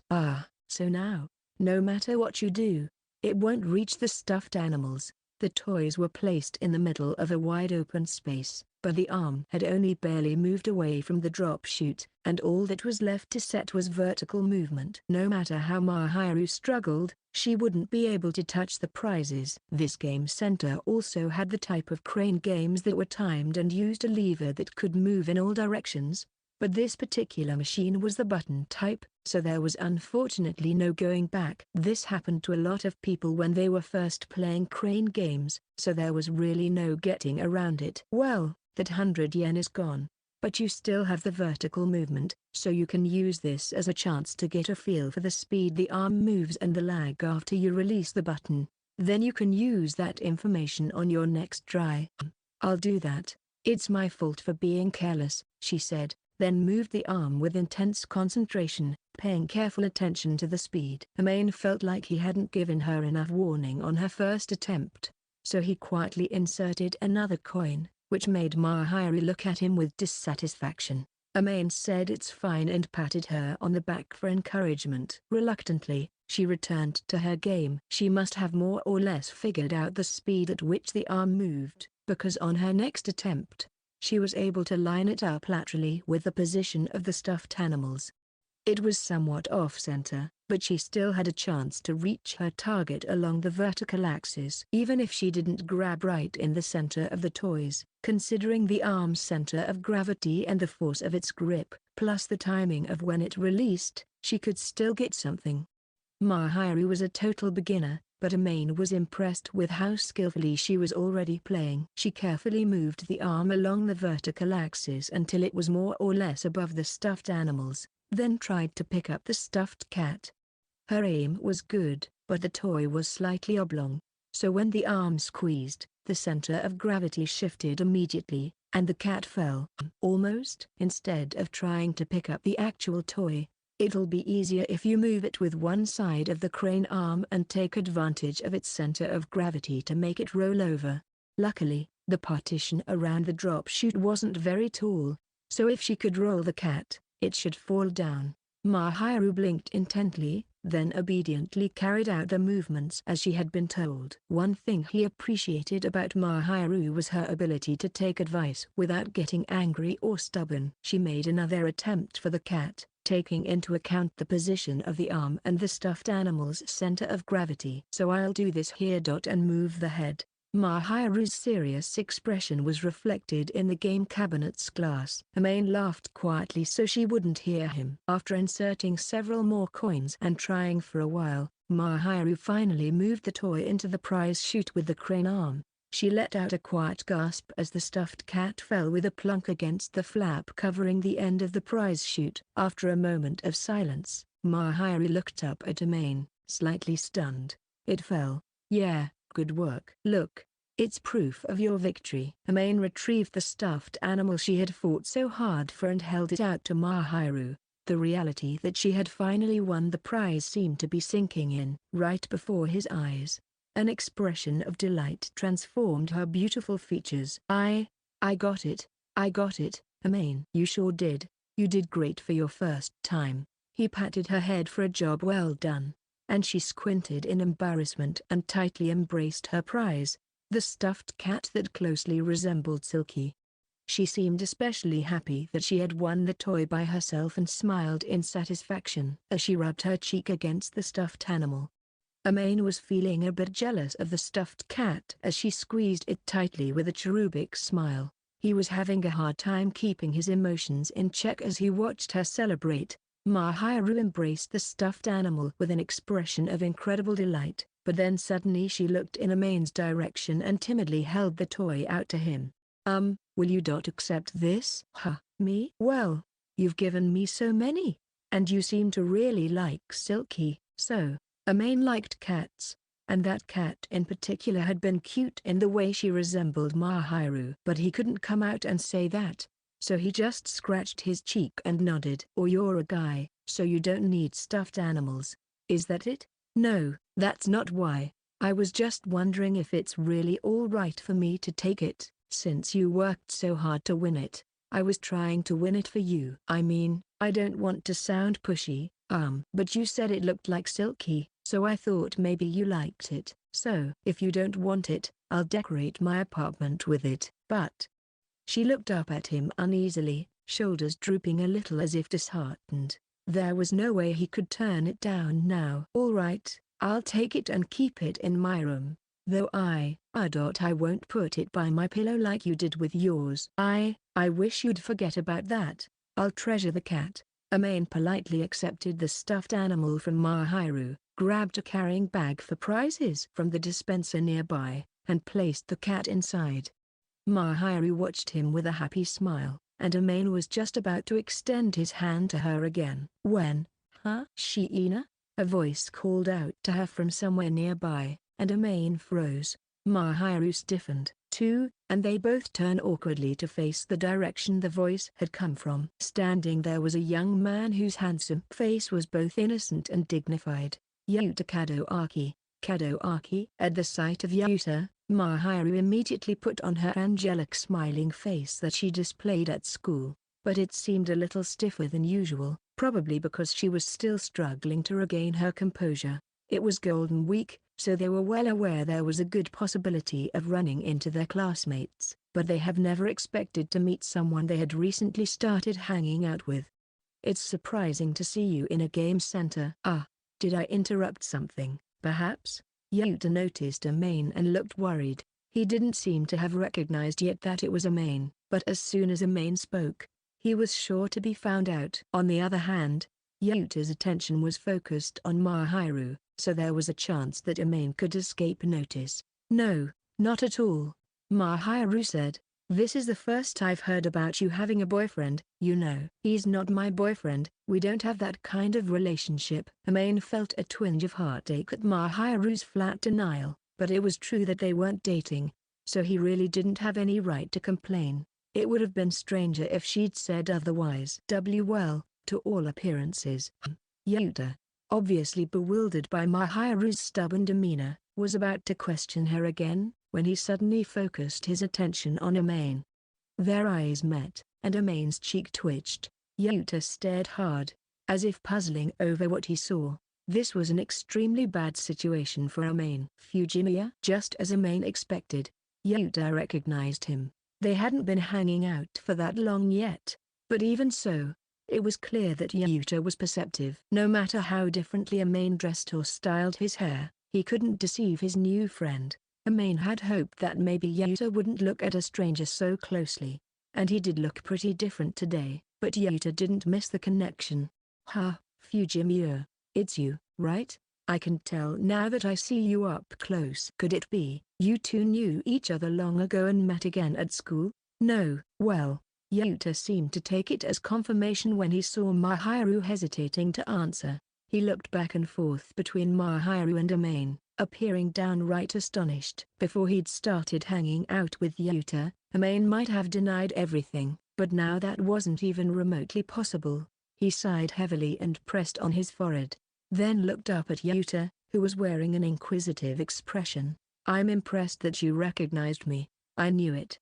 Well, somehow I just knew it was you, Fujimiya. Is it that easy to tell? Nah, I don't think anyone in our class would figure you out that quickly. You don't make that sort of face very often. Amain wasn't sure what that sort of face meant, but for the time being, Yuta didn't seem to have made the connection between Amain and the mystery man Mahiru had been spotted with, so he was relieved. Anyway, it's really something else to run into the both of you together like this. There's no point in hiding it, so I'll just tell you. It's like you said, we have indeed known each other since before we started second year.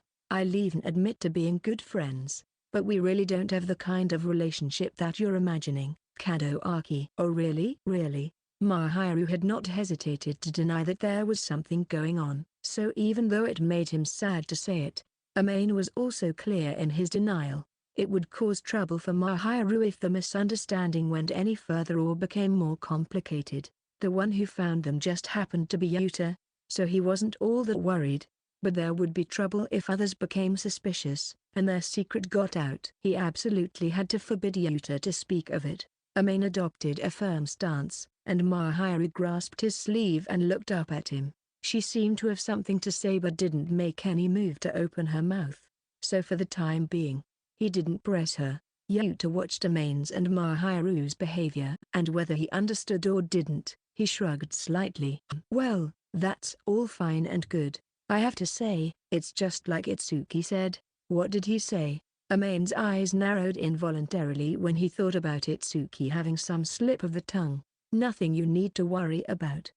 Yuta laughed. But he said you look cool when you get dressed up properly. I was just thinking you do look really sharp. That sounds sarcastic coming from you, Kadoaki. Amain could do nothing but smile bitterly at the compliment from the top heartthrob in their year, maybe in the whole school. Yuta was the type of guy who didn't have to try to be attractive. Guys like Amain, who had to spend time getting dressed up just to look decent, were always destined to be jealous of guys like him. Amain didn't go so far as to begrudge the other boy his good looks, but he did on occasion imagine having a more lustrous life if he'd only had the good fortune to be born like that. I wasn't trying to be sarcastic. Just saying, you should style yourself like this all the time. No way, it would be a pain to set my hair every morning, and it would stand out if I suddenly showed up at school looking like this. Well, that is true, but Shiina, you must have known that Fujimiya could look like this. That's, well, yes. Mahiru nodded uncomfortably as Yuta turned to study her. It wasn't a look of scrutiny or distrust, more like he was searching for clues. I think I understand. Understand what? That you also don't want to cause Shiina any trouble. Mahiru looked startled by his words. Yuta laughed quietly and said, you're easier to read than I expected, Shiina. He gave a thin smile. It looked somewhat warm, yet lonely in a way, and perhaps even tinged with a bit of jealousy. Kadoaki? Mahiru asked hesitantly. Well, I'd like to ask you not to say anything about this to other people, about us being friends, and everything. Mahiru would be troubled if he said anything, so she also asked for his silence. Yuta nodded readily. You don't have to worry about that. I think I understand why you want to keep this hidden, and I appreciate how you feel. Besides, I've found that once rumors about you are spread around, you don't much enjoy spreading them yourself. Amain had never been so grateful that Yuta was such a person of character. Also, he imagined that their situation was probably something Yuta could deeply relate to. He was extremely popular with the girls at school, and so he often had to deal with jealousy from members of his own sex. And on the flip side, if he ever made friends with a member of the opposite sex, that girl would be in danger. He had told Amain as much, so he was probably speaking from experience. Even if they didn't have a romantic relationship, if it became known that a plain guy like Amain had become friends with the graceful angel Mahiru, who turned away every suitor, there was bound to be trouble. Amain was very grateful that Yuta apparently understood that and would keep his peace. Thanks, Kadoaki. Yeah, well, I think it's the normal thing to do. And besides, I wouldn't want to do anything to jeopardize our relationship, Fujimiya. Not after I finally managed to make a friend.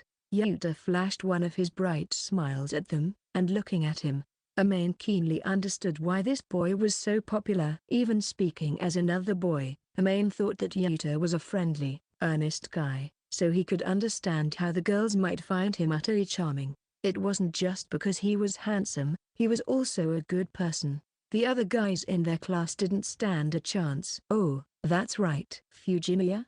I'll see you the day after tomorrow. That day, which Yuta casually mentioned in a slightly coy tone, was the day when Amain, Itsuki, and Yuta had planned to go to karaoke together. In other words, Yuta was telling him he would be asking for more details about this situation then. When their eyes met, Yuta was wearing a playful smile, underpinned by his peculiar brand of confidence. Got it, Amain answered, though he really felt like running away. Mahiru watched Amain and Yuta with a hint of jealousy. Sorry about that. They had separated from Kadoaki and were on their way home, and on the walk to the apartments from the nearest train station, Amain apologized to Mahiru in a quiet voice. Mahiru, who was quite satisfied that she had won some other small toys at the game center, blinked her caramel-colored eyes in surprise at this sudden apology. "What are you apologizing for, all of a sudden?" "Well, for getting found out by Kadoaki. Surely that was an accident. Besides, I think everything turned out all right." He seemed to be rather understanding, now that she said that.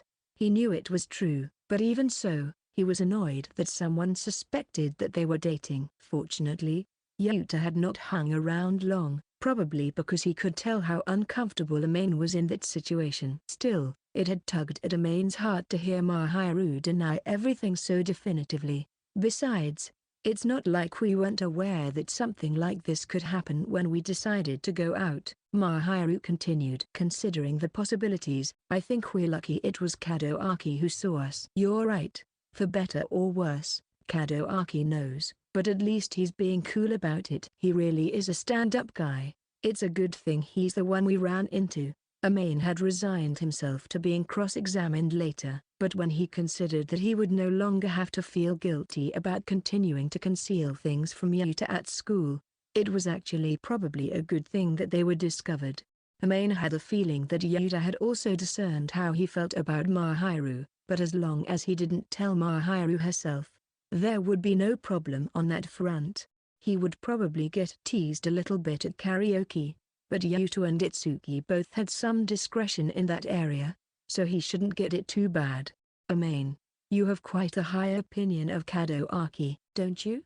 I guess so. We've had more and more chances to talk, and I've come to realize he's popular because he's a really good guy. He's really attractive inside and out, and you trust him, don't you? Trust him? Well, yeah, I think he's a stand-up guy. Amain already knew he could be pretty picky about the people he hung out with.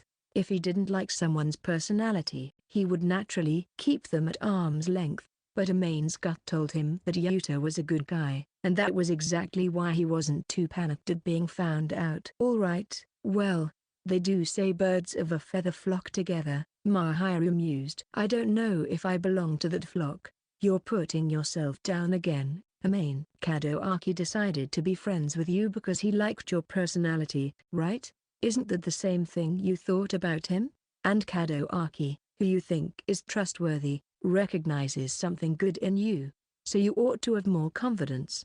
Mahiru gently poked his cheek with the tip of her finger, and Amain smiled softly at her. Of course he couldn't grant her wish, but as someone who always thought the worst of himself, he was grateful for her reassurance. Amain chuckled quietly at Mahiru's sudden lecture on self-confidence, but he also felt very grateful toward her. You're always saying nice things about me, huh, Mahiru? Well, I'm only telling the truth. It's not good for you to always be so hard on yourself. It's a habit. Well, why did you develop that bad habit? It's a real pain, you know. Mahiru grumbled in open frustration. He wasn't sure how to answer the question, though he knew perfectly well the reason why. The simple answer was that he was afraid of failure. Humans are quick learners. That goes for things both good and bad. Amain didn't want to fail, and he didn't want to get his hopes up, only for others to turn on him. So in order to protect himself from disappointment, he kept his expectations low, but he didn't know how he should tell Mahiru that. And honestly, he didn't particularly want to have to explain it. Mahiru stared at him with clear eyes, like she could read his mind. Then just as he started feeling uncomfortable, she looked away, leaned toward him, and pressed herself against his upper arm again. If you don't want to tell me, you don't have to, but please just remember that I accept you, okay?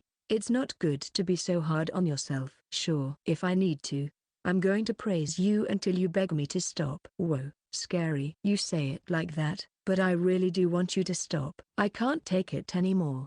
Well then, you need to have more self-confidence.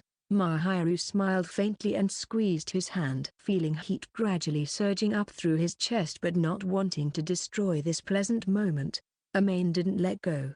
He just replied with a quiet thanks and kept walking down the road home. He didn't want to let go of her hand. but he knew that they would have to let go once they reached home. So he deliberately walked a little slowly, and Mahiru matched his pace without saying another word. Chapter 10, An Interrogation. Now then, I would like to ask you a bit about what happened the day before yesterday. It was 2 days after Amane's outing with Mahiru, the day he had plans to go sing karaoke with Itsuki and Yuta. As soon as they had assembled and entered their reserved room, Yuta immediately turned to him with a smile. Amane had prepared himself for an interrogation, but even so, he felt really awkward being asked about this again. Itsuki seemed to have heard about the incident from Yuta and was wearing an expression that said, "Oh, you got caught." He wasn't even trying to hide his amusement. After bringing the cup of melon soda he had gotten from the self-service drink bar to his lips and wetting his throat, Amane reluctantly began to explain. "It's nothing that serious. Itsuki and Chittas knew about it already.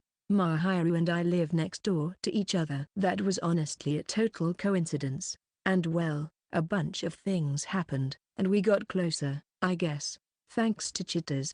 There was no use in trying to conceal the fact that they were already on a first-name basis, so as he explained the situation, he used Mahiru's name like he always did at home.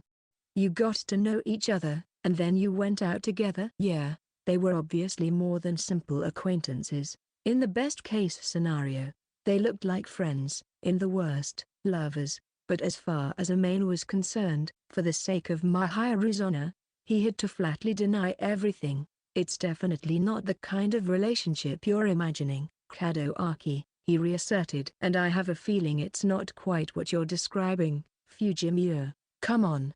Their situation goes way beyond friends." "I'd say," Itsuki interjected, "considering Shiina comes over to make dinner for him every day." Amane's cheek twitched as he glared at his friend. "Itsuki, the truth was gonna come out sooner or later, so it's better to just hurry up and spill it all now." When he put it that way, Itsuki was probably right, but by suddenly providing the detail that Amane was eating Mahiru's home cooking every day, he all but guaranteed a misunderstanding. "So she's like your girlfriend?" "Not even a little," Amane insisted. "We both live alone, so it's more convenient to split the food costs and make enough for two, that's all." "Yeah, that's definitely all it is," Itsuki said without a trace of sincerity. Yuta looked unimpressed. "That's not very convincing, Fujimura." "Not you too, Kadoaki." He and Mahiru definitely were not in love with each other, but he was having a hard time explaining that, and the way Yuta was staring at him was making him nervous. Not that he'd been all that composed to begin with. Normally, a girl won't hang around a guy she doesn't approve of, and she definitely wouldn't follow him into his apartment, unless she's the one chasing after him anyway. Yuta's addendum at the end sounded like it came from a place of experience, which reminded Amane how wary Yuta was of girls and their intentions. But he was right, more or less. Amane realized girls, and Mahiru in particular, were usually very careful and typically didn't approach guys without reason. Amane recognized that the fact that Mahiru associated with him at all was close to miraculous, but he knew this was a special case. Amane just couldn't imagine she would ever like him as a guy, or anything like that. Sometimes he even thought that the reason Mahiru was so comfortable around him was because she didn't even consider him a man. "Fujimura, you're so hard on yourself," Yuta said, "and you can be really stubborn." "What he said?" Itsuki agreed. Itsuki and Yuta were both looking at Amane with exasperated looks, so it was really uncomfortable. "So when it comes down to it, do you like Shiina?" Yuta chose to thrust this outrageous question at him at the exact moment Amane took a drink of his melon soda to mask his discomfort, and he very nearly spit it back out. "Why would you ask that, all of a sudden?" he sputtered. "Well, you're being pretty cagey, but I saw how you acted when you were out with Mahiru, so I'm sure you must care about her, even if only a little. Plus, I could tell by the way you looked at her, and by your whole demeanor." "Really, that you like her?" Amane nodded meekly. "Is there something wrong with that?" "Man, Yuta sure as hell pays close attention." For some reason, Yuta smiled dryly at him. "No, it's not bad or anything, but it probably won't be easy. I'd imagine." "I have no delusions about dating Mahiru." Yes, I can see there are still some things you don't understand. Itsuki's here to give you some encouragement, too. You could say that. Itsuki muttered. What I really want is to give him a strong kick in the ass. Yuta nodded. I know just how you feel. Don't tell me that's where you two agree.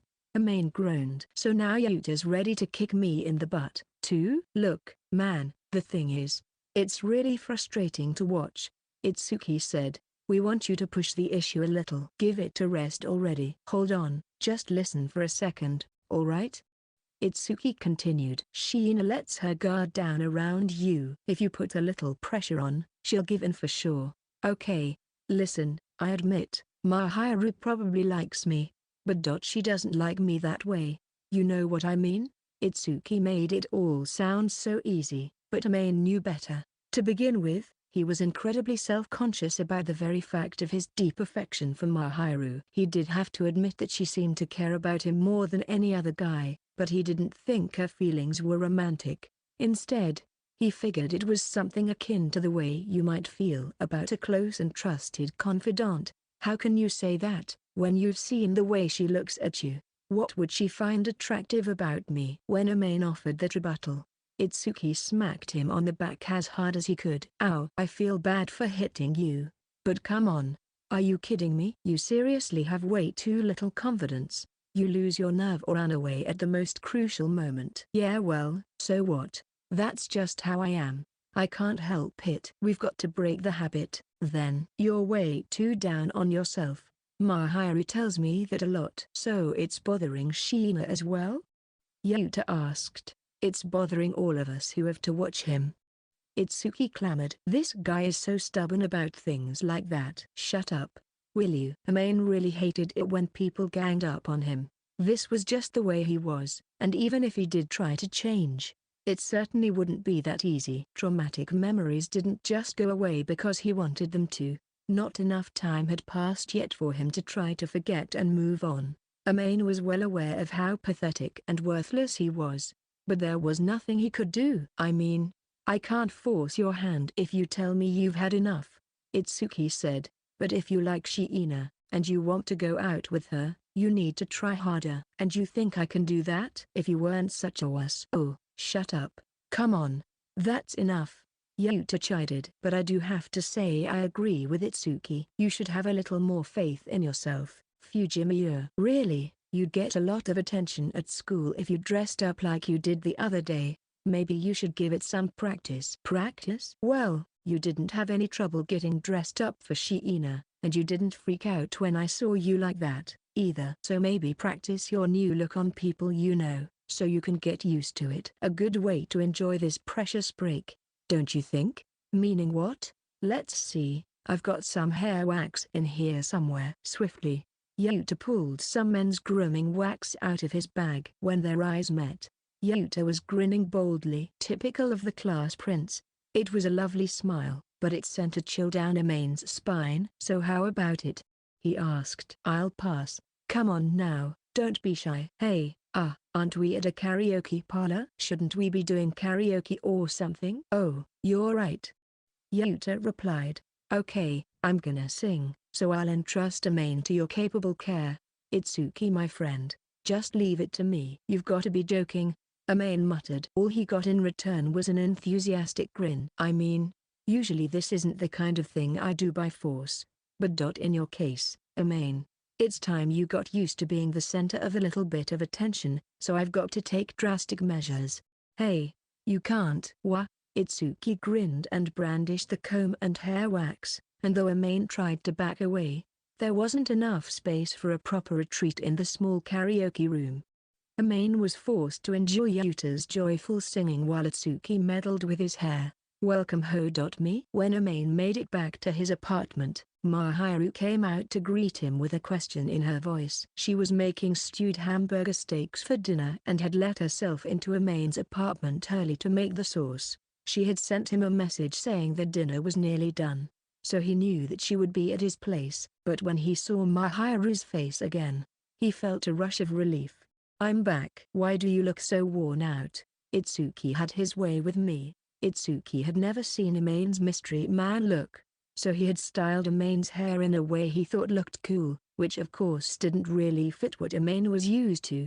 To make matters worse, after they were done with karaoke, the other boys had dragged him to a store that carried the type of clothes that Amain wasn't likely to have and then embarked on a hunt for something that would suit him. He hadn't particularly hated the experience or anything, but he was completely exhausted, having been treated like a dress-up doll by his two friends. You had a tough time, didn't you? They played with me like a toy. You must be tired. Maybe because she could tell he wasn't actually upset, Mahiru let a quiet chuckle slip out as she commended him for his patience. Feeling slightly embarrassed at being so transparent, Amain tossed the bag containing the new clothes he had purchased into his room and went to the sink to wash his hands. Mahiru returned to the kitchen to serve dinner, so when Amain entered the living room after properly washing his hands and rinsing his mouth, she had already set the dishes of stewed hamburger steaks down on the dining table. Amain felt bad for not helping, so as he always did, he headed for the kitchen to dish up the cooked rice. Amain had always thought rice paired nicely with hamburger steak, and the indescribable sweet aroma of freshly cooked rice made him smile. Man, I'm really tired. But actually, it made me appreciate Itsuki and Yuta again. They're amazing. What do you mean? Once they had set out the salad and potage soup and taken their seats across the table, Mahiru tilted her head at Amain's curious grumblings. Well, we got hassled constantly while we were walking around. It made me realize that guys who have always been popular are a different breed of human. They're used to that treatment, and the way they go through life is just different. When the boys had gone on their shopping tour after karaoke, for some reason, various girls who seemed to be about college age had come up to talk to them several times. Well, Itsuki and Yuta were both handsome guys, although in different ways, so it seemed only natural for them to catch girls' eyes. They had experienced the so-called reverse pickup. They had declined every proposal, though. Itsuki had his true love, Chitters, and the class prince apparently hated pushy girls. He wore a sweet smile but was always on guard, and before long, their would-be dates got the message that he was turning them down. Even when he was rejecting them, Yuta was affable and considerate, so he wouldn't hurt their feelings. And it seemed to work well for him. Amain had struggled to deal with a similar situation earlier, and he was impressed by his friend's well-practiced tact. Did the girls talk to you, too, Amain? They did, but only because I happened to be with the guys. If he had to guess, the girls were really only interested in his two friends and saw Amain merely as a nice bonus. After all, as he well knew, he was very bad at talking to strangers. Once in a while, somebody would talk to him when he went out somewhere, but this time there had been two exceptionally handsome guys next to him, so no one was going to give him a second look. Amain shrugged and grinned wryly, but for some reason, Mahiru was sticking her lip out in a little pout. What is it? He asked. You want to tell me I'm being too hard on myself? Well, there's also that, but that's not it. What is it, then? If you don't know, then don't worry about it, Mahiru said unhelpfully, before pressing her hands together in thanks. Let's eat. Amain was perplexed, but he mimicked her and pressed his hands together, giving thanks for the food and for Mahiru. It was the day after the three boys had gone to karaoke. As usual, Mahiru had come over to Amain's apartment.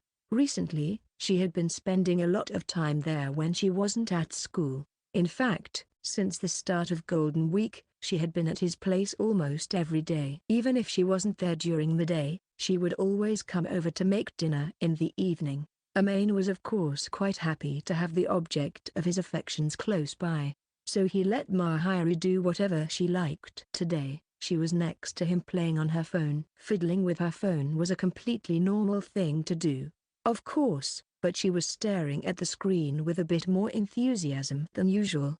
And while it would have been an invasion of her privacy to peek at the screen, and Amain had no intention of doing so, he couldn't help but say something, since it was so unusual for Mahiru to be absorbed in her phone like that, when she usually only used it to contact someone or look something up. What have you been looking at all this time? Amain ventured, figuring that just asking wouldn't be rude. For some reason, Mahiru jumped at his question. Then she turned to look in Amane's direction with a nervous frown. Amane was puzzled. He wasn't sure what might make her act that way. Then Mahiru turned away from him. She only did that when she was feeling guilty about something. "You're hiding something," Amane insisted. "Hiding? Well, promise you won't get mad? Are you doing something that would make me mad?"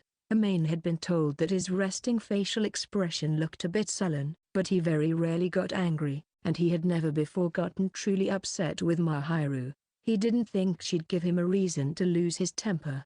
At worst, he could imagine getting a little annoyed. "Depending on how you're feeling, you might get upset." "Well, why don't you tell me, and we'll see." "Well, your mother has been sending me old photos of you." Oh, I'm sure she had plenty to share. He had a lot of questions for his mother about why she thought it was okay to send Mahiru photos of him out of the blue like that. Well, there's a reason. You see, your mother and I were talking, and we just happened to get on the subject of Children's Day, and I said I bet Amane was really cute when he was little. So you see. Wait. Let me take a look at them. She didn't send you anything really outrageous, right?" When it came to old photos, there were sure to be some Amane had forgotten about. But he could definitely remember a few that captured embarrassing moments he would rather nobody see. His mother really ought to have let him inspect the pictures before sending any to Mahiru. Mahiru refused to answer his question. She wouldn't even look him in the eye. From her reaction, Amane could guess that the photos were something he wouldn't like. He glowered at her but wasn't about to try to rip the smartphone out of her hands, so he decided to press her until she capitulated and confessed. "Mahiru, would you rather cooperate and show me the photos, or am I gonna have to bug you till you do?" With a serious look on his face, Amane sat up on one knee and put a hand on the back of the sofa behind Mahiru's head. He leaned in close to her, leaving her with little room to escape. Mahiru's face would go pale when she saw he had cornered her. Or so he thought, but instead she flushed red and squeezed her favorite cushion to her chest. She looked even more nervous than before but still wasn't talking. "Is it that bad?" Amane had a sinking feeling. He continued staring intently into Mahiru's eyes, but he didn't get the reaction he was hoping for. Far from it. She tried to push the cushion into his face. Amane grabbed the cushion and tossed it aside. He didn't understand why she was making such a big fuss. Mahiru must not have been holding the cushion too tightly, because he was easily able to pull it out of her hand and send it rolling across the floor. Mahiru still hadn't budged from her spot on the sofa. "Come on. It's time to fess up," Amane whispered as he closed in to pinch her cheek. Without warning, Mahiru flopped down on the sofa. It happened so quickly that Amane couldn't react, and on her way down, Mahiru collided with the arm he'd been using to support himself, so he also lost his balance and tumbled down onto the sofa. Fortunately, he managed to catch himself before he crushed Mahiru, but he ended up much closer to her than he expected. Both of them froze at this sudden proximity. Their bodies weren't too close, but their faces were so close that their breath intertwined, and if he leaned in just a little, their noses would bump. Amane was close enough to see that the long eyelashes that trimmed Mahiru's wide, caramel-colored eyes were quivering slightly. At this distance, Mahiru's characteristic sweet scent filled his nostrils, and he didn't know what he should do. Both of them were frozen stiff, but Mahiru was the first to move. Her light pink lips trembled, and she squeezed her eyes shut tightly. Her face was flushed, and she was taking shallow, timid breaths. She appeared nervous, as if she was preparing for some kind of impact, but her lips looked soft and sweet. She seemed simultaneously innocent and alluring. Mahiru practically embodied such contradictions. Amane couldn't look away. The sight of her aroused both his desire to protect her and the urge to make her his, and in spite of his better judgment, Amane reached out his hand and pinched Mahiru on the cheek. "Wow, that's a funny face," he muttered with a wry chuckle. Mahiru's eyes flew open, and her expression changed in an instant. Instead of the bashfulness from before, now it was more like equal parts shame and anger. She glared at him through tear-filled eyes. "Is that what you're going to say after pinning a girl down and touching her face?" Amane smiled again. Okay, that was my bad. I wasn't expecting a struggle." "Oh, Well, excuse me for putting up a fight, she replied. It only happened because you pushed me down. That was because you were hiding the photos my mom sent you behind my back. When it became clear that Mahiru wasn't going to say anything else, Amain moved off of her, still smiling. He slipped a hand between the sofa and Mahiru's back and helped her sit up. Mahiru moved her lips like she was mumbling something to herself and made an odd expression. So, Amain said, are you going to let me examine my own photographs? Knock yourself out, she said with resignation. She still sounded annoyed, and her face was as red as ever, but she showed Amain the image list from the chat between his mother and her. If he was to point out how badly she was blushing, she would probably rush right out of his apartment. So Amain resisted the urge to say anything else as he looked away so Mahiru couldn't see his face. That was a surprise. Amain was trying to stay calm, but even now his heart was pounding out a rhythm with explosive force. He wasn't sure what he might have done to Mahiru if he hadn't stopped himself and pinched her instead. She had certainly shown no signs of stopping him. Man, I was almost a real jerk just then. Shame weighed heavy in his gut. Yes, it had been an accident, and maybe they were both at least a little bit to blame, but that certainly didn't make it okay to touch Mahiru so intimately, in a manner usually reserved for lovers. That would not have been acceptable. If he had gone ahead and kissed her, he was sure Mahiru would have burst into tears or something along those lines. It wouldn't have been right to do something like that. He wasn't her boyfriend or anything. And if he had done it anyway, she would have definitely cut him out of her life for good. Amain didn't want to be the kind of selfish person who only thought about what he wanted. Amain, you said you wanted to check the photos, but are you even going to look at them? Mahiru asked. She sounded even more sullen than before, and when Amain looked in her direction, he saw that the redness in her face had finally started to abate somewhat, and she had her cheeks puffed out a bit. Sorry, I was busy thinking. Dummy. Mahiru didn't often insult him, and she had used a word that was kind of cute, but Amain could tell from her tone that she was running out of patience, so he quickly looked down at the smartphone.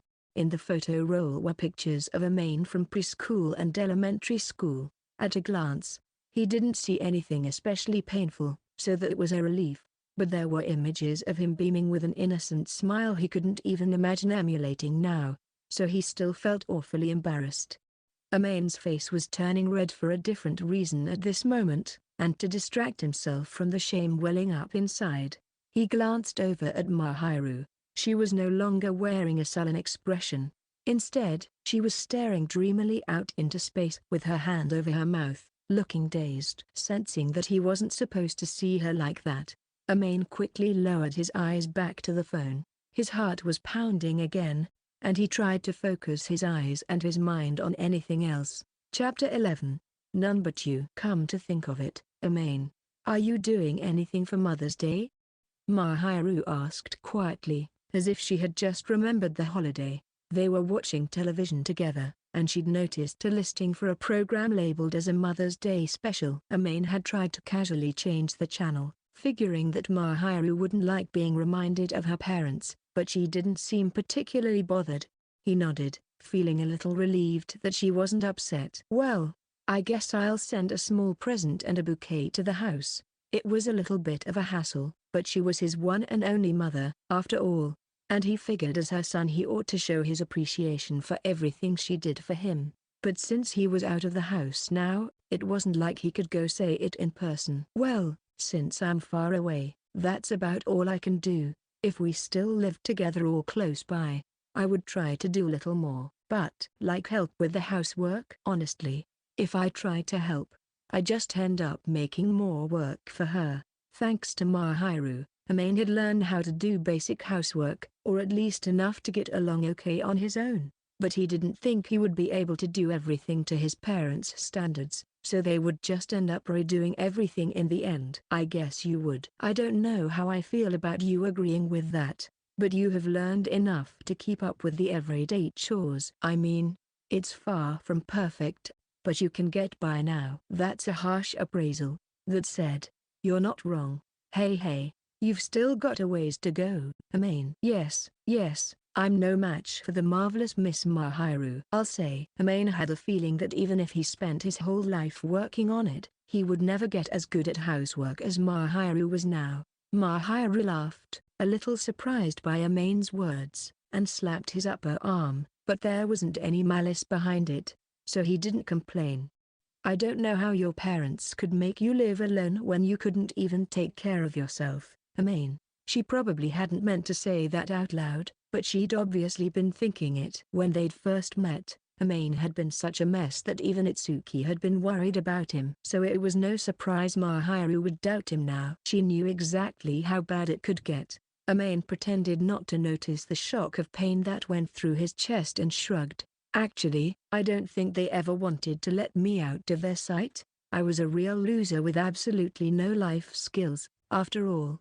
So it was your decision to move out on your own? Yeah. Some stuff happened, and I didn't want to stay in my hometown anymore. If he made it sound too serious, Mahiru was likely to worry, so he tried to gloss over it, attempting to keep his cool while he did. Mahiru froze. Immediately, shades of remorse began flickering through her caramel-colored eyes. Amain hadn't meant to upset her, but Mahiru, who was particularly sensitive to other people's pain, had gotten a glimpse of the baggage he was carrying. Sometimes her insight could be troubling. Amain regretting mentioning it in the first place. He reached out and patted Mahiru on the head as she grimaced at him. "Ah, you really don't have to worry about it," he said. "Actually, it puts me in a tough spot if you're too worried about me." "Really? It's not that big of a deal. There were just some guys in my hometown who I would rather not see again, so I left." In reality, it hadn't been that serious. Just that something he had earnestly believed in had crumbled from its very foundation, that's all. He hadn't been physically injured or anything like that, and now that he had cut off all contact with those guys, he was living a normal life, and the dull ache of old wounds had faded into the background. Despite what he said, Mahiru's melancholy expression didn't go away. Amain was stumped. "I'm really fine, you know?" he insisted. "If it was still painful, I wouldn't be talking about going home to visit. As far as I'm concerned, it's in the past." "Liar." "Liar? Listen here, if you really were over it, you wouldn't be making that face." Mahiru trembled slightly as she extended a hand toward Amain's cheek. Her eyes were downcast, so he couldn't even see a reflection of his expression, but going off what she said, it probably wasn't anything good. "If you don't want to say, that's fine. But it's painful for me to see you looking so hurt." "Don't say that. It's not that big of a deal. It's not even an interesting story, okay?" Amain insisted. "Are you still worried about it?" "Even so?" he asked quietly, and Mahiru nodded slightly. Amain scratched his cheek and wondered what to do. He let out a soft sigh. "I wonder where I should begin." "Well, I guess it makes sense to start with why I wanted to leave my hometown." "Huh?" "Yes, it's because I wanted to get some distance from my friends. Or I guess I should say from the people who I thought were my friends." It didn't sound like a very good reason for moving. Anyone else would probably think he was worrying too much over something small, and yet that time of his life was etched indelibly into Amain's memory. "How should I put this?" he began. "Well, I was blessed with a good home environment." Mahiru looked a bit curious about this abrupt change in topic, but she must have understood that this was necessary to understand the full story because she listened quietly. "I had relatives, my parents and grandparents, who loved me, and we were well off, financially. I mean, they let me study and do whatever I wanted. I was very lucky, and I know that." His parents had been especially doting on him, since he was their only son, and they had raised him in a way that respected Amain's individuality. But at that time, I wasn't really aware of how incredibly blessed I was, and I had never learned to be suspicious of people. I was surrounded by good people and was raised with love, so to be honest, I was a really naive child. Now Amain was sulky, but before the incident took place, he had been so honest and cheerful it was impossible to imagine. Looking at him now, he had been a really childish child. I think that my naivete made me especially easy to deceive and to use. And so there had been many openings to take advantage of him. The new friends I made in the first half of middle school, I don't actually know if I can honestly call them friends, but the guys who I started hanging out with, well, to tell the truth, they saw me as an easy mark, as a good source of money. When you come from a well-off family, it's only human for people to want to get something out of you. It sounded pathetic to say it, but back then, Amain had been honest to a fault and incredibly gullible. In other words, he was easy to fool. He'd grown up believing in the innate goodness of others, and nothing had ever challenged that redundant naivete. Nobody he knew would have ever tried to take advantage of him. Mahiru's expression had grown stiff, so in order to try to relax her, Amain smiled and said, "Of course. I wasn't a total fool, so I never directly gave them any money or anything." But Mahiru's expression only got even more severe. "And then, well, I discovered that they were saying all sorts of things behind my back. They trashed my appearance. I heard them say I was gross and that they hated me and had only ever intended to take me for all I was worth from the very beginning. I was shocked and pretty depressed for a while. People all have different preferences when it comes to who they get along with, and Amain wouldn't have minded if they just said they didn't like him, but since they thought they could get something out of him, they had all smiled to his face and abused him in private, and that was something he couldn't bear." He had told Mahiru the mild version of the story, but there had also been insults that would be difficult to repeat, so he had really endured a lot. Now he would be able to shrug off abuse like that, but at the time, he had been an earnest and sensitive boy, and it had just been too much for him to bear. "Of course, I knew that not everybody in the world was like those guys. I had a few friends that I believe really liked me. Even so, once I started doubting people, fear took over. I couldn't trust anyone." He had shut himself up in his room for a while and cried. He had eventually recovered, thanks to his parents' support, but as one might expect, he was afraid to come into contact with those boys again, so he did every last possible thing to avoid them for as long as he could.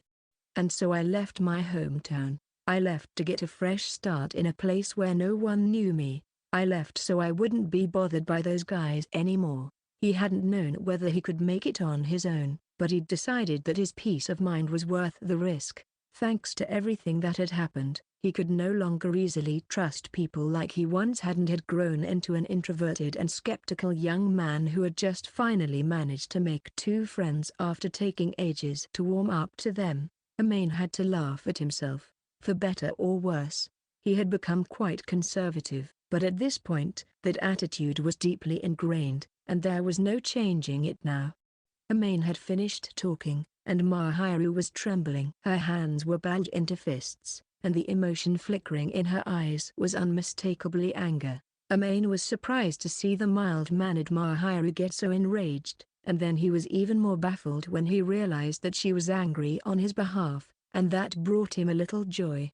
"If I had been there, I would have punched those awful guys right in the face." "Please, no, you would just hurt your own hand. And you don't have to get your hands dirty for my sake." Even in your imagination, those jerks weren't worth Mahiru getting her hands dirty, not even close. And anyway, Amain had already cut them out of his life. It would be nothing but a waste for Mahiru to even bother with them.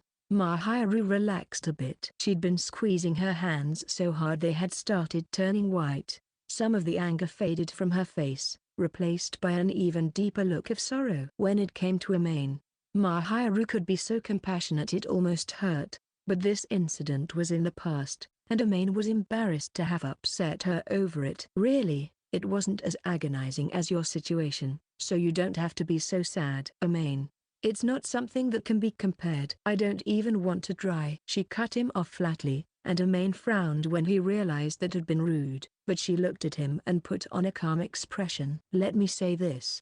It's not that there's no value in sharing our experiences, but your grief is your own, and it's something that only you can carry, and it can't be compared to my grief. Nothing is better or worse in the truest sense. I can't understand your pain, Amain, nor can you understand mine. What I can do is accept your sadness and support you. Just like you've done for me. I want to be there for you, and I want you to rely on me." Mahiru whispered this as she placed the palms of her hands against both of Amain's cheeks. He gradually felt a heat rising from the depths of his chest and behind his eyes. "But I already rely on you all the time," he said emotionally. "I mean, I always rely on you." "Well, do it more. Don't spoil me, please. I'm going to so much. I'm really not worth it." "Why are you worried about that now?" "I've always known you were a hopeless case, Amain." He felt himself grimace when she casually delivered this harsh and yet undeniable truth. But even though she sounded exasperated, Mahiru looked at him with gentle, loving eyes that communicated the opposite. "But I also know you're a very good person, and you can endure a lot." "Too much, even," she continued. "You can at least let me spoil you a little."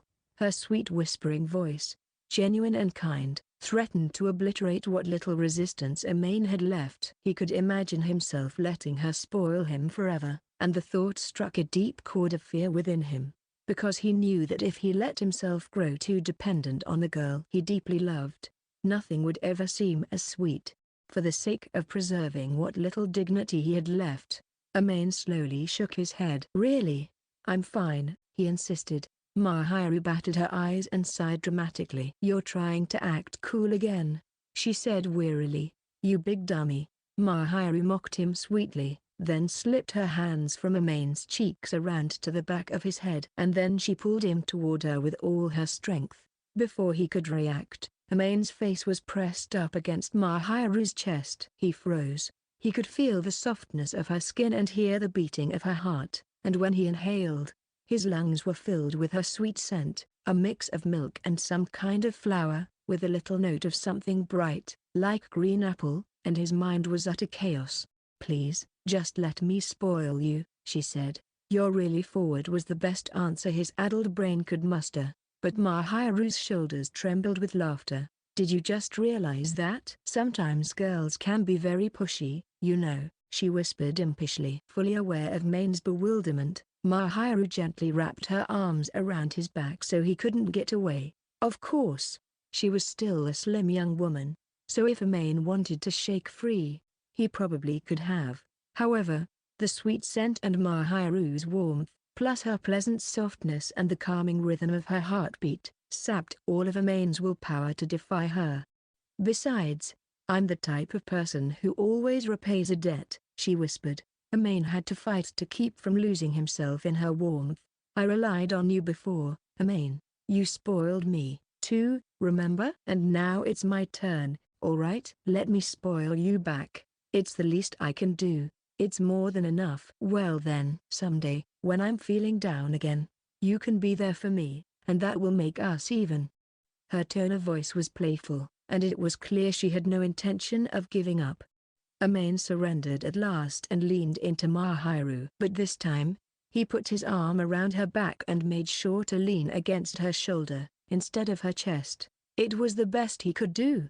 Mahiru smiled at Amain's choice, then tightly embraced him and accepted his full weight. "This isn't right." Several dozen minutes had passed, though it felt like much longer for Amain, when he raised his head and pulled away from her. His voice was cold and had an edge. He wasn't angry at Mahiru, though. He was ashamed of himself for taking advantage of her kindness. But Mahiru just smiled and showed no sign of concern. "Well, I do hate to see you feeling sad, so next time I'll try to spoil you even sooner." "That's not exactly what I meant." Amain caught himself glancing down at her chest again. He quickly averted his eyes. She was being so kind to him, and he didn't want to be vulgar. He'd managed to keep himself in check this time, but next time, he thought, he might not be able to save himself so easily. Mahiru trusted Amain. She wouldn't have embraced him if she wasn't comfortable with him, but he was still somewhat surprised that she was being so insistent, and although her tenderness had eased the pain of his old wounds, that only left him free to focus on the new aching in his heart. "Why do you always turn away from me?" Mahiru asked. "I don't know what to do with myself when you spoil me like that." "I mean, I'm a guy, after all, I know that. It's not clear that you do." "Like, seriously, she should be more careful," he thought. What if he had taken advantage of her and rubbed his face wherever he pleased? What would she have done then? He wanted her to understand that there were some lines she shouldn't let even him cross. He wasn't confident he would be able to control himself the next time he was faced with the temptation of being given the go-ahead to bury his face in the chest of the girl he loved. Amain sighed. Mahiru was too trusting and would probably forgive him for almost anything. Mahiru's eyes narrowed. She looked absolutely hurt. Amain, I don't understand you at all. What about me? Everything, all of it, you dummy. Mahiru stood up from the sofa in an angry huff. Even her insults sounded adorable. Leaving Amain to ponder her anger, she turned away and headed for the kitchen. He watched her leave in a daze. She looked so small and unsteady, but just a moment ago, she'd been supporting him. Amain, you're such an airhead sometimes. She kept on rebuking him in a quiet, angry voice that she apparently didn't think he could hear, so Amain just watched her go with a shrug and a smile. Even though I wouldn't do that for anyone but you. And then his ears picked up another quiet grumble. His breath caught in his throat. For a second, his brain refused to process her words. It was so shocking to him. He forced himself to take a shallow breath, and then the intense surge of emotion swirling in his chest practically forced Amain to his feet. He found himself reaching out toward her. Hey, Mahiru? What is it? Before she could turn around, Amain had wrapped Mahiru up in his arms, embracing her tightly as though he were shielding her from the world. Mahiru's slender frame began to tremble, and her voice wavered, but she didn't push him away or seem upset. He could tell she was shaking with surprise. Amain wrapped his arms around her delicate body. Just a moment ago, she had been supporting him. Now he put his chin on top of her head so she couldn't turn around. You didn't mind hugging from the front, but now that it's from behind, you're spooked. Amain teased. Anyone would be surprised by being hugged so suddenly. You're the one who said I could lean on you. Though I held back because I knew this would happen. It's bad for my heart. Amain hadn't meant for this to happen. He was going to let Mahiru go off and pout. But when he'd heard what she'd said, he felt a sudden surge of emotion, embarrassment, and elation all at once. And reason left him, and his body had sought out Mahiru of its own accord. Gently, yet tightly, like he didn't want to let her slip away, he held on to Mahiru, who felt like she might shatter if he squeezed too hard. Mahiru tried to wriggle her way around to face him, but Amain whispered into her ear, "Don't turn around." She hung her head, her face was bright red, and he heard her mutter, "You dummy." "I am a dummy.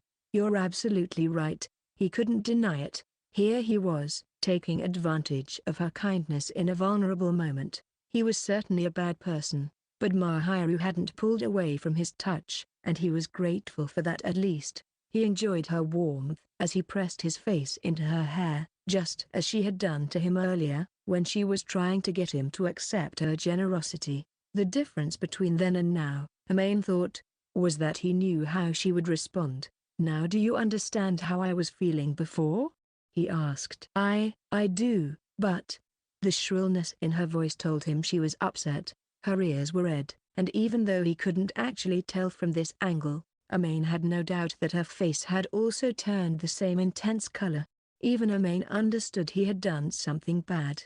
He'd only done this because he had been sure she wouldn't turn him down. So look, you really don't need to worry so much about me," he said. "It's not like I'm dying from some terrible condition or something. And besides, I can be pretty shameless.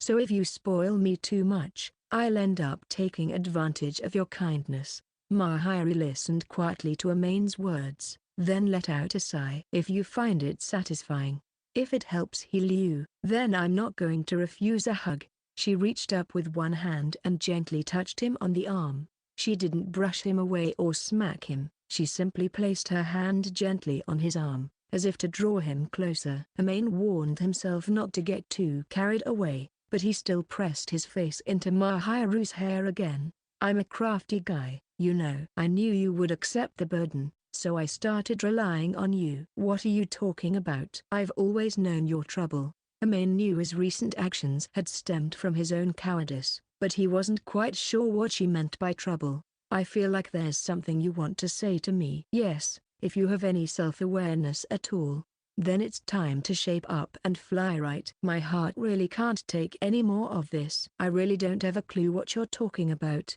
Amain protested. Mahiru hummed, then slapped Amain on the arm. It didn't hurt, and he laughed quietly at her playful attack. I'm sorry for being so much trouble. Well, if you're going to be trouble anyway, you might as well go all the way. But what you were saying earlier, that was that. And this is this. Oh? He wasn't sure what Mahiru meant, but she certainly seemed to have something in mind. So far be it from Amain to argue. If Mahiru thought he seemed troublesome, then he probably was, but he didn't know how to respond when she told him to up the ante. I can be crafty, too, you know, Mahiru said. So I suppose I really don't have much room to complain. In what way, Mahiru? I wonder? He felt her body tremble slightly with laughter. If you haven't realized yet that I also have a few tricks up my sleeve, you still have a long way to go, Amain. Even though Amain couldn't see her face, it was clear she was laughing gleefully. Gracefully, she slipped out of his arms and whirled around to face him. Her expression when she did was vibrant, and mischievous, and tender, and sweet, a lovely and beautiful smile that would enchant anyone who saw it. Amain was speechless. When she saw Amain like that, Mahiru seemed satisfied, and she turned and headed for the kitchen in her usual high spirits. Amain watched her leave the room and then collapsed onto the sofa. You're a big dummy, too, you know. What was she trying to do, flashing him a look like that? He didn't think he could string together the words to ask her. All he could do was sit there, grumbling quietly, but the pain in the depths of his chest was gone. Chapter 12. Parental concern and a passing pain. Mom, you can't just send Mahiru photos like that. On the last day of Golden Week, Amain phoned his mother. He was ostensibly calling to ask whether she would be at home on Mother's Day, but before he could do that, he felt the need to stress his objection to her going behind his back to send Mahiru photos of him. Nothing disastrous had slipped through the cracks just yet, but this was his mother he was dealing with, and he knew if Mahiru asked, she would absolutely send something mortifying. So Amain rushed through the typical greetings and right into sullenly hurling accusations. "Uh-oh, you caught me," his mother replied in an indifferent tone. She definitely was not remorseful. Mahiru was acting suspicious, so I questioned her, and then I saw the photos. Mahiru really needs to work on her poker face. Huh? Say you're sorry for sending them. Thanks to Shihoko, Mahiru's image folder was full of all kinds of strange pictures, and he was worried what else might make its way to her. For some reason, Mahiru seemed to enjoy the photos, and rather than forcing her to stop looking at them, he had decided it would be faster to go right to the root of the problem. But his mother didn't seem the least bit ashamed. "What's so wrong about sending photos of my adorable son to my adorable future daughter-in-law? I don't even know where to start correcting everything wrong with that sentence. Anyway, don't send stuff I haven't okayed, so if I get your permission, it's fine, right?" The photos made Mahiru very happy. "You know, at least give me a chance to choose which ones you can send. I'd die if I found out you'd sent anything embarrassing." "Don't worry, I won't send any pictures of you in the bath. If you do, I'm boycotting Mother's Day." Amain scowled at his smartphone as he delivered his ultimatum. His mother wasn't on hand to feel his wrath directly, so that would have to do. She obviously did not appreciate how upset he was, because she laughed gaily at his demand. Before Amain could raise his eyebrows and go off on her again, she added, "One way or another, you always show your appreciation for me every year, don't you?" When Amain heard that, he held back his complaints. "I mean, yeah, you're my mum." Of course, she could be irritating and obstinate, and sometimes he got completely fed up with her. But his mother had carried him in her belly, given birth to him, lovingly raised him to be healthy, and she did it all with plenty of love, so naturally he was grateful to her. Thanks to his parents, Amain had grown up okay and had rebounded whenever he'd gotten hurt. He had turned out a little sulky, though, but since it was embarrassing for a young man of his age to express gratitude directly to his mother's face, he faltered a little.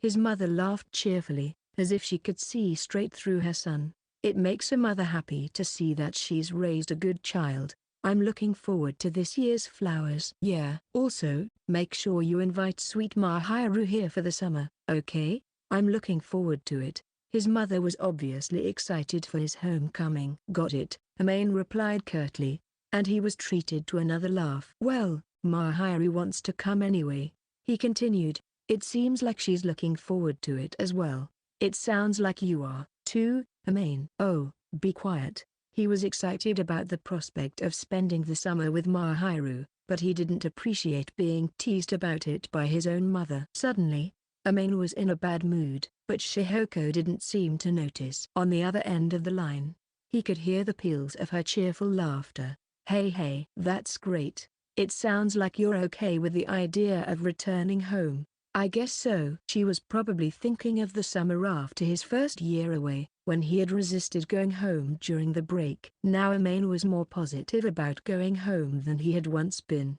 It wasn't that he had forgotten the past. Even though he had experienced certain hardships, he could see now that it had probably been for the best. Things were much better than they would have been if he had stayed so trusting and good-natured, thus inevitably exploited for all he was worth.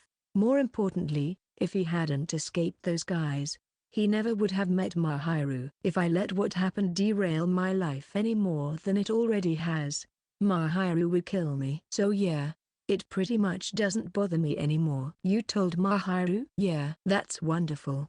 That's one more person who really understands you.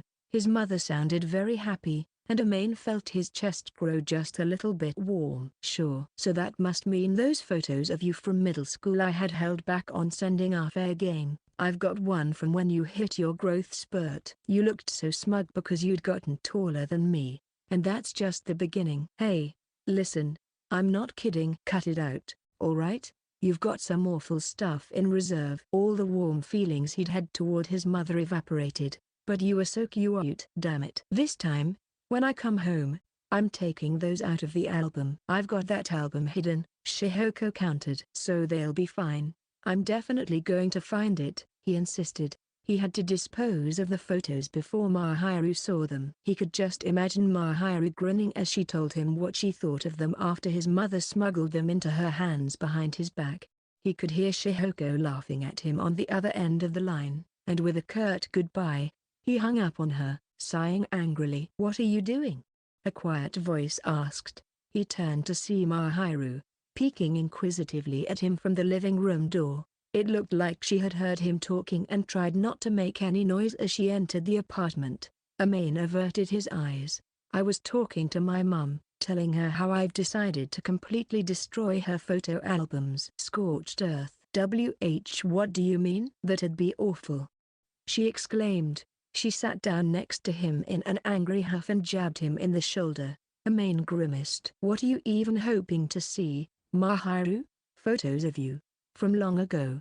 Of course. No way. You see, I have no choice but to get them from Shihoko, behind your back. Hey, listen, I'm just joking. Well, half joking anyway. Geez, it's the other half that worries me, you know. Amain couldn't help but feel like if he dropped the matter, Mahiru would end up plotting something with his mother behind his back. On the other hand, Mahiru was a good person, and he trusted that, whatever happened, she wouldn't do anything too outrageous. Amain sighed dramatically, but Mahiru didn't seem bothered by it. Instead, she smiled broadly, looking pleased. I don't think you're going to like this much, but I'm really looking forward to summer vacation. You're kinda early, Amain replied. Golden Week isn't even over yet. Well, I'm looking forward to seeing your mother and father again, and I can't wait to check out your photo album. And I really want to see the place where you grew up with my own eyes. Amain felt his heart leap as she adorably rattled off her list. But she had added in one item too many. Thanks. Except for the album thing. The album is off limits. Mahiru gave him a peevish look when he shut her down, so he stroked her head to distract her from the existence of the cursed photo album. Mahiru apparently liked having her head stroked more than he had ever expected. She still looked a tiny bit dissatisfied, but when he gently touched the top layer of her hair, careful not to mess it up, she quickly settled down. I'm looking forward to going home, too, Amain admitted. Really? She asked. Why would I lie about that? I mean, with everything that happened. Mahiru hesitated, probably recalling what he had revealed to her yesterday. That thing with those guys doesn't really bother me anymore. Just the fact that you're upset about something that happened to me really means a lot. How do I put this? I think I'm a pretty lucky guy to have someone who's willing to get genuinely angry on my behalf. He knew it was a small, simple thing. But just having someone who listened to him talk about those old wounds, and be there to support him, had already gone a long way toward helping him heal. Besides, it was clear he couldn't carry on being depressed about it. Sooner or later, he would exhaust Mahiru's patience with him, and he didn't want her to think he was completely hopeless. It's only natural that I would be angry you were hurt, Amain. I mean, if someone was to hurt me, you would be angry, right? Of course I would. So it's the same thing, Mahiru asserted softly, letting her eyes drift closed. Amain could tell how much she enjoyed it when he stroked her hair. Amain felt a little embarrassed by how much she trusted him, but he continued gently caressing her, and she smiled graciously and leaned against him. Chapter 13, A Premonition of Trouble After the Holidays. Golden Week, which had seemed both very long and painfully short, eventually came to a close, and school began again. Finally, I can get some distance from Mahiru.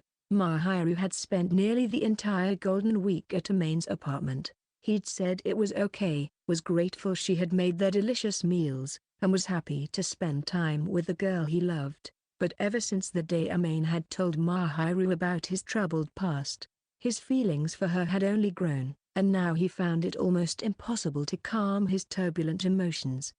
Mahiru trusted Amain wholeheartedly. She spoiled him, certainly, but in a way she also took advantage of him, testing the limits of his emotional fortitude. And knowing he was the only one allowed to touch her sent his feelings into overdrive. Really, he thought, I deserve some kind of award for self-control. If only I didn't have to hold back, I bet I could ask her out. I might even get a good answer.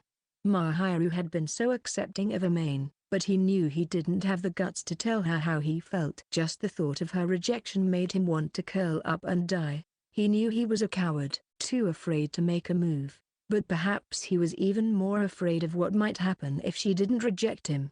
If by some chance she felt the same way about him, he didn't think he was good enough to be her boyfriend. I've got a lot of work to do. There wasn't anything he could do about his face, but he wanted to improve himself wherever he could, physically and mentally. At least enough so no one would talk behind their backs when he was with her, enough so Mahiru wouldn't be ashamed of being with him. And even if it turned out Mahiru didn't like him that way, it didn't hurt to try. He'd never get anywhere if he didn't give it his best. As he made up his mind to ask Yuta, the lean, athletic track and field star, for some training recommendations, Amain passed through the school gates and reached the shoe lockers, where he caught sight of a familiar face. Mornin'. Itsuki was groggily changing into his indoor slippers. He gave a puzzled frown when he saw Amain. What's with that face? That's my line, Amain said. And anyway, what face? Well, how do I put this? You look like you've made a big decision. You finally decide to tell her how you feel? Amain gave Itsuki an incredulous look. HMPH, yeah, right. But his friend hadn't been that far off the mark. Itsuki stared at him with genuine curiosity. Huh? Well then, what is it? I thought there would have been some kind of progress by now. Progress. Alright, look. I was sure you'd finally grown a pair and decided to approach her like a man for a change. Damn, no need to be an ass. Anyway, I was just thinking about how I have a lot of work to do if I'm ever gonna get her to like me back. In other words, over the break, after we went to karaoke. Something did happen. You're really going for it, eh? Itsuki chuckled. Amain couldn't think of a clever comeback. Itsuki slapped his friend on the back as he laughed. Well, I know you hate me prying, so I'll let you off the hook, but if there's anything I can help you with, I will, okay, Itsuki? And we can think about double dates, okay? Ah, so that's what you're really after, Amain joked. He knew Itsuki was only trying to lighten the mood. Itsuki cackled and smacked Amain's back again. Yeah, that's the dream, huh? Humor was Itsuki's way of cheering him up. Amain smiled at his friend, feeling just a little bit more optimistic. Whatever you say, man. When Amain and Itsuki reached their classroom, There was some kind of clamor going on. The commotion wasn't directed at the two of them, but the lively atmosphere was so different from normal that Amain couldn't hide his bewilderment. After a long break, it was normal for the classroom to be bustling with stories of vacation, but today it was filled with a different kind of noise.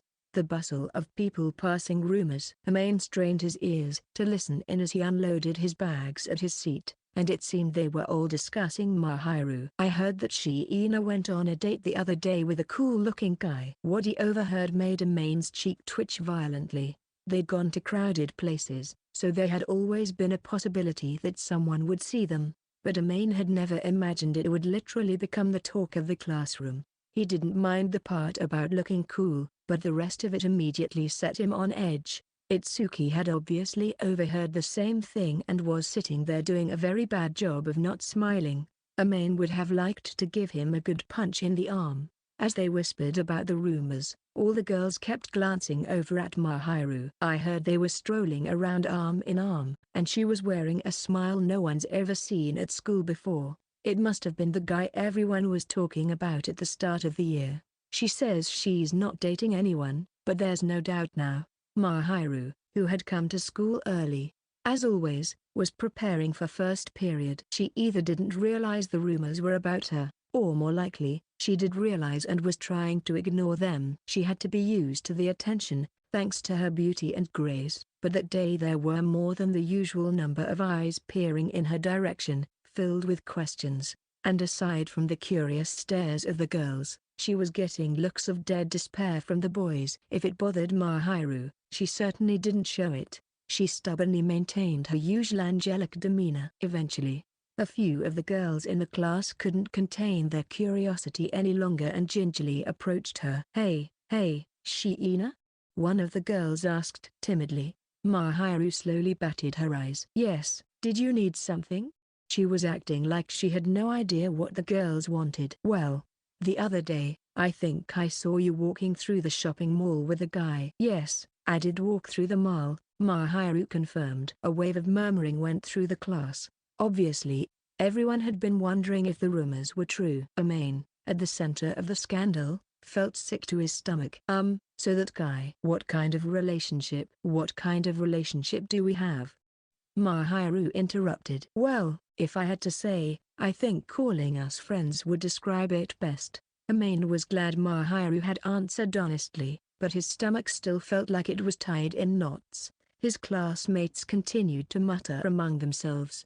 He wished they would all just mind their own business, but there was little he could do about it. Several of the other boys in class seemed very relieved by Mahiru's answer, undoubtedly for different reasons than Amain. "So it wasn't a date or anything? A date?" Mahiru thought for a moment. "Well, when I consider the definition of a date, I think it counts." It was not the answer he had been expecting. In the strictest sense, a date was when two or more people picked a place and time to meet up.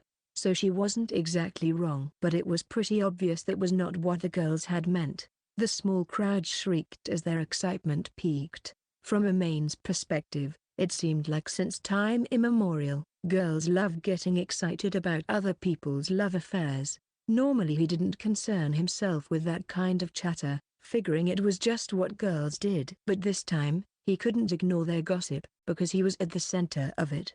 "So what are you saying?" The same girl who had asked the previous questions inquired again. Her voice trembled with a mix of curiosity and hope. Mahiru glanced at Amain for a split second. That look, gentle but filled with hints of passion, left him momentarily breathless. By the time he got a hold of himself, Mahiru had already turned away. Now Mahiru wore a gentle smile, full of warmth and affection, and clasped her hands in front of her breast, as if she were tightly holding on to something very precious. Her answer sent the class into chaos, and it shook Amain to his core. "We're not dating, but to me he is the most important person on earth." Afterward, "Thank you very much for picking up this book. My name is Seekers. I am the author. I trust you enjoyed Volume 3 of The Angel Next Door Spoils Me Rotten." As I told you in the afterword to the previous volume, this book is the one where Mahiru changes it up and becomes a little bit devilish. In Volume 3, I tried to show her taking a more active role. Apparently, She understood that if she didn't make an effort to push, nothing would ever happen, so she really went all out to manipulate Amain. But Amain didn't give in. She was really proactive, but in the end, it was no good. She couldn't make it happen. Oh no. Even so, Amain has chosen to move forward in his own way and is doing his best, so if you would be so kind as to enjoy the two of them becoming tantalizingly closer, I would be most glad.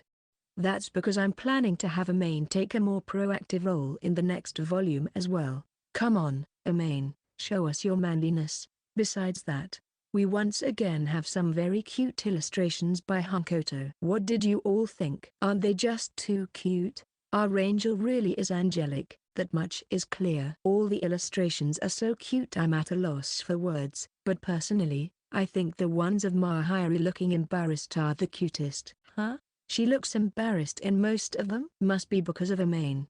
Huh? In other words, they're all adorable. Take another look, everyone. I'm really looking forward to the illustrations for the next volume. And I've got to believe there will be another one. Well then, we've come to the end. But I must thank everyone who has looked after me. To those of you who have worked so hard to get this book published, the head editors, everyone in the GAN Novels editing department, everyone in the sales department, the proofreaders, Hankoto, everyone at the printers, and to all of you who picked up a copy of this book, sincerely, thank you all.